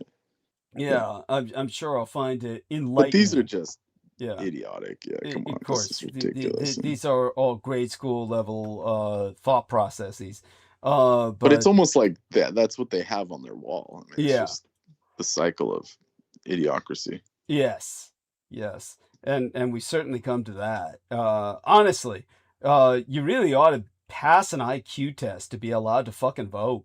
It would eliminate 3/4 of our population right off the fucking bat. This other one got scrubbed. The one I just tried to save. Of course, that goes without saying. Why am I not surprised? That's a given. For everybody listening, we're getting into it tonight. I'll be monologuing about Iran soon enough, but thank God Brendan's come on a little bit, and it helps us ascertain. Pretty soon I'm gonna get like the thought police shit from 1984. Oh, no doubt. What did they say? You were unmutual and shit. It's something they had a term for it. Yeah, I can't remember what it was, but the thought police in 1984, they're it's like George Orwell presaged where we're at today. All I can say is we're there. The Ministry of Truth. This was his name. Yeah, well, it was Winston Yeah. Smith. Winston Smith and the Ministry of Love. You know, Yeah. that's the name for your rock Sounds band and terrible. mine. That's our rock band. Winston Smith and the Ministry of Love. Yeah, war is peace, freedom is slavery, ignorance is strength. There you go. Yes. That's where we're pretty much at. We're at that point. Yeah, it's well, we've gone beyond that a long time ago. That was like George Orwell was all wet. Here's Yeah. where I've described before the fact that George Orwell's novel was somewhat mistaken in that his novel basically was based on his experience in the Greater Soviet Union. So during his experience in the Greater Soviet Union, the mistake he made, while logical, was that the West, once it was subjected to totalitarianism, would disintegrate into abject poverty. And it will. But the issue is that when they tried to make movies that were showing just trying to cinematically convey 1984, the best that was made is one I doubt you can find on YouTube. I doubt we could even find scenes of it on YouTube. In tax scenes, probably maybe some, but they would be part of reviews that would not show the entire movie. If we could find the entire movie on YouTube, I'd be happy. But if somebody could do that for me, prove it. But it was 1984, released in the 1950s, early 50s, right after World War II. And it showed a totalitarian society in black and white based on the novel, but it showed it in a semi-futuristic sense without all this obsession with poverty. When, during the year 1984, they made the film 1984 with the movie starring John Hurt, and John Hurt was with that. It was the last film of that guy who died while making it. What was his name? The old man who played in 1984. We can look him up. He was an old actor. He was an alcoholic actor. Died filming 1984. Okay, 1984. They might give me some actor who died that year. And of course they do. They give me some young heartthrob at the time. John Eric Hexum. I don't even know who this fucker is. This has nothing to do with the film that I'm looking for. Okay, we'll keep looking. Movie titled 1984. And it's still giving me this dude. Dude, this is not who I'm looking for. He was 26 years old when he died. John Hurt starred in Elephant Man in 1984, has recently died. Poor son of a bitch. That was in 2017. Damn, that was a while ago. It wasn't Robert Carradine either. Old actor starred in film. Old actor starred. Okay, let's see if we can look him up. You still there? I'm here. Okay. Yeah, in the movie 1984. Here we are. Well, I found the original 1984. And this was filmed in it's not the 1984 film, but it was Richard Burton is the actor I was looking for. So Richard Burton died while filming that movie 1984. And Richard Burton died of his alcoholism. Oh, the Welsh guy. Yeah. And but the original film here starred Edmund O'Brien, Michael Redgrave, and Jan Sterling. That's the film to look for. I can't find when it was filmed. 1956? 1956. That's the film to find. 1956. The one made in 1956. So if anybody can find the 1956 version of 1984, that's the only one to watch. You don't want to watch the other ones. And Aristides maybe found the archive. God bless him. He's found the archive. God bless him. And so there we are. But when it came, I don't know how he did that so quickly. That's the film anybody should be watching. Archive.org apparently has it. And but the one film with Richard Burton, the only redeeming feature is Richard Burton. Poor bastard, because it's the last film he ever made. And he does well in it. But the film itself is unwatchable. It's the most boring film you'd ever viewed. In that sense, it's true to the book. Just like the book 1984 is the most boring book you'll ever fucking read. Yeah, it's just that dude talking to the judge and shit. Yeah, it's lame. Yeah. It's like, it's not good as a read. It's not a reading book. It's only exists as a political parable. It's a snoozer. And but the film that was made that stars Richard Burton was true to the novel, and it's all the worse for it because it misleads the viewer. Your viewer looks at that film and all they see is cockroaches, rats, and poverty, and then they say, well, our world's not like that. Even though it's becoming more like that every goddamn day, they still say, oh, our world's not like that. They don't have a bombscape, okay? In that film, they show a bombscape. Everything is bombed out. So it's like World War II's Blitzscape in London during World War II when the Blitz was ongoing. That's what the spirit of what George Orwell was trying to recapture, but permanent. It was like the Blitz is permanent. We are in a permanent state of Blitz. That was what he was going for because he's British. But the problem is Americans have never experienced mass bombardment. So because Americans have no idea of what mass bombardment is like, only the British, the Japanese, and the Germans can tell you that, and the Iraqis and the Iranians. Yeah, Americans, they look at that and they say, that's not my world. I don't get it. I don't relate. So yeah, it's not, it doesn't help when the film shows that, and people just do not analog that to our reality. They can't. And so that's the problem. So everybody bear that in mind. Look for the right version of 1984, made in 1956, accessed at archive.org via in our case, via Aristides. And that'll take you where you need when you're making your points. So that having been articulated, hopefully later on I'll remember what was on the tip of my tongue about all this. But in the interim, know this much. Tehran believes a prolonged conflict can alter Washington's calculus. War is revealing the world's true weak points as the real winners of Trump's Iran war betray the limits of American power. And the war on Iran will damage the global economy, but not everyone will suffer. Vladimir Putin is already among the big winners. Trump saw the oil crisis coming and says it doesn't matter if Putin is helping Iran kill Americans.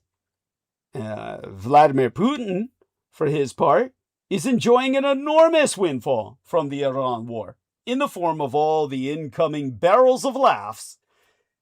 Well, barrels, and they may as well be full of laughs. They're full of profit for Putin, and his Russian empire stands to benefit in 3 ways. But the sugar high may not last. Meanwhile, the man who wrote MAGA's Bible on nationalism now stays silent on Ukraine. Yoram Hazony. I don't even know what ethnicity that is. Yoram Hazony. Hazony.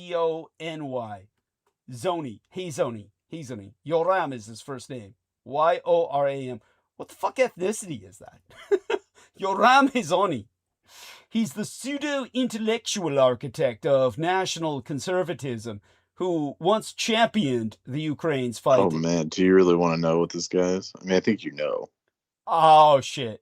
He's not the chosen elite, is he? Yes, he's Israeli. Oh, my God. Yeah. He's Israeli. Yeah. Oh. Not that that's bad. It's bad enough. Very intelligent, really good man. Yeah. Oh, no. He's gone to school. He went to school. Look. Pseudo-intellectual Bible hack. scholar and political theorist. Yeah. Oh, shit. Yeah, quack. Fucking pseudo-intellectual hack. Thank you.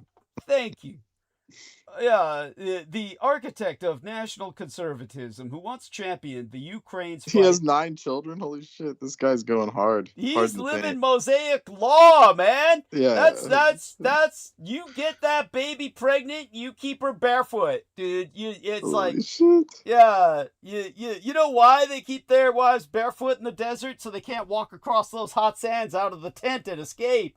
Yeah, that's all. Oh shit, maybe. Perhaps. That's all about. Anyhow, the Let's see. Yeah. Oh man. Yeah, he's got quite the resume. Yeah, Oh, he's got quite the resume. The pedigree and resume. He's pedigreed and resumed.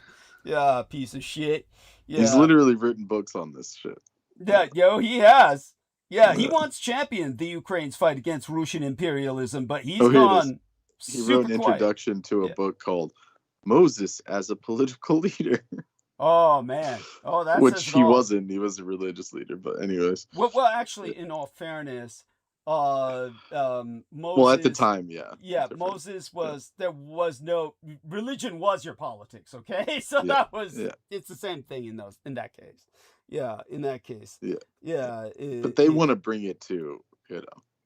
Oh, they're trying to a world kingdom. They're trying to render it relevant to us today, but that's like saying, live Mosaic law today, which means stone your wife, you know, when she's. So this guy, he founded the Shalem Center. Oh, of course. Oh, Shalem. It's a research institute. Yeah. It's a resurgence of Mosaic In law. its mission statement, the center wrote, "It seems that the entire Jewish people is suffering from an identity." So the grammar's all fucked. It seems the entire Jewish people is suffering from an identity crisis. How is it that Israel can never get a decent automatic translator, an Autobot or AI that can translate anything they say? It always comes out sounding like pigeon. It always comes out sounding like pigeon. Why is that? They're like me. I don't want to use spell check because what I say is that's what it is, you know. It's just, you know, does that make sense? Let's see. They want to provide a proper response to these processes, you know.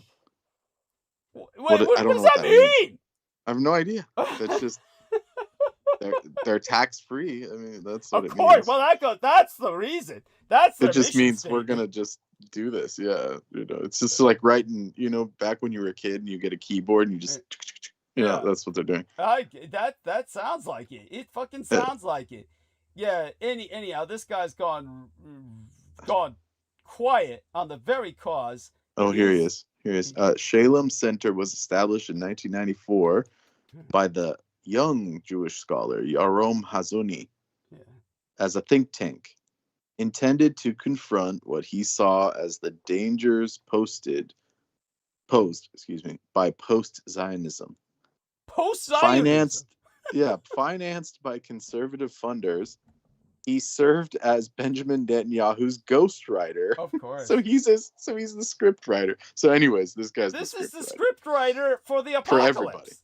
For everybody. This is the script writer for the and apocalypse. Was one of his advisors. Yeah, there you go. Tell people there's if he's one of Netanyahu's advisors, tell people about how Netanyahu. Yeah, this guy's one of the elites. Yeah, this is no joke. Well, tell people about there's claims.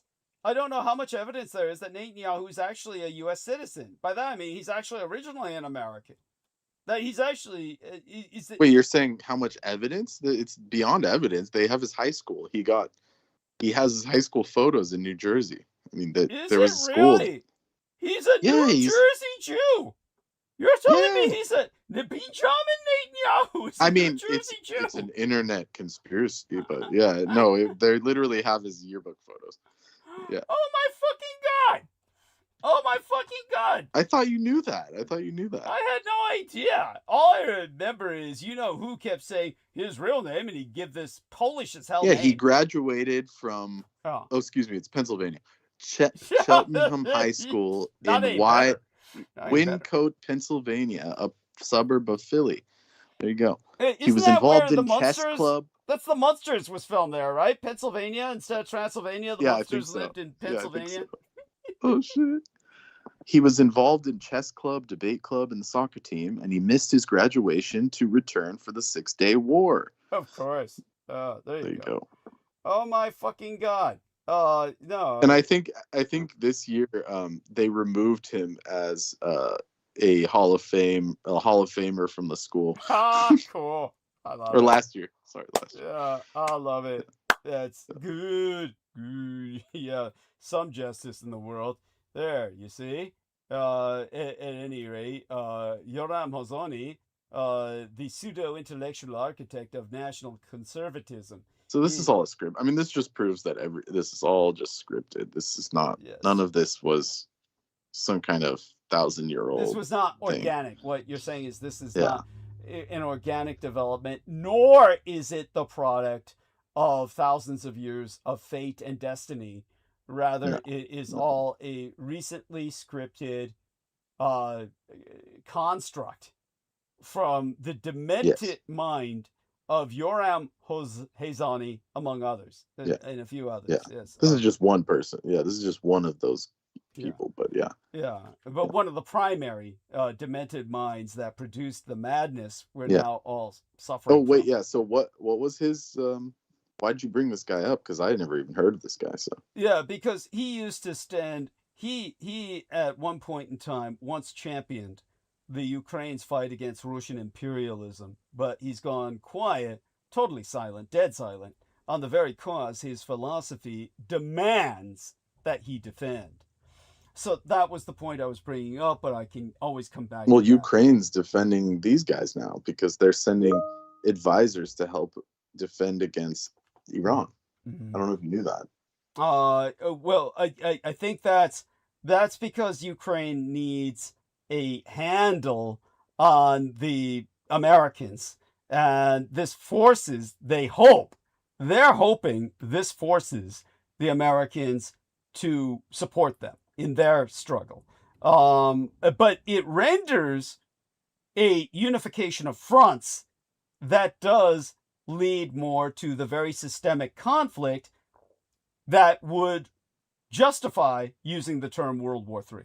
Does that make sense? Like you said, like you were say that again. warning again. Say that again. The Ukrainians are understandably trying to gain leverage on the Americans. They're trying to gain leverage on the Americans, and by doing this, they're hoping that the Americans will feel obligated to support Ukraine in their struggle against the Russians. But at the same time, we have no concept or proof or evidence or guarantee the Americans will do any such thing. While at the same time, this connects the two disparate fronts. This connects the two disparate fronts into a more systemic conflict where one could be justified in using terms like a third world war. Does that make sense? That's Yeah. as you were saying, as you were warning against. So this was what you were alluding to Yeah. when you made that statement in context. Yeah, there we are. So, Yeah. Well, actually, I just posited a question. You know, not to discount what you just said, but I just said, when can it be called a third world war? It's like, you know, I call it that, but because to me, the third world war was against the people and it started in 2020, but that's a whole nother point. This is just another phase. This is the next phase. That's all. By the way, look at this image that when I have to show you this because it's so fucking funny. So here we are. This is where when you sent me that link, that I don't know if you can see the screen share. Can you see the screen share? Oh my god! Yeah, this is the link. This comes down to the Bob sponsored content. Is this old Marine? This fucking old Marine. You know. Yeah, that's you, dude. That's yeah. Or that's what you think. No, let's not go into it on public.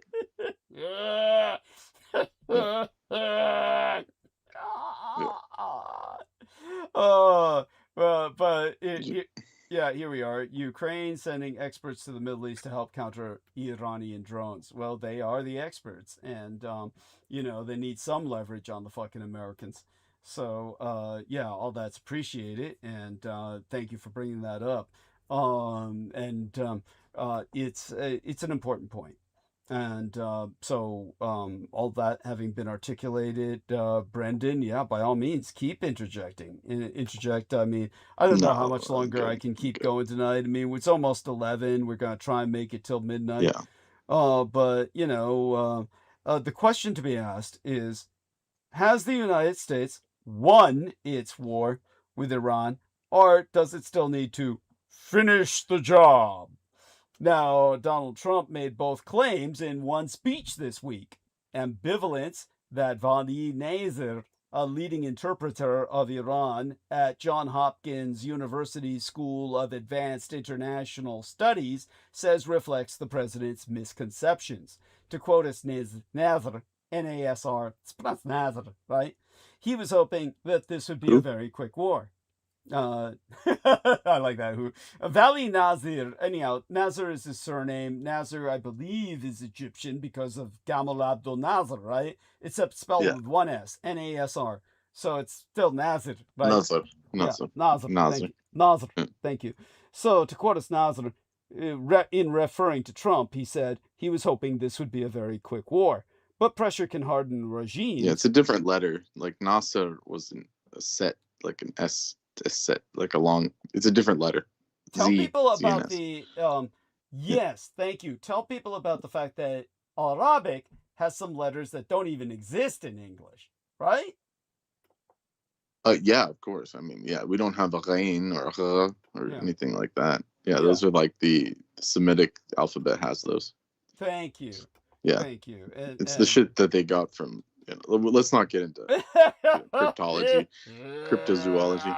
That's just like the shit that that's how the jinn sound. They have a lot of like. Oh, I love it. No, it's true. It's true, and yeah. They have like a fiery language. That's why those things are. Yeah.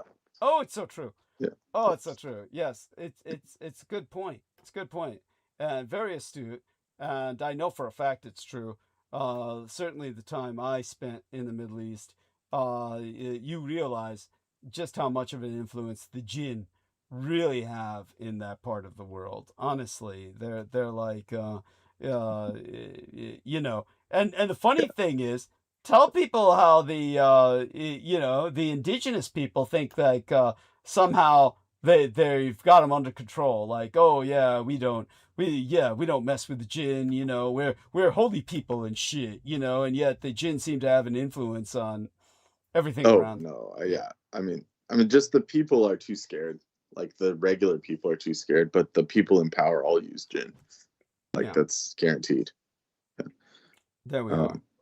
Yeah. And by the way, it's a well-known thing. Yeah, there's jinn everywhere. Yes. And there's a concept called, it's forbidden in Islam, so they're not allowed to say it, but they're called jinni, like the magicians, the dark magicians that use the jinn. And yeah, so like everyone's doing that. Yeah. There you go. Especially Saudi Arabia, but let's not get into that. I don't want to get. Oh yeah, well the Saudis. Allegedly, they're very pious people. Yeah. That's a good one. Yeah, the biggest producer of cheaply printed Qurans, which they spread all over the world, the way that the Gideons used to leave Bibles in every hotel room. Yeah. Oh, I mean, no, they're on a level that would make Gideon giddy. You know, Thank you. I love it. Yeah. Yes. Yeah, no, forget about the free hotel Bible. Like these people produce, specifically the Wahhabis, they produce every form of literature in every mosque on earth. And this is a fact. Yeah. You know. Yeah, no, it's that's they do. And so and most of them have, you know, very radical, even children's books have very radical indoctrination inside of it. Oh yeah. But because no one checks it, they just say, oh, it's a religious text. No one checks it. And they're in like little kids books. Like they look like, oh, cute little rabbit and shit, but it says like, you know, in the glory of the prophet, like kill everybody, you know. So. Oh, you got allegedly, not that I'm against, you know, anyone or any Oh, culture. oh, of course not. I support Tell all people cultures you're equally. Levantine yourself. Tell people you're Levantine Yeah, yourself. yeah, true, Yes. true. And Exactly. Yeah. uh, I the- am Semitic. I am in fact Semitic. So yes, I could far say more these so things. than Christine. Far more so than Oh, way Christine. more. Yeah. No, like, we're talking like totally way more than that. Yeah. Confirmed. Yeah, not some 1% shit. Yeah. Oh my god. No, 0 point something something. It's literally 0 point something. It's like, why did they even bother to say it? It was so stupid. Yeah. It was notional. Literally. Hey, look at what I just sent you as a link. Look at that. Isn't that cool? So just send Brendan a link in the private messages. Your private messages on Microsoft Teams. There we are. Oh shit. Well, hey, you better be giving this back. It's worth $2,000. Shit. Shouldn't have spent that shit, you know.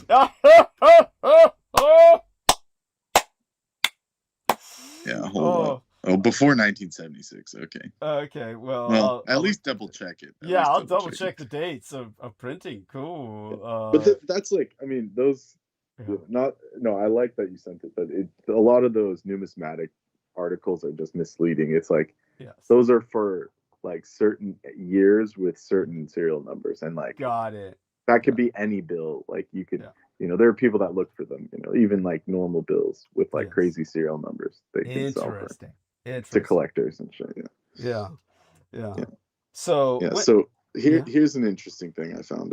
There's this valley near Medina. Mm-hmm. Well, explain to people the significance of Medina. Okay. Yeah, Al-Mecca and Al-Medina are the holiest sites in, Islam. Arabian, Islam. Yeah.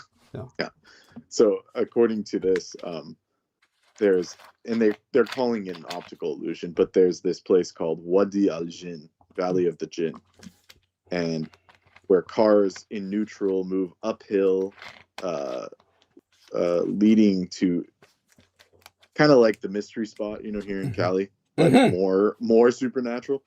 Cars in neutral move uphill, leading to legends that jinn inhabit the area. Others attribute this to a magnetic field. Yeah, bullshit. It is scientifically considered a gravity hill illusion. No, it's fucking jinn just messing with people. Thank you. But anyways. Well, in California, we have it, and they call it a vortex. They say it's a energy vortex, or they also use magnetism, but it's as a rationalization for what's happening. But it's definitely a phenomenon in California. Yeah. But like you say, over there, I'm sure about mystery spot. Thank you, mystery spot in California. Yeah. But in this one's got to be even more intense. That's like, listen to this. Yeah, go on. Oh, go ahead. I'm sure this is orders of magnitude more so over there. Yeah, I mean, guaranteed. But go on. I mean, that's their homeland. That's the, out there in the desert, no one can hear you scream. So believe me, they're more at home there than they are in California. Oh, but go on. Yeah. And then here's the proverbial nail in the coffin. Yeah. There's something called Masjid al-Jinn, the Mosque of the Jinn. It is a mosque built in Mecca on the site where it's believed a group of jinn gathered to hear the Prophet, peace be upon him, recite the Quran, and then later pledge their allegiance to him. So all these Islamic leaders command these jinn, even to this day. Yes. Yeah. So that's something that's never been out in the public. So we're the first people to say it, probably. And if someone were to say it privately among themselves, they would say, oh, it's Solomonic. It's Solomonic. It's like Solomon commanding the demons. Yes. They would try and put it in that perspective. It's not like that guy was any, humanist or benevolent individual. Yeah. But at any rate, the truth is, no. I mean, Solomon, if that being was real, is part of the reason why jinn hate us so much. So it doesn't really help. Yeah, thank you. It's enslave them for like 800 years or some shit. Yeah, it's not a good precedent. Let's put it that. It's not a positive precedent on which to build. No. Yeah, he fucked up relations. He fucked up interspecial relations between the jinn and humanity well, forever, effectively. Effectively forever. Yeah, Yes. so yeah, nobody likes Yeah, being here's enslaved. Yeah. another case from Yeah. 2009. A Muslim family in Saudi Arabia stood before a civil court and said that they suffered harassment and theft for years, but the alleged offender, who was leaving voicemails, stealing cell phones, and throwing rocks, and following them when they left their home after dark, the suspect was not human, but in fact a jinni, a supernatural creature whose name means hidden or concealed in Arabic. So there's literal court cases Yes. of people filing criminal complaints against these beings. Yes. There you have it. Do you know the results of that? That would be fascinating, the results of that court case. We can try and find it. I'm sure it was swept under the rug. Yeah. I'm sure. Probably. And no doubt. And when I did my report on the jinn, it scared the shit out of this poor Turkish girl. She said, why did you make that? And I said, oh, well, it's Halloween. I just wanted, to show these people what a jinn was. And she said, that's really scary because I've seen them when I lived in Turkey as a child. What she did was she like see? Practically in tears. Yeah, well, I'm sure she wouldn't tell me. She wouldn't tell you. That figures. Yeah. No, Well, tell people about she was terrified. Well, tell people about the time you brought up the show with that Asian chick. Oh, which time? The time you brought up the show with that Asian chick from Southeast Asia who wouldn't talk to you again after that. But first she said... oh, you're talking about Mom. She was a Laotian... no, she might have been Cambodian or something. Let me think what she was. She was Laotian. I think she was Laotian. But she worked at a restaurant that I worked at, and she was like an old lady. She was just doing it for the money, supporting her family and stuff. And then so we ended up, one second, I'm getting communiques. Okay. Of course you would during this moment. Okay. But so anyways, this lady we called her Mom because her real name was one of those like Thai names, or Laotian, where it was so long. Yeah. Wow. It was like 50 characters long. Wow. It was like one of those, spiritual names, like Buddhist names. Where it was like this super long name. So we just called her Mom. As, I love it. Just to make it easy, because the Americans, there's no way we could call her anything else. Well, the nickname for people like that, and the usual example is an Asian Indian, and Asian Indians can have some incredibly convoluted names. Usually Americans wind up calling them Alphabet. Because they have every letter in the alphabet. That's pretty much what she showed us her name. Yeah. It was like that. Yeah, that's funny. Also, in the early days, Americans, when they only had other whites to denigrate, they would call Polish people by that nickname Alphabet, because Polish names can be very long and convoluted. But yeah, continue. With Mom. So you were talking to Mom. You told her about the show, right? Was this before you knew me? Was this before you? It was after you knew me. No, obviously not. Obviously not. Yeah. No, I only knew about the show because of some sick vampire guy. I would have never wanted to know that these things exist or anything like that. But once you knew of them, you couldn't escape them. Once you knew of them, you couldn't. Yeah. Yeah. Well, some things are better left, mysterious. Oh, no. Yes. Yeah. Yes. Yeah. Oh, shit. Yeah. Anyways. So this lady, I asked her, I said, look, I want to learn how to make sticky rice. And it was around my birthday or something. So she said, hey, let's go to there's like a little Asian section of town here. And, in the area where it's like very ethnic. It's called Little Saigon. So she said, come with me and we'll go there. So I picked her up, after work or whatever, took her there, or before work, actually, because then we went to work afterwards. So, it was like a legitimate encounter. So then we went to all these places. We went to, I think, Cambodian store. We went to a Laotian store. She showed me all the stuff, how to make sticky rice, blah, blah, blah. And then at the end of the conversation, I said, yeah, she was telling me, don't go to, what are those mountain people? Hmong. She said, don't go to Hmong restaurants. And I said, what do you mean? She said, there's Thai restaurants that are not Thai. They're run by the Hmong. She said, never go to Hmong restaurants. And I was like asking her, like, what do you mean? How do I tell the difference? And she was just telling, you could tell by the food and all this shit. And, me, I know better than to go to those shady Thai restaurants because there's legit ones, you know. But anyway, so she told me don't go to Hmong restaurants, and I said why? And she said, oh, they use magic. They're not, or she said something like they don't make good food. And then I asked her, I said, what about, are they using spells or some shit, you know, magic? And I said, anyways, so you get the point. Then I said, oh, have you ever heard of Cho? Like, you know, these little, you know, evil elves. And, you know, I tried to, you know, simplify, but I said, oh, they're like these evil things that cast black magic. You know, I should have censored myself, but I didn't, because sometimes I'm like that. Yeah. I just think everyone's down for everything, you know, just keep talking. Because I have a lot of Mercury in my chart, so it was just, you know, communications like sometimes too dialed up. So I didn't have the cultural sensitivity of not talking about that because it would scare these people, you know. Yeah. Because, you know, those things prey on them. So I shouldn't have said any. Yeah. Anyways, so I asked her, I said, you ever heard of Cho? And she said, what? And I said, you know, like Cho and shit. And I was like going through the whole detrachonic explanation. And then she says, no, nothing like that. Nothing, you know, like in a panic. And then so literally, I kid you not, the next day, she didn't show up to work. Everyone was like, what the fuck happened? And then, oh my God, like, you know, days go by and we're like, hey, what happened to mom? And then the manager came up to me and said, oh, she said she was having medical issues, like cancer or something. She's never coming back.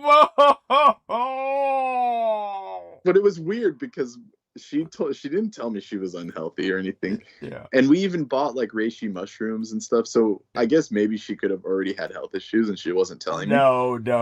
She just didn't want to come back. And that was the most decent thing she could think of to say. Yeah.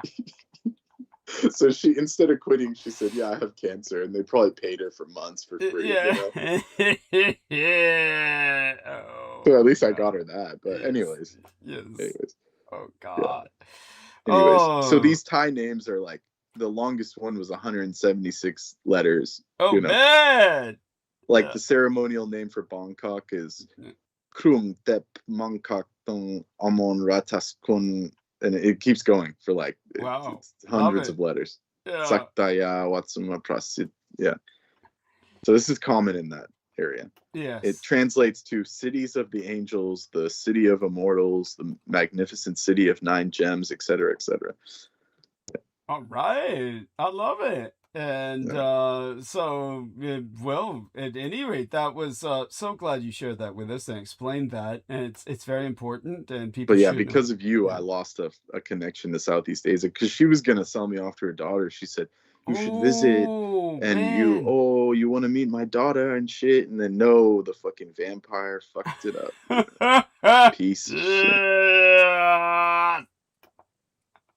Yeah, Cho and shit. They make chocolate. They're like Keebler elves, but evil. Man. Well, think how far you would have gotten it with, Dr. Amakuri. What was her name again? Jesus, the doctoress we went to see. Don't even remind me. You fucked that up so bad. I had a chance. She was laughing and shit, and then you came in. Yeah. Or something.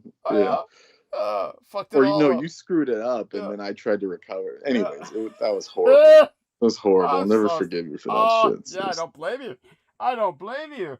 I'd be sorry if I weren't psychotic. I could have been living fat in Marin County right now. Yeah. At the very least, cooking in her house, being her house cleaner. It's like shit, but Dietrich fucked it up. Dude, you two were made for each other. You could have done so much. Yeah. Amakuri, I think her name was. Yeah. Oh my God. Yeah, I could have had a sugar mama, Dr. Sugar Mama, but no. Some stupid vamp shit. Luckily, I'm too sociopathic to feel any guilt. Otherwise, I'd feel bad. Yeah, that's true. That could have blossomed. It really could have. But like you said, spicy personality. She's got a spicy personality. More about her was spicy than that. But true. Yeah, but she was tell definitely people about that. Not for the faint of heart. Yeah. That's right. Tell people about that categorization. There's like 4 major categories, right? For those those It different. depends on the system you're using, but I see. the main system is 3. There are Okay. 3. So, and what are the 3? Vata, Pitta, and Kapha. Which would be in English, essentially. Like they're elemental body types, so Okay. they're similar to like the 4 Greek humors Okay. of like these people like Paracelsus or whoever was before him. Got it. But they're like Yes. they're more euphonic in the Ayurvedic system. It's the fire, which is Pitta, Okay. and Pitta. then the air type, Yeah. which is Vata, Vata. and then there's the water earth type called Kapha Kapha. or Kapha. Yeah. Kapha. Excellent. Where the word the English word cough comes from. Got it. Got it. So she was definitely fire. She was a Pitta type, for Pitta. sure, 100%. Pitta. Yeah. And I am more air or water. Most likely air, but I'd have to check your chart. I Okay. don't remember it right now. Yeah. I could check it, but it's like. Yeah. I mean, my name, Kazube, when shortened to Kazi, people would say that as a nickname, means fire. Well, you definitely have fire because of the Sag aspect, Sagittarius, but like. Right. Yeah. But does it take precedence? Yeah, probably, because you're always just like sparking off and just doing shit. Yeah, so anyways. Oh my goodness. Well, that would explain a lot. Did you hear the guy who hit the mosque? No, the synagogue. The guy who hit the synagogue, he purchased $2,000 worth of fireworks. Just before he hit the synagogue. Yes. So stupid. Yeah. Like that almost proves that it's fake. Come on. Thank you. Jesus Christ. Or staged or orchestrated. Definitely scripted. Yeah, that's what I mean. Scripted. Yeah. Because it's like, like that would just scare people, or it would be good optics for like, if they wanted to go all the way with the false flag, they would say, multiple explosion scene, but it's just fireworks. Yes. Yes. Yeah. That's right. Thank you. So that almost proves it's like, we won't get too much off the rails here, but you get my point. Yeah, I do, certainly. And I agree. I hear you. Yeah, I'm looking at your cursed chart. Let's see, your horoscope. So we got 9th house. Yeah, you're fiery. Yeah, you got fire. That's what happened between Pete. But your moon is there. So it's a little cooled off, but you're still got fire for sure. Little modified, but the moment I walked in, she and I sparred. Yeah. Yeah. Oh yeah. You guys. The moment I walked in. Yeah. Oh yeah. We can't win them all. Yeah. Well, there you go. Oh man, you have a crazy conjunction in your 11th house. No wonder you're broke as fuck. Jesus. Oh shit! What do we do? Oh, you're gonna have to consult an astrologer because I definitely. You're working on that problem yourself. Yeah, I know. Yeah, exactly. Well, there we have that. Well, we know our man T-Tank is out there because John put an upvote on the portrait of Takeichi. So we see his thumbs up there, so he's definitely around. He wasn't. Yeah, well, he's digging up treasure, and then he's in denial. Oh, it's just trash. It's like, dude. I don't want to say too much on air because if you find something, I'll be the first one to go up there. Mad Max. Yeah, you'll push him out of the way. Make way. Seriously. Make room. Seriously. Yeah. I'll pull what the government does to all those people that find treasure. Be like, oh, eminent domain. Oh, so where did you find it? Yeah. Like, did you see what happened to that poor treasure hunter? No. He's in or not in prison, but he's like they just released him, and he refused to reveal the location of his $500 million of gold coins. Oh my god! Let me see. Oh my god! Freed from jail. Let's see what this guy's name is. Oh my god! Yeah, after 10 years. 10 years. They put him in prison for 10 years. Oh my fucking god! A U.S. treasure hunter in prison for 10 years, refusing to reveal the location of missing gold coins, has been released from prison without the officials ever learning where his gold is. He was a renowned salvager who in 1988 found the ship of gold near South Carolina and he was freed from federal prison on March 4th. The ship that was sailed under the name SS Central America before this guy Thompson, now 73, found it with tons of sunken treasure. It was transporting 400 passengers as well as 30,000 pounds of federally minted gold. Holy shit! Man. Holy shit! So yeah, there you go. Well, they're just gonna follow investors who funded his search claimed that he blinked them out of their cut of the treasure in 2005. Oh man. And he insisted that he doesn't know where these 500 coins were. He said he went to seclusion in Florida and was deemed a fugitive when a federal judge in Ohio. See, this is what happens. You can't tell anybody you found anything. That's right. Never under any circumstances do that. And, you know. Yeah. Shit, I'd bury it before I'd do that. Yeah. Rebury it. Yeah. And understand him, rightly so. Yeah. Rightly so. No, that's but he's out. Well, God. he's out now, but Jesus. But he can't go back to the gold because someone will just cut up. Yeah, like I said, they're just gonna follow him.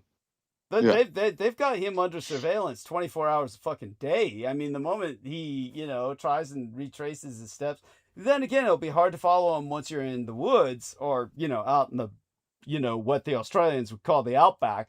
This is what he claims. He says, I don't know whether I've gone over this road. So something they were showing him in court, but I don't know the whereabouts of the gold. There you go. So he claims he doesn't know anymore. Yeah. Well, we'll see what happens. All you can say is that it was not worth, when you're that age, it's not worth 10 years. not when you're that age. No, Jesus fucking Christ. No. He's not that old. But still, I mean, seriously, it's not bad. Not that bad. It's not that bad, but bad enough. I mean, it's still bad. It's not your average human being. Don't do it. No, don't do it. And so your point's well taken there. And all you. That's so sad. I mean, 10 years for contempt of court. I mean, they never do that. No. You can ask lawyers. They never prosecute contempt. No. That's like almost never something that they do. No, that's obviously they made an exception for him. They threw the book at him. Yeah, and they'll do that to anyone out there who makes the mistake of. You know what they say? What is it? Never get what you wish for, kind of thing. Be careful what you wish for. Be careful what you wish for. It's kind of like going back to the gin thing. Yeah. It's like you ask the gin, give me, gold coins and a wife and shit, and then it all ends up bad at the end. Every gin story ends like that. Yeah. Well, so but then there's cases, like I said, of that professor in Turkey who married a gin. So in that case, it's not so bad. The gin just kind of I don't know about that. Yeah. Then again, we're not in his shoes. Never know what he had to lose for that shit. Well, it's like when people came to interview him, all they saw in his house was this giant, oversized toad. And he said, well, she turned into that because she doesn't like you. That's what he said. But they published the story. He wasn't, sneered at. They published the story because. Oh no, that was considered. Yeah, it was considered legit. Yeah. And thank you.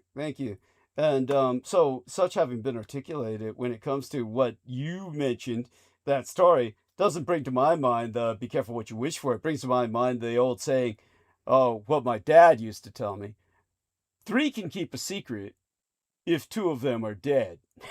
Yeah. There you go. Yeah, exactly. That's so bear that in mind.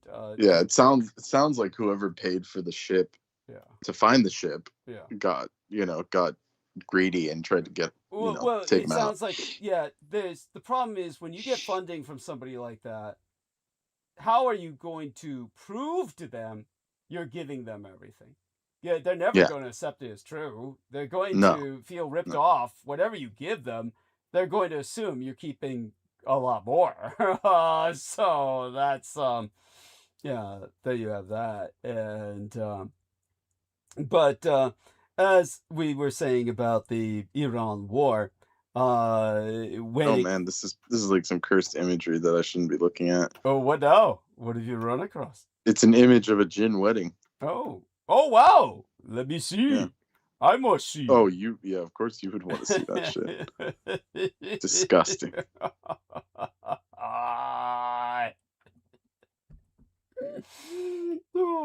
And well, you know, we'll see if our man. I mean, to me, it looks like a legit wedding photo. Like it's not. It's like pre-AI. Okay, cool. That would I'd buy that. I mean, a lot was pre-AI that believe me, you can take it as real. So if you find a way to load it, upload it, you know, I'll be happy to review it, so to speak. Yeah. Okay. So this is a series from this year, but it's based on a true story of a female singer in Kuwait called Noura the Takika. She's like a singer. Yeah. Who was hired for lavish, mysterious wedding mansions only to discover she performed for jinn.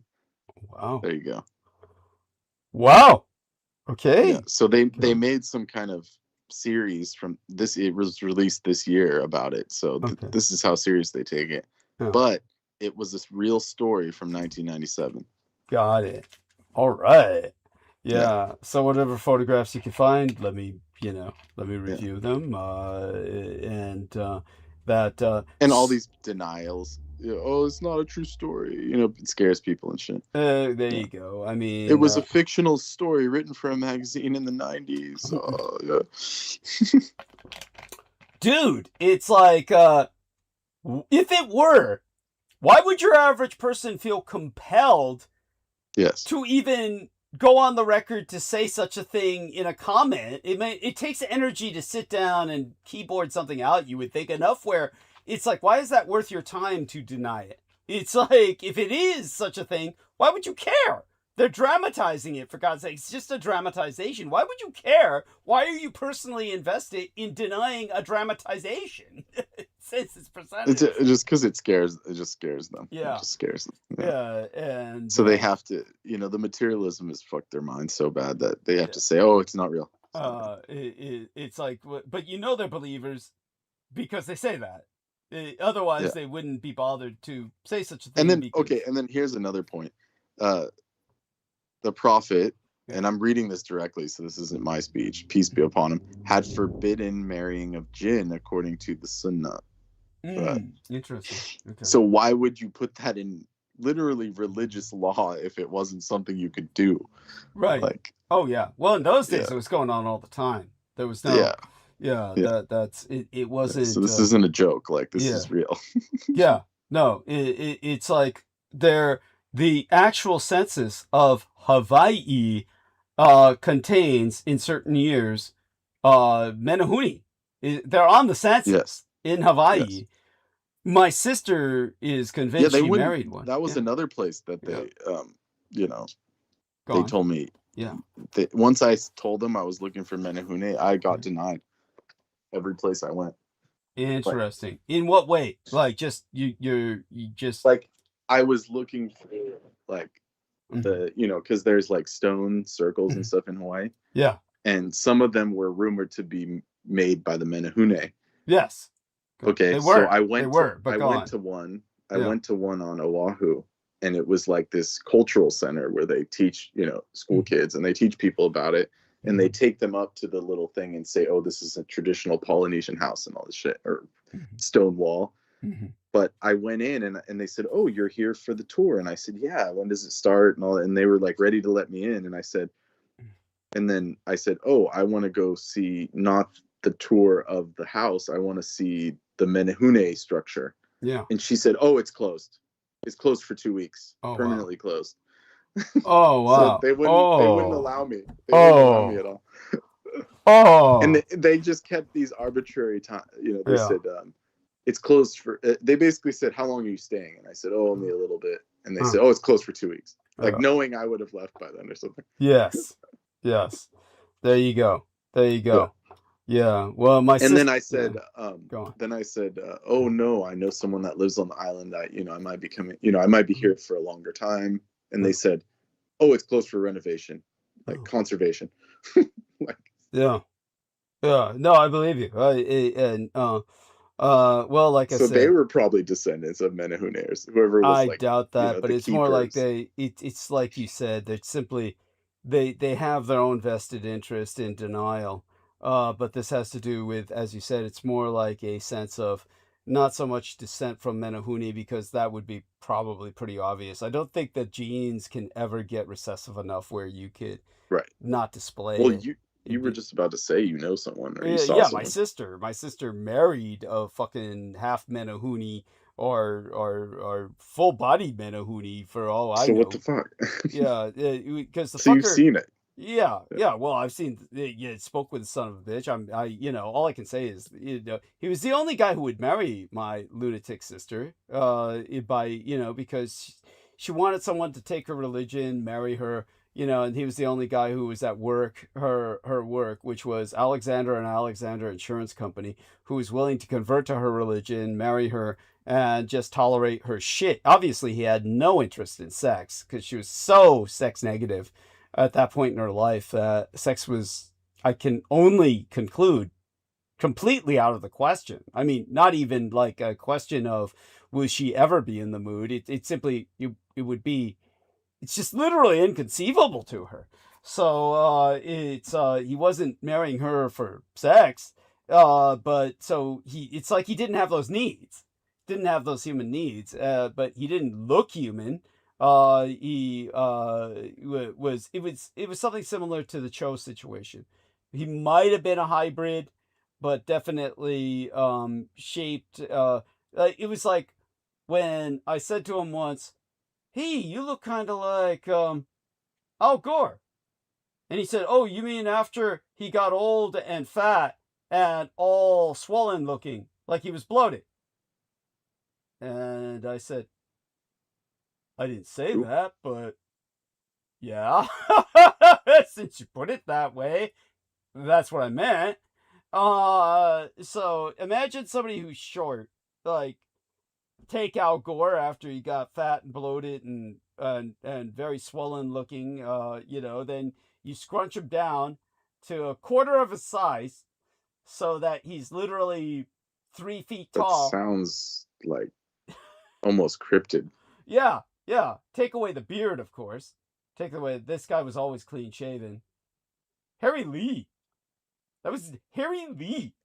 Not even euphonic. He was supposed to be Harry what? Harry Lee, like Bruce Lee, except It Harry almost sounds instead like of a Bruce. joke. It almost sounds like a joke, but Yeah. Harry Lee was like It's supposed like to Harry be. Knee. Yeah, like Harry E. Yeah. Anyhow, and Joyce, when she married him, became Joyce Lee. What kind of name is that, Joyce Lee? Yeah. Anyhow, That's cheesy as hell. Yeah. that's awful. But in either case, but Harry Lee was supposed to be the child of two people who I met, a Chinese doctor and his Korean nurse. So the mother was Korean and the father was Chinese. Unusual combination in and of itself. But they were married, definitely, but he was supposed to be their child. So far as I know, the only child. And at one point in his life had, he claimed, owned a Corvette Stingray. Not unbelievable, his parents owned property in Hawaii, homes in San Francisco. The father refused to retire. He couldn't think of anything to do with himself. So he was working constantly at the Chinatown hospital. So his father worked at the hospital in Chinatown just to keep himself busy. But, when you get a doctor who married his nurse, that is old school. They don't do that anymore. Right. Yeah, that's really old school. They were the last of their kind to do that. But I don't believe Harry Lee was their child. I believe he was adopted. And he was basically, as my sister claimed, apparently the model for the cover of some kind of Menehune water or something like that, or a Menehune soft drink. It was something in Hawaii that had a Menehune on its brand label, and the drawing looked exactly like Harry Lee carrying something, which was his curse in life, because Harry Lee, whenever he was in Hawaii, white tourists or especially white tourists, I don't know if other ethnicities did this, but especially the white tourists, would throw their luggage to him. Or throw their keys at him. Park the car. Or throw their luggage to him. Put this away. It was like, he had this, as my gang brother Beaver said, a whipped dog look about him. His eyes were like just totally like deer in the headlight eyes. Deer in the headlight eyeballs. So you talk about this small, swarthy, really swarthy. Like he had, like a chestnut in the fucking sun swarthy. Like an ambulatory coconut. And this guy had, big mop of black hair. But again, Al Gore style. Imagine a coconut-colored, little bug-eyed, Asian-looking motherfucker with a coif of hair, like Al Gore's. Like an unnatural coif. It's like white guys got the genetics where the East Coasters can put their hair up like that, all in mousse and shit. Yeah, his hair is like that, except all black. Kind of like, who's the Elvis? Like an Elvis impersonator. Hair like an Elvis impersonator. And just this totally repulsive Frankensteinian pastiche combination on a miniature human being who, if he had worked out, then he would look like a miniature Hercules because his muscles could develop well at times. I've seen him when he was ripped. And other times he just let it all go and he just looked like a little swollen coconut. Really weird. The human being can't do that. That just sounds, yeah. Yeah, human being can't go between being ripped, where the muscles are defined, and then go all like swollen looking. But he did back and forth. Not for any normal reason. Yeah. Normal human being can't do that. But at any rate, so my sister thought he was the cutest thing in the fucking world. And so he would send her stupid things because she called him Panda. That was her love name for him. Isn't that sick? Disgusting. Panda. She called him that. He's not like he's black and white. So what the fuck? But at any rate, he was, yeah. But at any rate, she called him Panda. And so he would send her like little stupid, fat, swollen bear, like glass statues and shit. Where do you even get that shit? It was like glass statues of swollen, bloated bears. That sounds just hideous. Yeah. Like a panda bear? No, they weren't even panda bears. It's swollen looking fucking bear-like glass statues that look like disgusting. But at any rate, he would send those to her. At any rate, so then he converted to her religion, theoretically at least, and they got married, and she lives in fucking Noriega Street. I won't give the exact address, but she lives on Noriega Street in San Francisco, in a good neighborhood. Did everything to hide her address from us because she was always afraid we would visit. Real piece of shit. Anyhow, so she's got a home in San Francisco. My sister has a home in San Francisco. Think about that. That's millions of dollars right there. It's millions of dollars. Homes in Hawaii in the plural. Homes in the plural. Oh, must be Hawaii. Fucking nice. Yeah. And so she just goes back and forth between Hawaii and San Francisco, and just said, once she married the son of a bitch. You should have married a Menehune then. What the fuck? Yeah, well, like he said. I guess you could pick another cryptid, but Yeah. He was like, dude, measuring up to that guy, I'd rather marry a chupacabra. But if it's got a fucking multiple homes in Hawaii. In Mexico.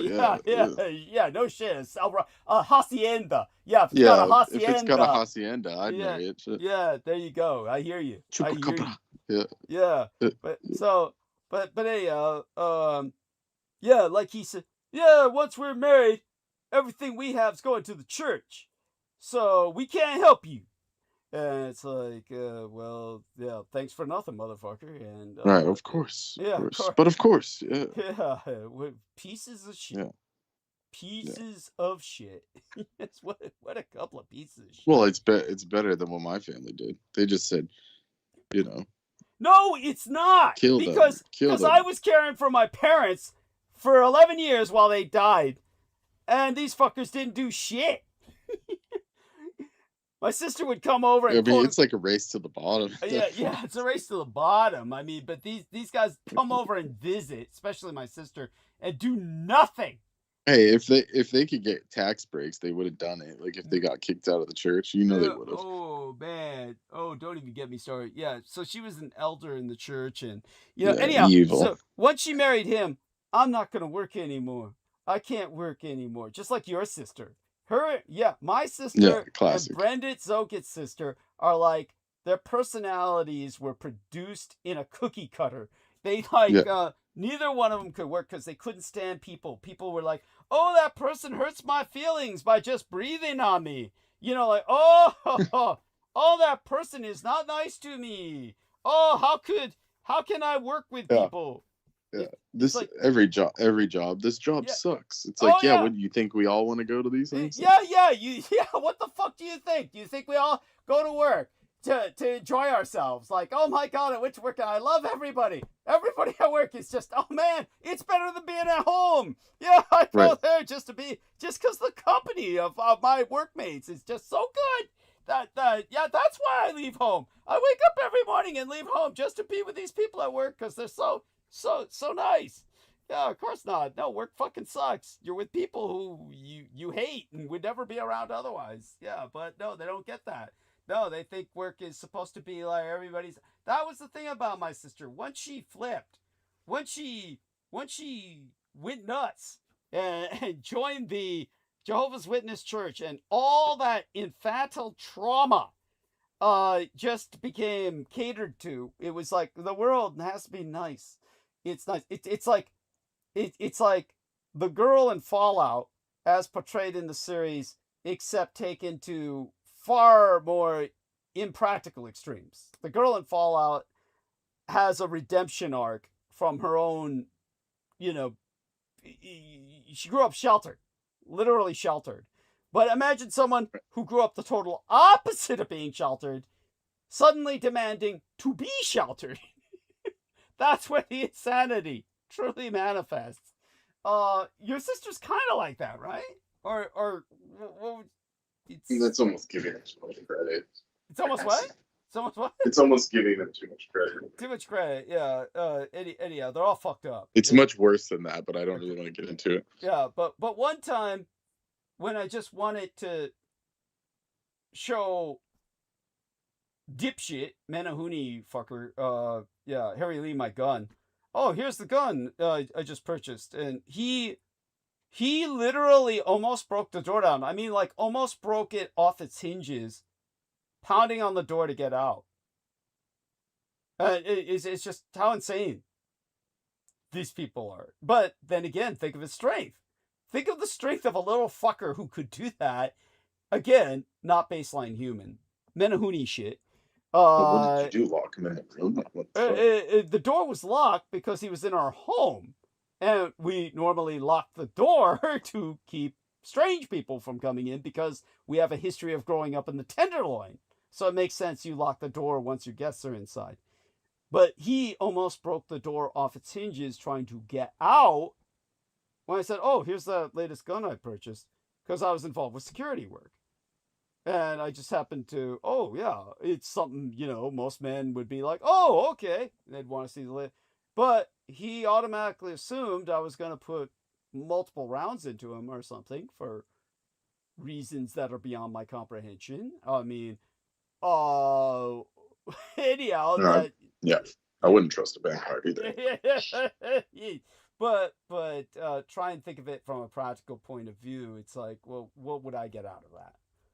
Blowing somebody away in my own home. I mean, it's like, you presume the average person in a car does not want to hit you if for no other reason they don't want their insurance rates to go up. It's like, well, obviously it's nonsensical. Yeah. Thank you. It's like, yet nevertheless, people run down people with their cars all the time. So it's like, I get it. Logic doesn't always apply, but still, I hadn't. Well, anyhow, these. Yeah, so my sister married a cryptid, and that makes perfect sense. It's well, yeah. It's like, what I mean, else? you guys aren't much better, but yeah, okay.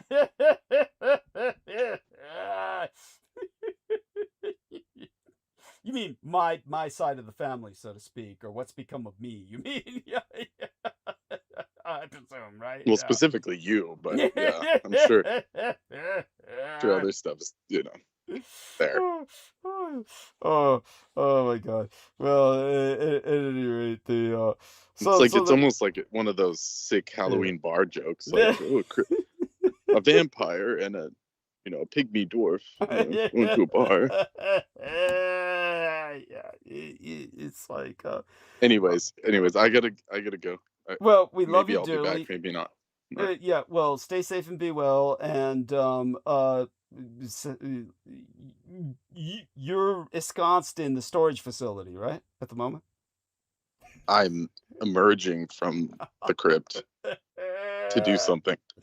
So, all right, blessings, good luck. Okay, well, we love you dearly. Stay safe and be well. Let me know that you made it back safely to the storage facility when you do, okay? With a text, all right? And and a cellular. All right. All right. Bye for now. Most blessed be, and stay safe. Good evening. Be well. Okay. All right, so that's our man, and with that, we can go into the fact that even though Trump was hoping this would be a very quick war, pressure can harden regimes as easily as it breaks them. For the first time in many decades, vast portions of the world not engaged in an active conflict have found their lives disrupted by maritime choke points. The globalized world's over-reliance on trade and fragile transit networks has exposed many countries, including Australia, to the folly of their money-saving measures. Gambling with fuel security is just one of the many mistakes post-Pacific War I governments, by that I'm referencing what Americans call World War II, but it was the first Pacific War, and it was, well, Pacific War I. There will be a second Pacific War, but right now we're dealing with the mistakes made by post-Pacific War I governments that, well, gambling with fuel security is just one of the many mistakes such governments made, wrongly thinking there would never be another devastating conflict. Now, politicians are scrambling to find solutions to immediate supply problems and long-term protection measures, none of which will blend well with their green agendas. War is unpredictable, both on the battlefield and, in Australia's case, in Parliament. If Trump succeeds in liberating the Iranian people and dismantling Islamo-terror groups throughout the Middle East, he will be one of history's undisputed heroes. If the war drags on, disruption becomes catastrophe, and body bags start arriving. Trump could collapse the entire MAGA movement. It's not too early to say whither way. You know which way I'll say this is going. The latterly. The latter way, as the war in Iran approaches the 4th night, the owl in English for fortnight, literally 14 nights, it is 12 weeks mark. The Trump maladministration is still struggling to provide clear answers on 12 questions. What are the aims of this little excursion, as the president called the Israeli manipulated American attacks this week? And how will the United States mitigate the war's effects on oil prices and thus economic activity around the world? An American president might be expected to offer some guidance, and yet Donald John Trump continues to contradict himself. This week, he has declared victory, himself proclaiming, "We won!" but also insisting that we're not finished yet. It's fallen on others like myself to squint at the situation, looking for some semblance of a plan. To offer a dire comparison, Trump now sounds a little different, I would say no different, than Vladimir Putin in how he justifies the conflict. and in how much power he has claimed for himself to dictate America's participation therein. The economic consequences of the war, meanwhile, have only raised the political stakes at home.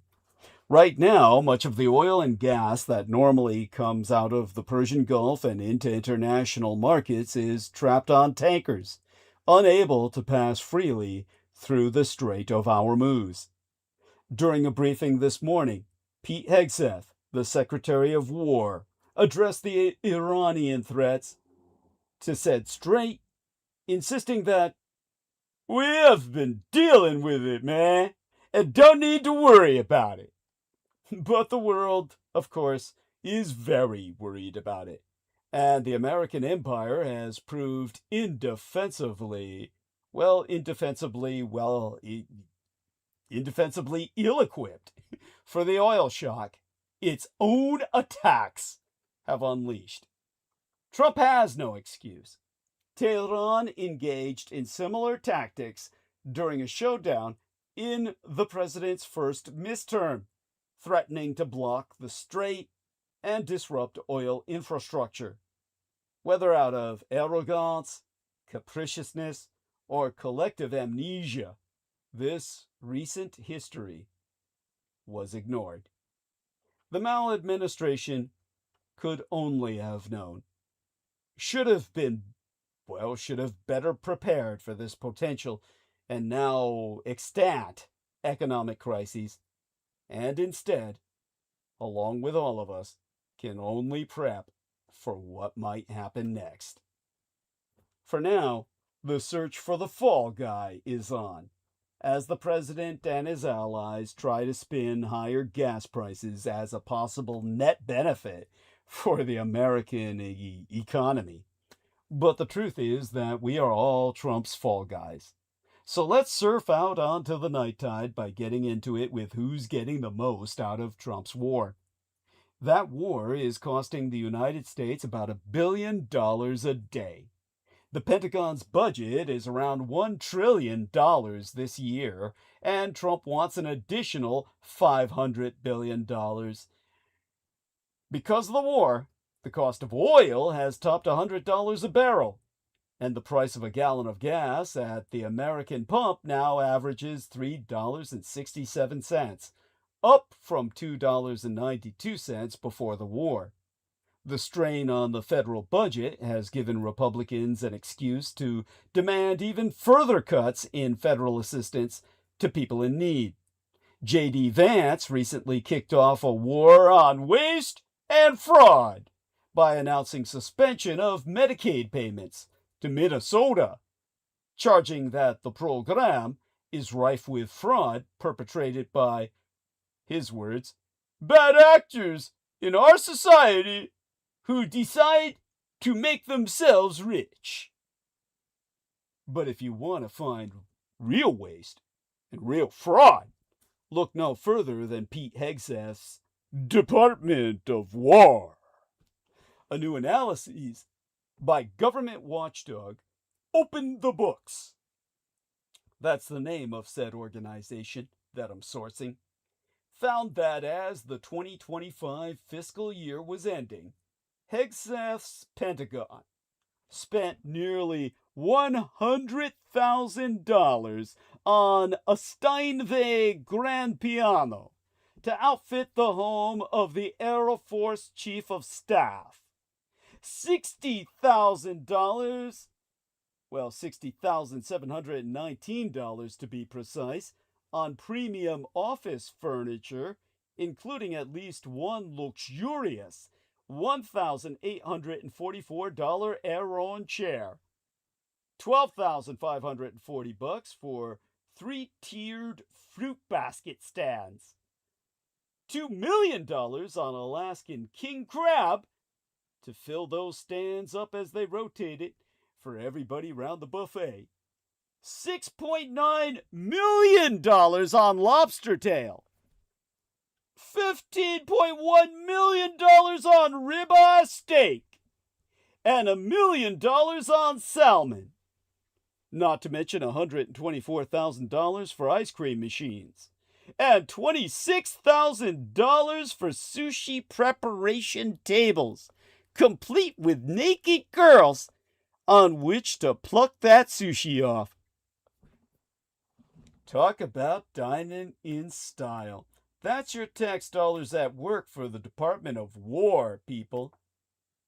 The Pentagon has failed every single fucking audit since it was legally required to start submitting them in 2018. And reports say it will continue to fail them at least through 2028. The ballooning profits of military contractors are helped by their near monopoly on defense production. Since the 1990s, the number of prime contractors for the Defense Department has shrunk from 55 to 5. You can literally count them on the fingers of a single hand. While you're jacking off, no less. Keep following the money, if you can see it through your ejaculate. These giants have been spending more on enriching their investors than expanding production. Between 2020 and 2025, top military contractors devoted $110 billion to stock buybacks and dividends, more than double what they spend on capital expenditures, which boosted their stock values and the pay packages of their CEOs. And who are their biggest investors and CEOs? Trump cultists. Larry Ellison's Oracle provides Hegseth's War Machine with cloud infrastructure and enterprise software. Here's a reminder that Ellison is the second richest person in America and a Trump cultist on the verge of owning a media empire comprised of CBS, CNN, TikTok, Comedy Central, and HBO, all rolled up and wrapped into a single package. Elon Musk's SpaceX has secured billions in contracts for launching sensitive satellites and spatio-surveillance.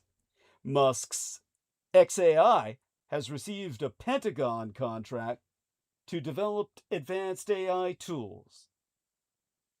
And here I must provide reminder that Musk is the richest person in the world, who spent $250 million getting Trump reelected in 2024 just to make himself such. Peter Thiel's Palantir Technologies has landed multi-billion-dollar defense contracts, including a $10 billion agreement with the United States Army to provide AI-driven data analytics and software to integrate AI, surveillance, and battlefield management systems. And here I'll provide reminder that Thiel is a multi-billionaire who contributed $1.25 million to Trump's 2016 presidential campaign, including $1 million to a pro-Trump super PAC, or Political Action Committee, and then $10 million to getting J.D. Vance elected to the United States Senate in 2022, wherefrom he was ultimately cherry-picked to become Vice President of the United States. Not to forget Big Oil, now enjoying windfall profits as global oil prices soar. Recall Trump asking oil company executives for $1 billion for his 2024 campaign in return for undisclosed favors. Well, those favors are disclosed in front of our eyes right now. Start a goddamn war that'll close down the Strait of Hormuz and make oil more than worth its weight in gold. Among others benefiting from the turmoil is Jared Kushner, Trump's son-in-law, and one of the United States government's chief negotiators in the Middle East, who's busily raising at least $5 billion or more for his private equity investment firm from governments in the Middle East, including Saudi Arabia's Public Investment Fund. Finally, there's Trump's personal puppet master, Vladimir Putin, in just a 14 night, the old in English for fortnight, literally 14 nights, it has 12 weeks of war. Russia has reaped an estimated $6.9 billion from the increase in oil prices and the easing of sanctions. Between February 22nd and 26th, the Sarah, a 20-year-old tanker flagged in Hong Kong, temporarily turned off its transponders to pick up 3 loads of Russian oil from smaller ships off the Rōmā coast. It then headed toward Singapore, where it had probably planned to pass on the cargo to another shadow ship bound for Communist China on the Asian mainland. But on March 6th, the day after America issued a 30-day sanctions waiver allowing Indian refiners to buy Russian crude, the Sarah abruptly changed course. It is now due to arrive at a refinery in western India on March 14th. The ship's U-turn is a metaphor for the dramatic reversal in the fortunes of Russia's energy industry since the start of the Iran war. The de facto closure of the Strait of Hormuz has trapped around 15% of the world's oil in the Gulf. In December, Brent crude, the global oil price benchmark, touched a 5-year low of $59 a barrel, and the industry predicted a super glut. Now it hovers around $100 bucks. That has made Russian barrels harder to shun. On March 12th, the Trump maladministration extended its waiver to enable all countries to buy Russian oil already loaded on tankers. The reprieve could not come at a better time for Vladimir Putin.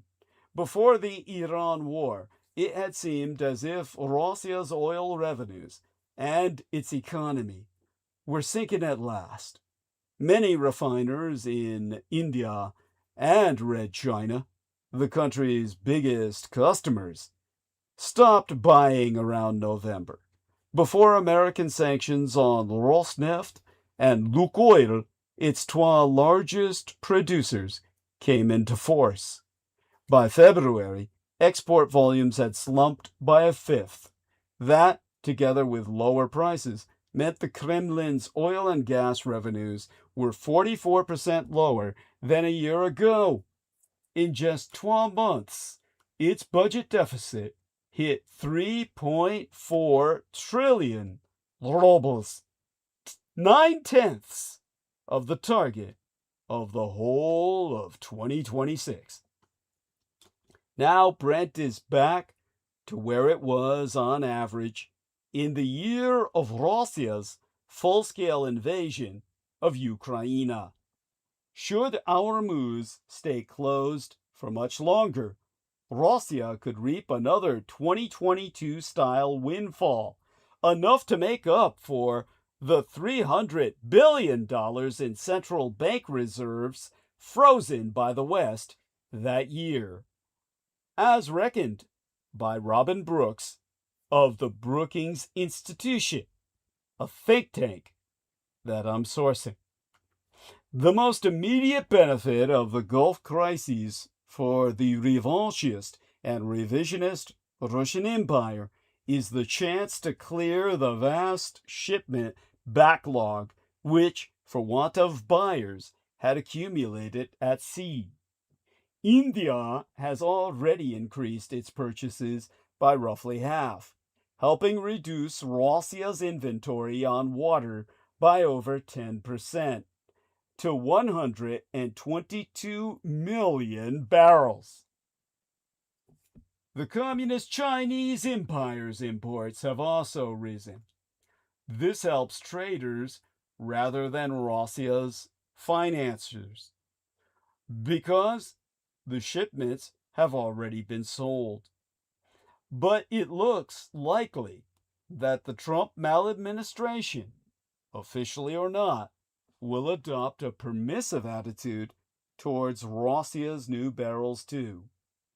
That will benefit Russia on 3 fronts: higher prices for its wares, degraded Western sanctions, and potential commu-capitalist Chinese backing for new projects. Take prices first.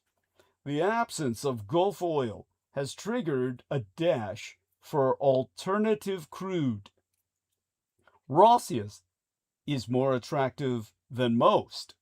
It is similar in quality to most Middle Eastern oil, and therefore cheaper and easier to process for Asian refiners, the Gulf's main customers.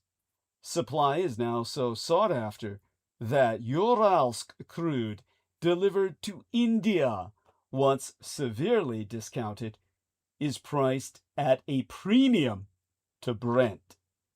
Even that may understate how much sellers of Russian crude can hope to profit today. Market-Leninist China's independent teapot refineries, which buy a lot of it, use trigger pricing to pay for imports.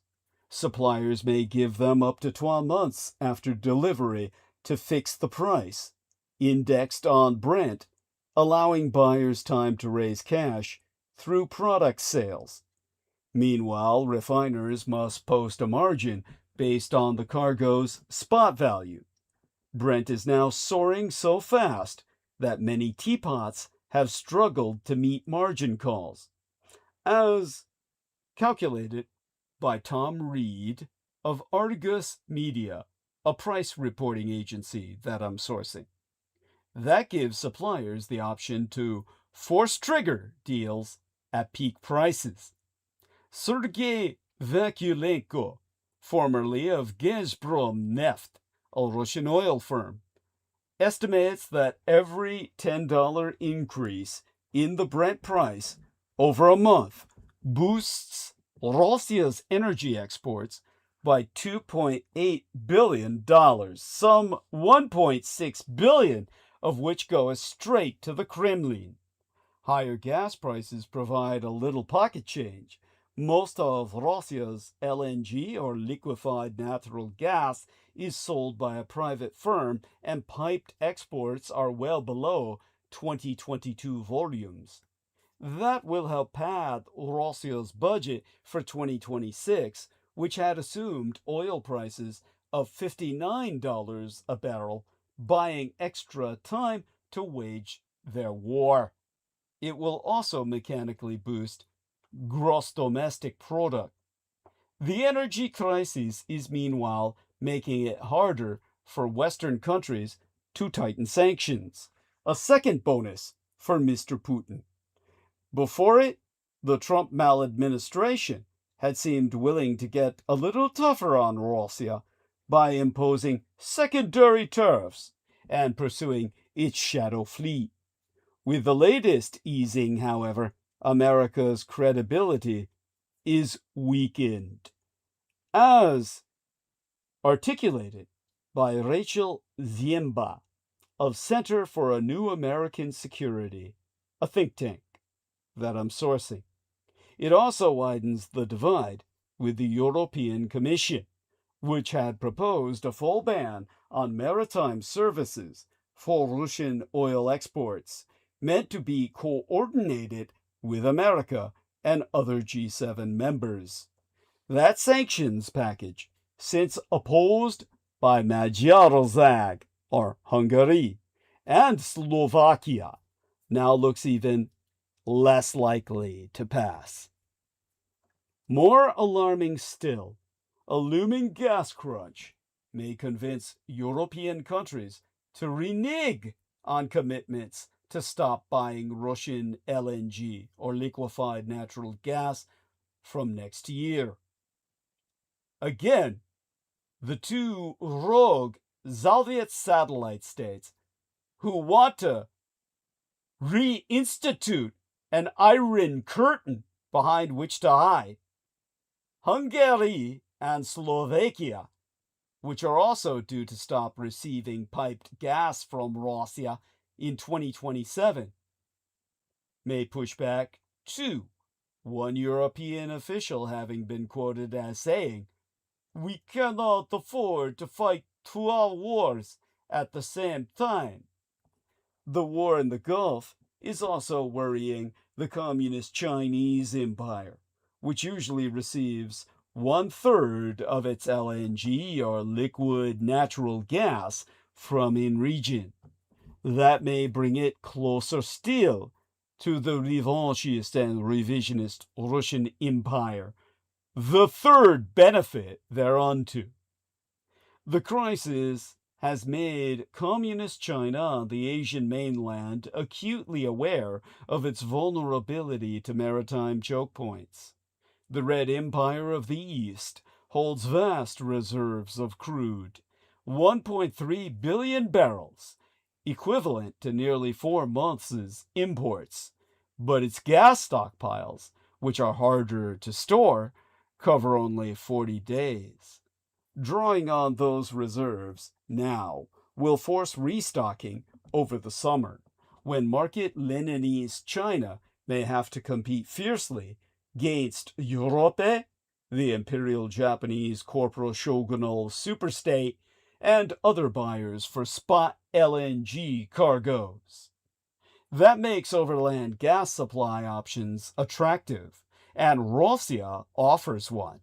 In recent years, the Kremlin has lobbied hard for the monolithic communist Chinese superstate to back Power of Siberia 2, a 2,600-kilometer pipeline that could more than double Russia's gas exports to the Red Empire of the East. The trois Dictator-Staats signed a memorandum of understanding yesteryear, but negotiations on price, volume commitments, and take-or-pay terms have stalled, as Zhonghua Renmin Gonghe Gua, the People's Republic of China, has played hardball. It is possible that People's China will now offer a slightly better price, improving the project's chances. In time, it may also buy more from Russia's mammoth LNG projects in the Arctic. But it's all luck that may not last. Russia's remarkable turn of fortune may yet prove to be a sugar high that does little to solve its deeper problems. Now, Thane Gustafsson, or Tanya Gustafsson, of Georgetown University, emphasizes that the Ukraine's relentless attacks on Russian oil facilities have forced energy firms to divert the little capital earmarked for new drilling towards repairs. Sanctions, lower prices, and a rapacious taxman have further degraded same industry's ability to invest in new production. Analysts reckon Russia has only 300,000 barrels per day of spare capacity, making it unlikely to replace much of the Gulf's missing 10 million to 15 million barrels a day in the near term.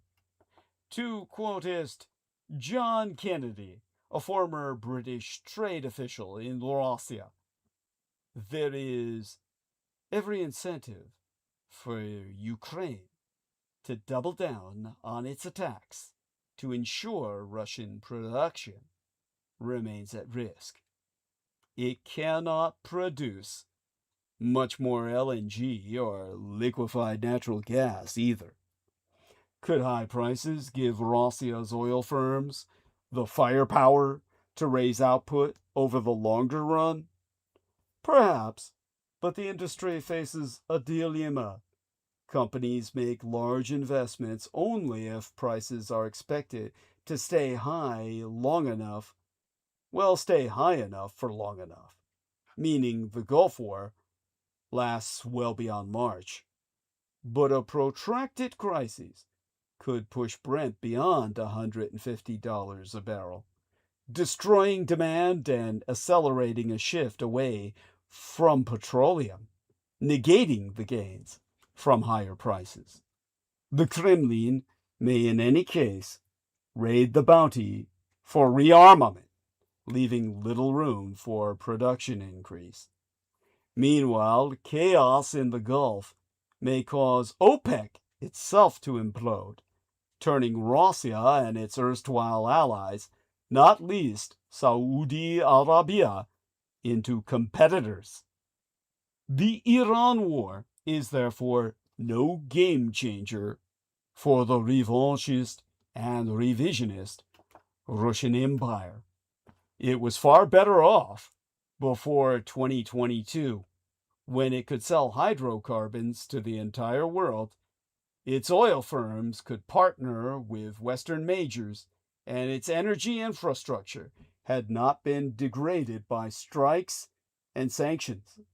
Higher oil prices and a little more leverage will undo perhaps 20% of that damage, as reckoned by Mr. Volkuyenko. But, as he himself has calculated, they will not prevent Russia's oil output from declining by 3% a year. As money and manpower have been shoveled into the war machine, the civilian economy has been sucked dry. Nor will more money translate into military success on the battlefield. Russia's lack of progress is not that it lacks financial firepower, but that it cannot project military force. Our moves has brought Russia a sugar high, but that cannot fix all its troubles. In interim, let me see if I have this right. The Russians are helping Iran in its war against the United States, first by providing targeting information, according to the Washington Post, and second by providing drone tactics, according to CNN. So the Russians are not only helping the Iranians kill American military personnel, 7 have died, and 140 have been critically injured since the start of this war. They are also helping Iran choke off the global supply of oil at the Persian Gulf's Strait of Hormuz. With aid from the Kremlin, the Iranians attacked 3 tankers on Wednesday, midweek last. They attacked 3 more today. They attacked a port in Rōmā. They forced ports in Iraq to close. Around a quarter of the world's oil passes through the strait. Iran's new supreme leader has vowed to keep it shut. Oil prices are soaring. With prices soaring, the Russians have taken in $7 billion in oil revenues in the last week alone and stand to take in much, much more. Donald Trump is under immense pressure to increase supply. He could send in ground forces, but that would be hard. It's easier to ease sanctions on the Russian oil. The Treasury lifted them for 30 days. Expect, so much more easing while the Strait of Hormuz is shut. So again, let me see if I have this right. The Russians are not only helping Iran kill Americans, but they are also helping reduce the supply of oil, which raises the price of oil, which pressures Trump to ease oil sanctions, which enriches the motherless Russians, which rewards them for helping Iran kill Americans. Right? I think USA Today's Chris Brennan is right. On hearing credible reports of an enemy helping an enemy, a conventional U.S. presidential administration would respond in one of two ways. In his words, either deny the reports or demand an end to that assistance. But, as Brennan concludes, this president can't be bothered. Instead, he reported Russian aid to Iran as irrelevant. Trump himself so going on record to state, "We don't know if it's true, but it's not doing well. If they are, it's not helping much if you take a look at what's happening in Iran in the last week. If they're getting information, it's not helping them much." To be clear, it is true. Undeniably, incontestably, irrefutably true. The president then said Putin was very impressed with what he saw. That's an odd thing to say about the friend of your enemy. But the gaslighting thing he said about, well, was that Putin wants to be helpful. Trump wants to help himself. And Putin, who wants to be helpful to Trump, wants to help himself to Ukraine and so much fucking more.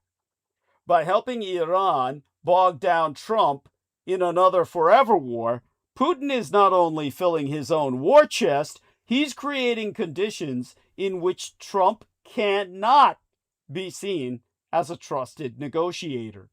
After all, if he can't broker peace with Iran, he can't broker peace between Russia and the Ukraine. And if the president objects, Putin can bog him down some more.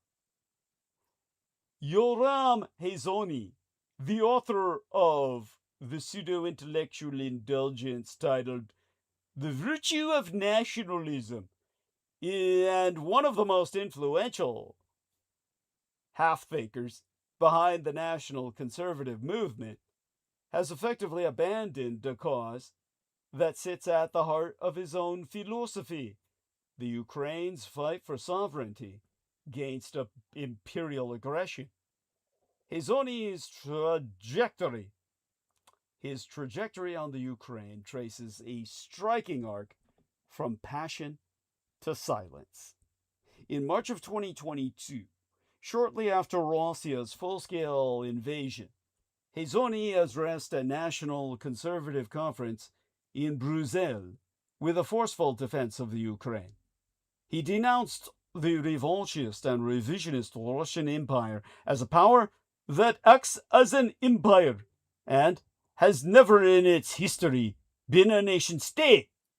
He praised the Ukrainians for bonds of loyalty that move them to be willing to sacrifice themselves for the sake of their own people, adding, "Where it exists, I feel that I want to help them." That speech, however, received only tepid, polite applause. Months later, in June of 2022, Hazony co-drafted the publication titled National Conservatism, subtitled A Statement of Principles, alongside a retro-conservative who's who, including Peter Thiel, Victor Davis Hanson, Rod Dreher, and Russ Vought. The document explicitly condemned the imperialism of China, Russia, and other authoritarian powers, and called for defensive alliances whose purpose is to deter imperialist aggression. Yet, in the years that followed, Hazony and many of the signatories grew strangely quiet on the Ukraine, with some turning against American imperial military support altogether. The silence is all the more perplexing because the Ukraine's fight represents the very values that stir nationalist hearts. love of freedom, insistence on sovereignty, martial spirit, and a wide-ranging national revival after centuries of Russian and Soviet assimilationist policies. The overriding factor behind this retreat has been the desire to preserve unity within the big red retro-conservative circus tent, with powerful MAGA voices, Donald Trump Jr., Elon Musk, David Sachs, Steve Bannon, and Tucker Carlson expressing intense hostility toward the Ukraine, most national conservatives having chosen expediently to ignore the issue entirely. The mantra of no enemies on the right, or no enemies to the right, to quote us verbatim, has long meant downplaying differences between national security hawks and MAGA's isolationist wing. Aside from the geopolitical considerations, however, there's the relatively unexplored question of leadership. What does it look like to American military personnel for the commander-in-chief to act like this? Russia is helping Iran kill Americans! Yet Trump beams with pride when recalling how very impressed Putin is by Trump's war with Iran. Because no one has ever seen anything like it. Yeah, you dumb motherfucker. No one has seen a buttfuck like you bend over and take it up the ass while you're bending over backwards to help Putin lift all sanctions and revitalize his own empire at the expense of yours. Half a dozen service members were killed last Monday by an Iranian drone strike in Kuwait. That same day, the Iranians attacked United States military personnel stationed in Saudi Arabia. A seventh American died on Sunday, today, from the injuries he sustained. When Trump talked to Putin Monday, did he ask if intel or drones given by Russia to Iran led to any of those 7 deaths? How much responsibility does the revanchist and revisionist Russian Empire carry? Did the president tell Putin there would be consequences in the future? Did he, stand up to the man who's helping kill his own people? Any other commander-in-chief would. With Trump, however, there's a sense he's not responsible. When troops die, Trump's completely unmoved by their sacrifice. A reporter asked this week how many casualties Trump would accept in wartime. He said, in effect, that if death doesn't matter to families, or doesn't bother their own families, why should it bother me? To quotist, I met the parents of the war dead, and they were unbelievable people. They said, finish the job, sir. I'll leave you at that.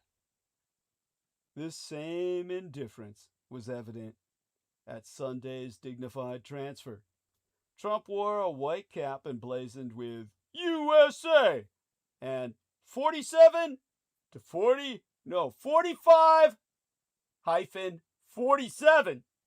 in gold, available for purchase from the Trump Organization for $55. The image of the president as a walking advertisement during an event memorializing the honored dead was so insulting that Fox aired an old video to prevent Trump supporters from seeing it.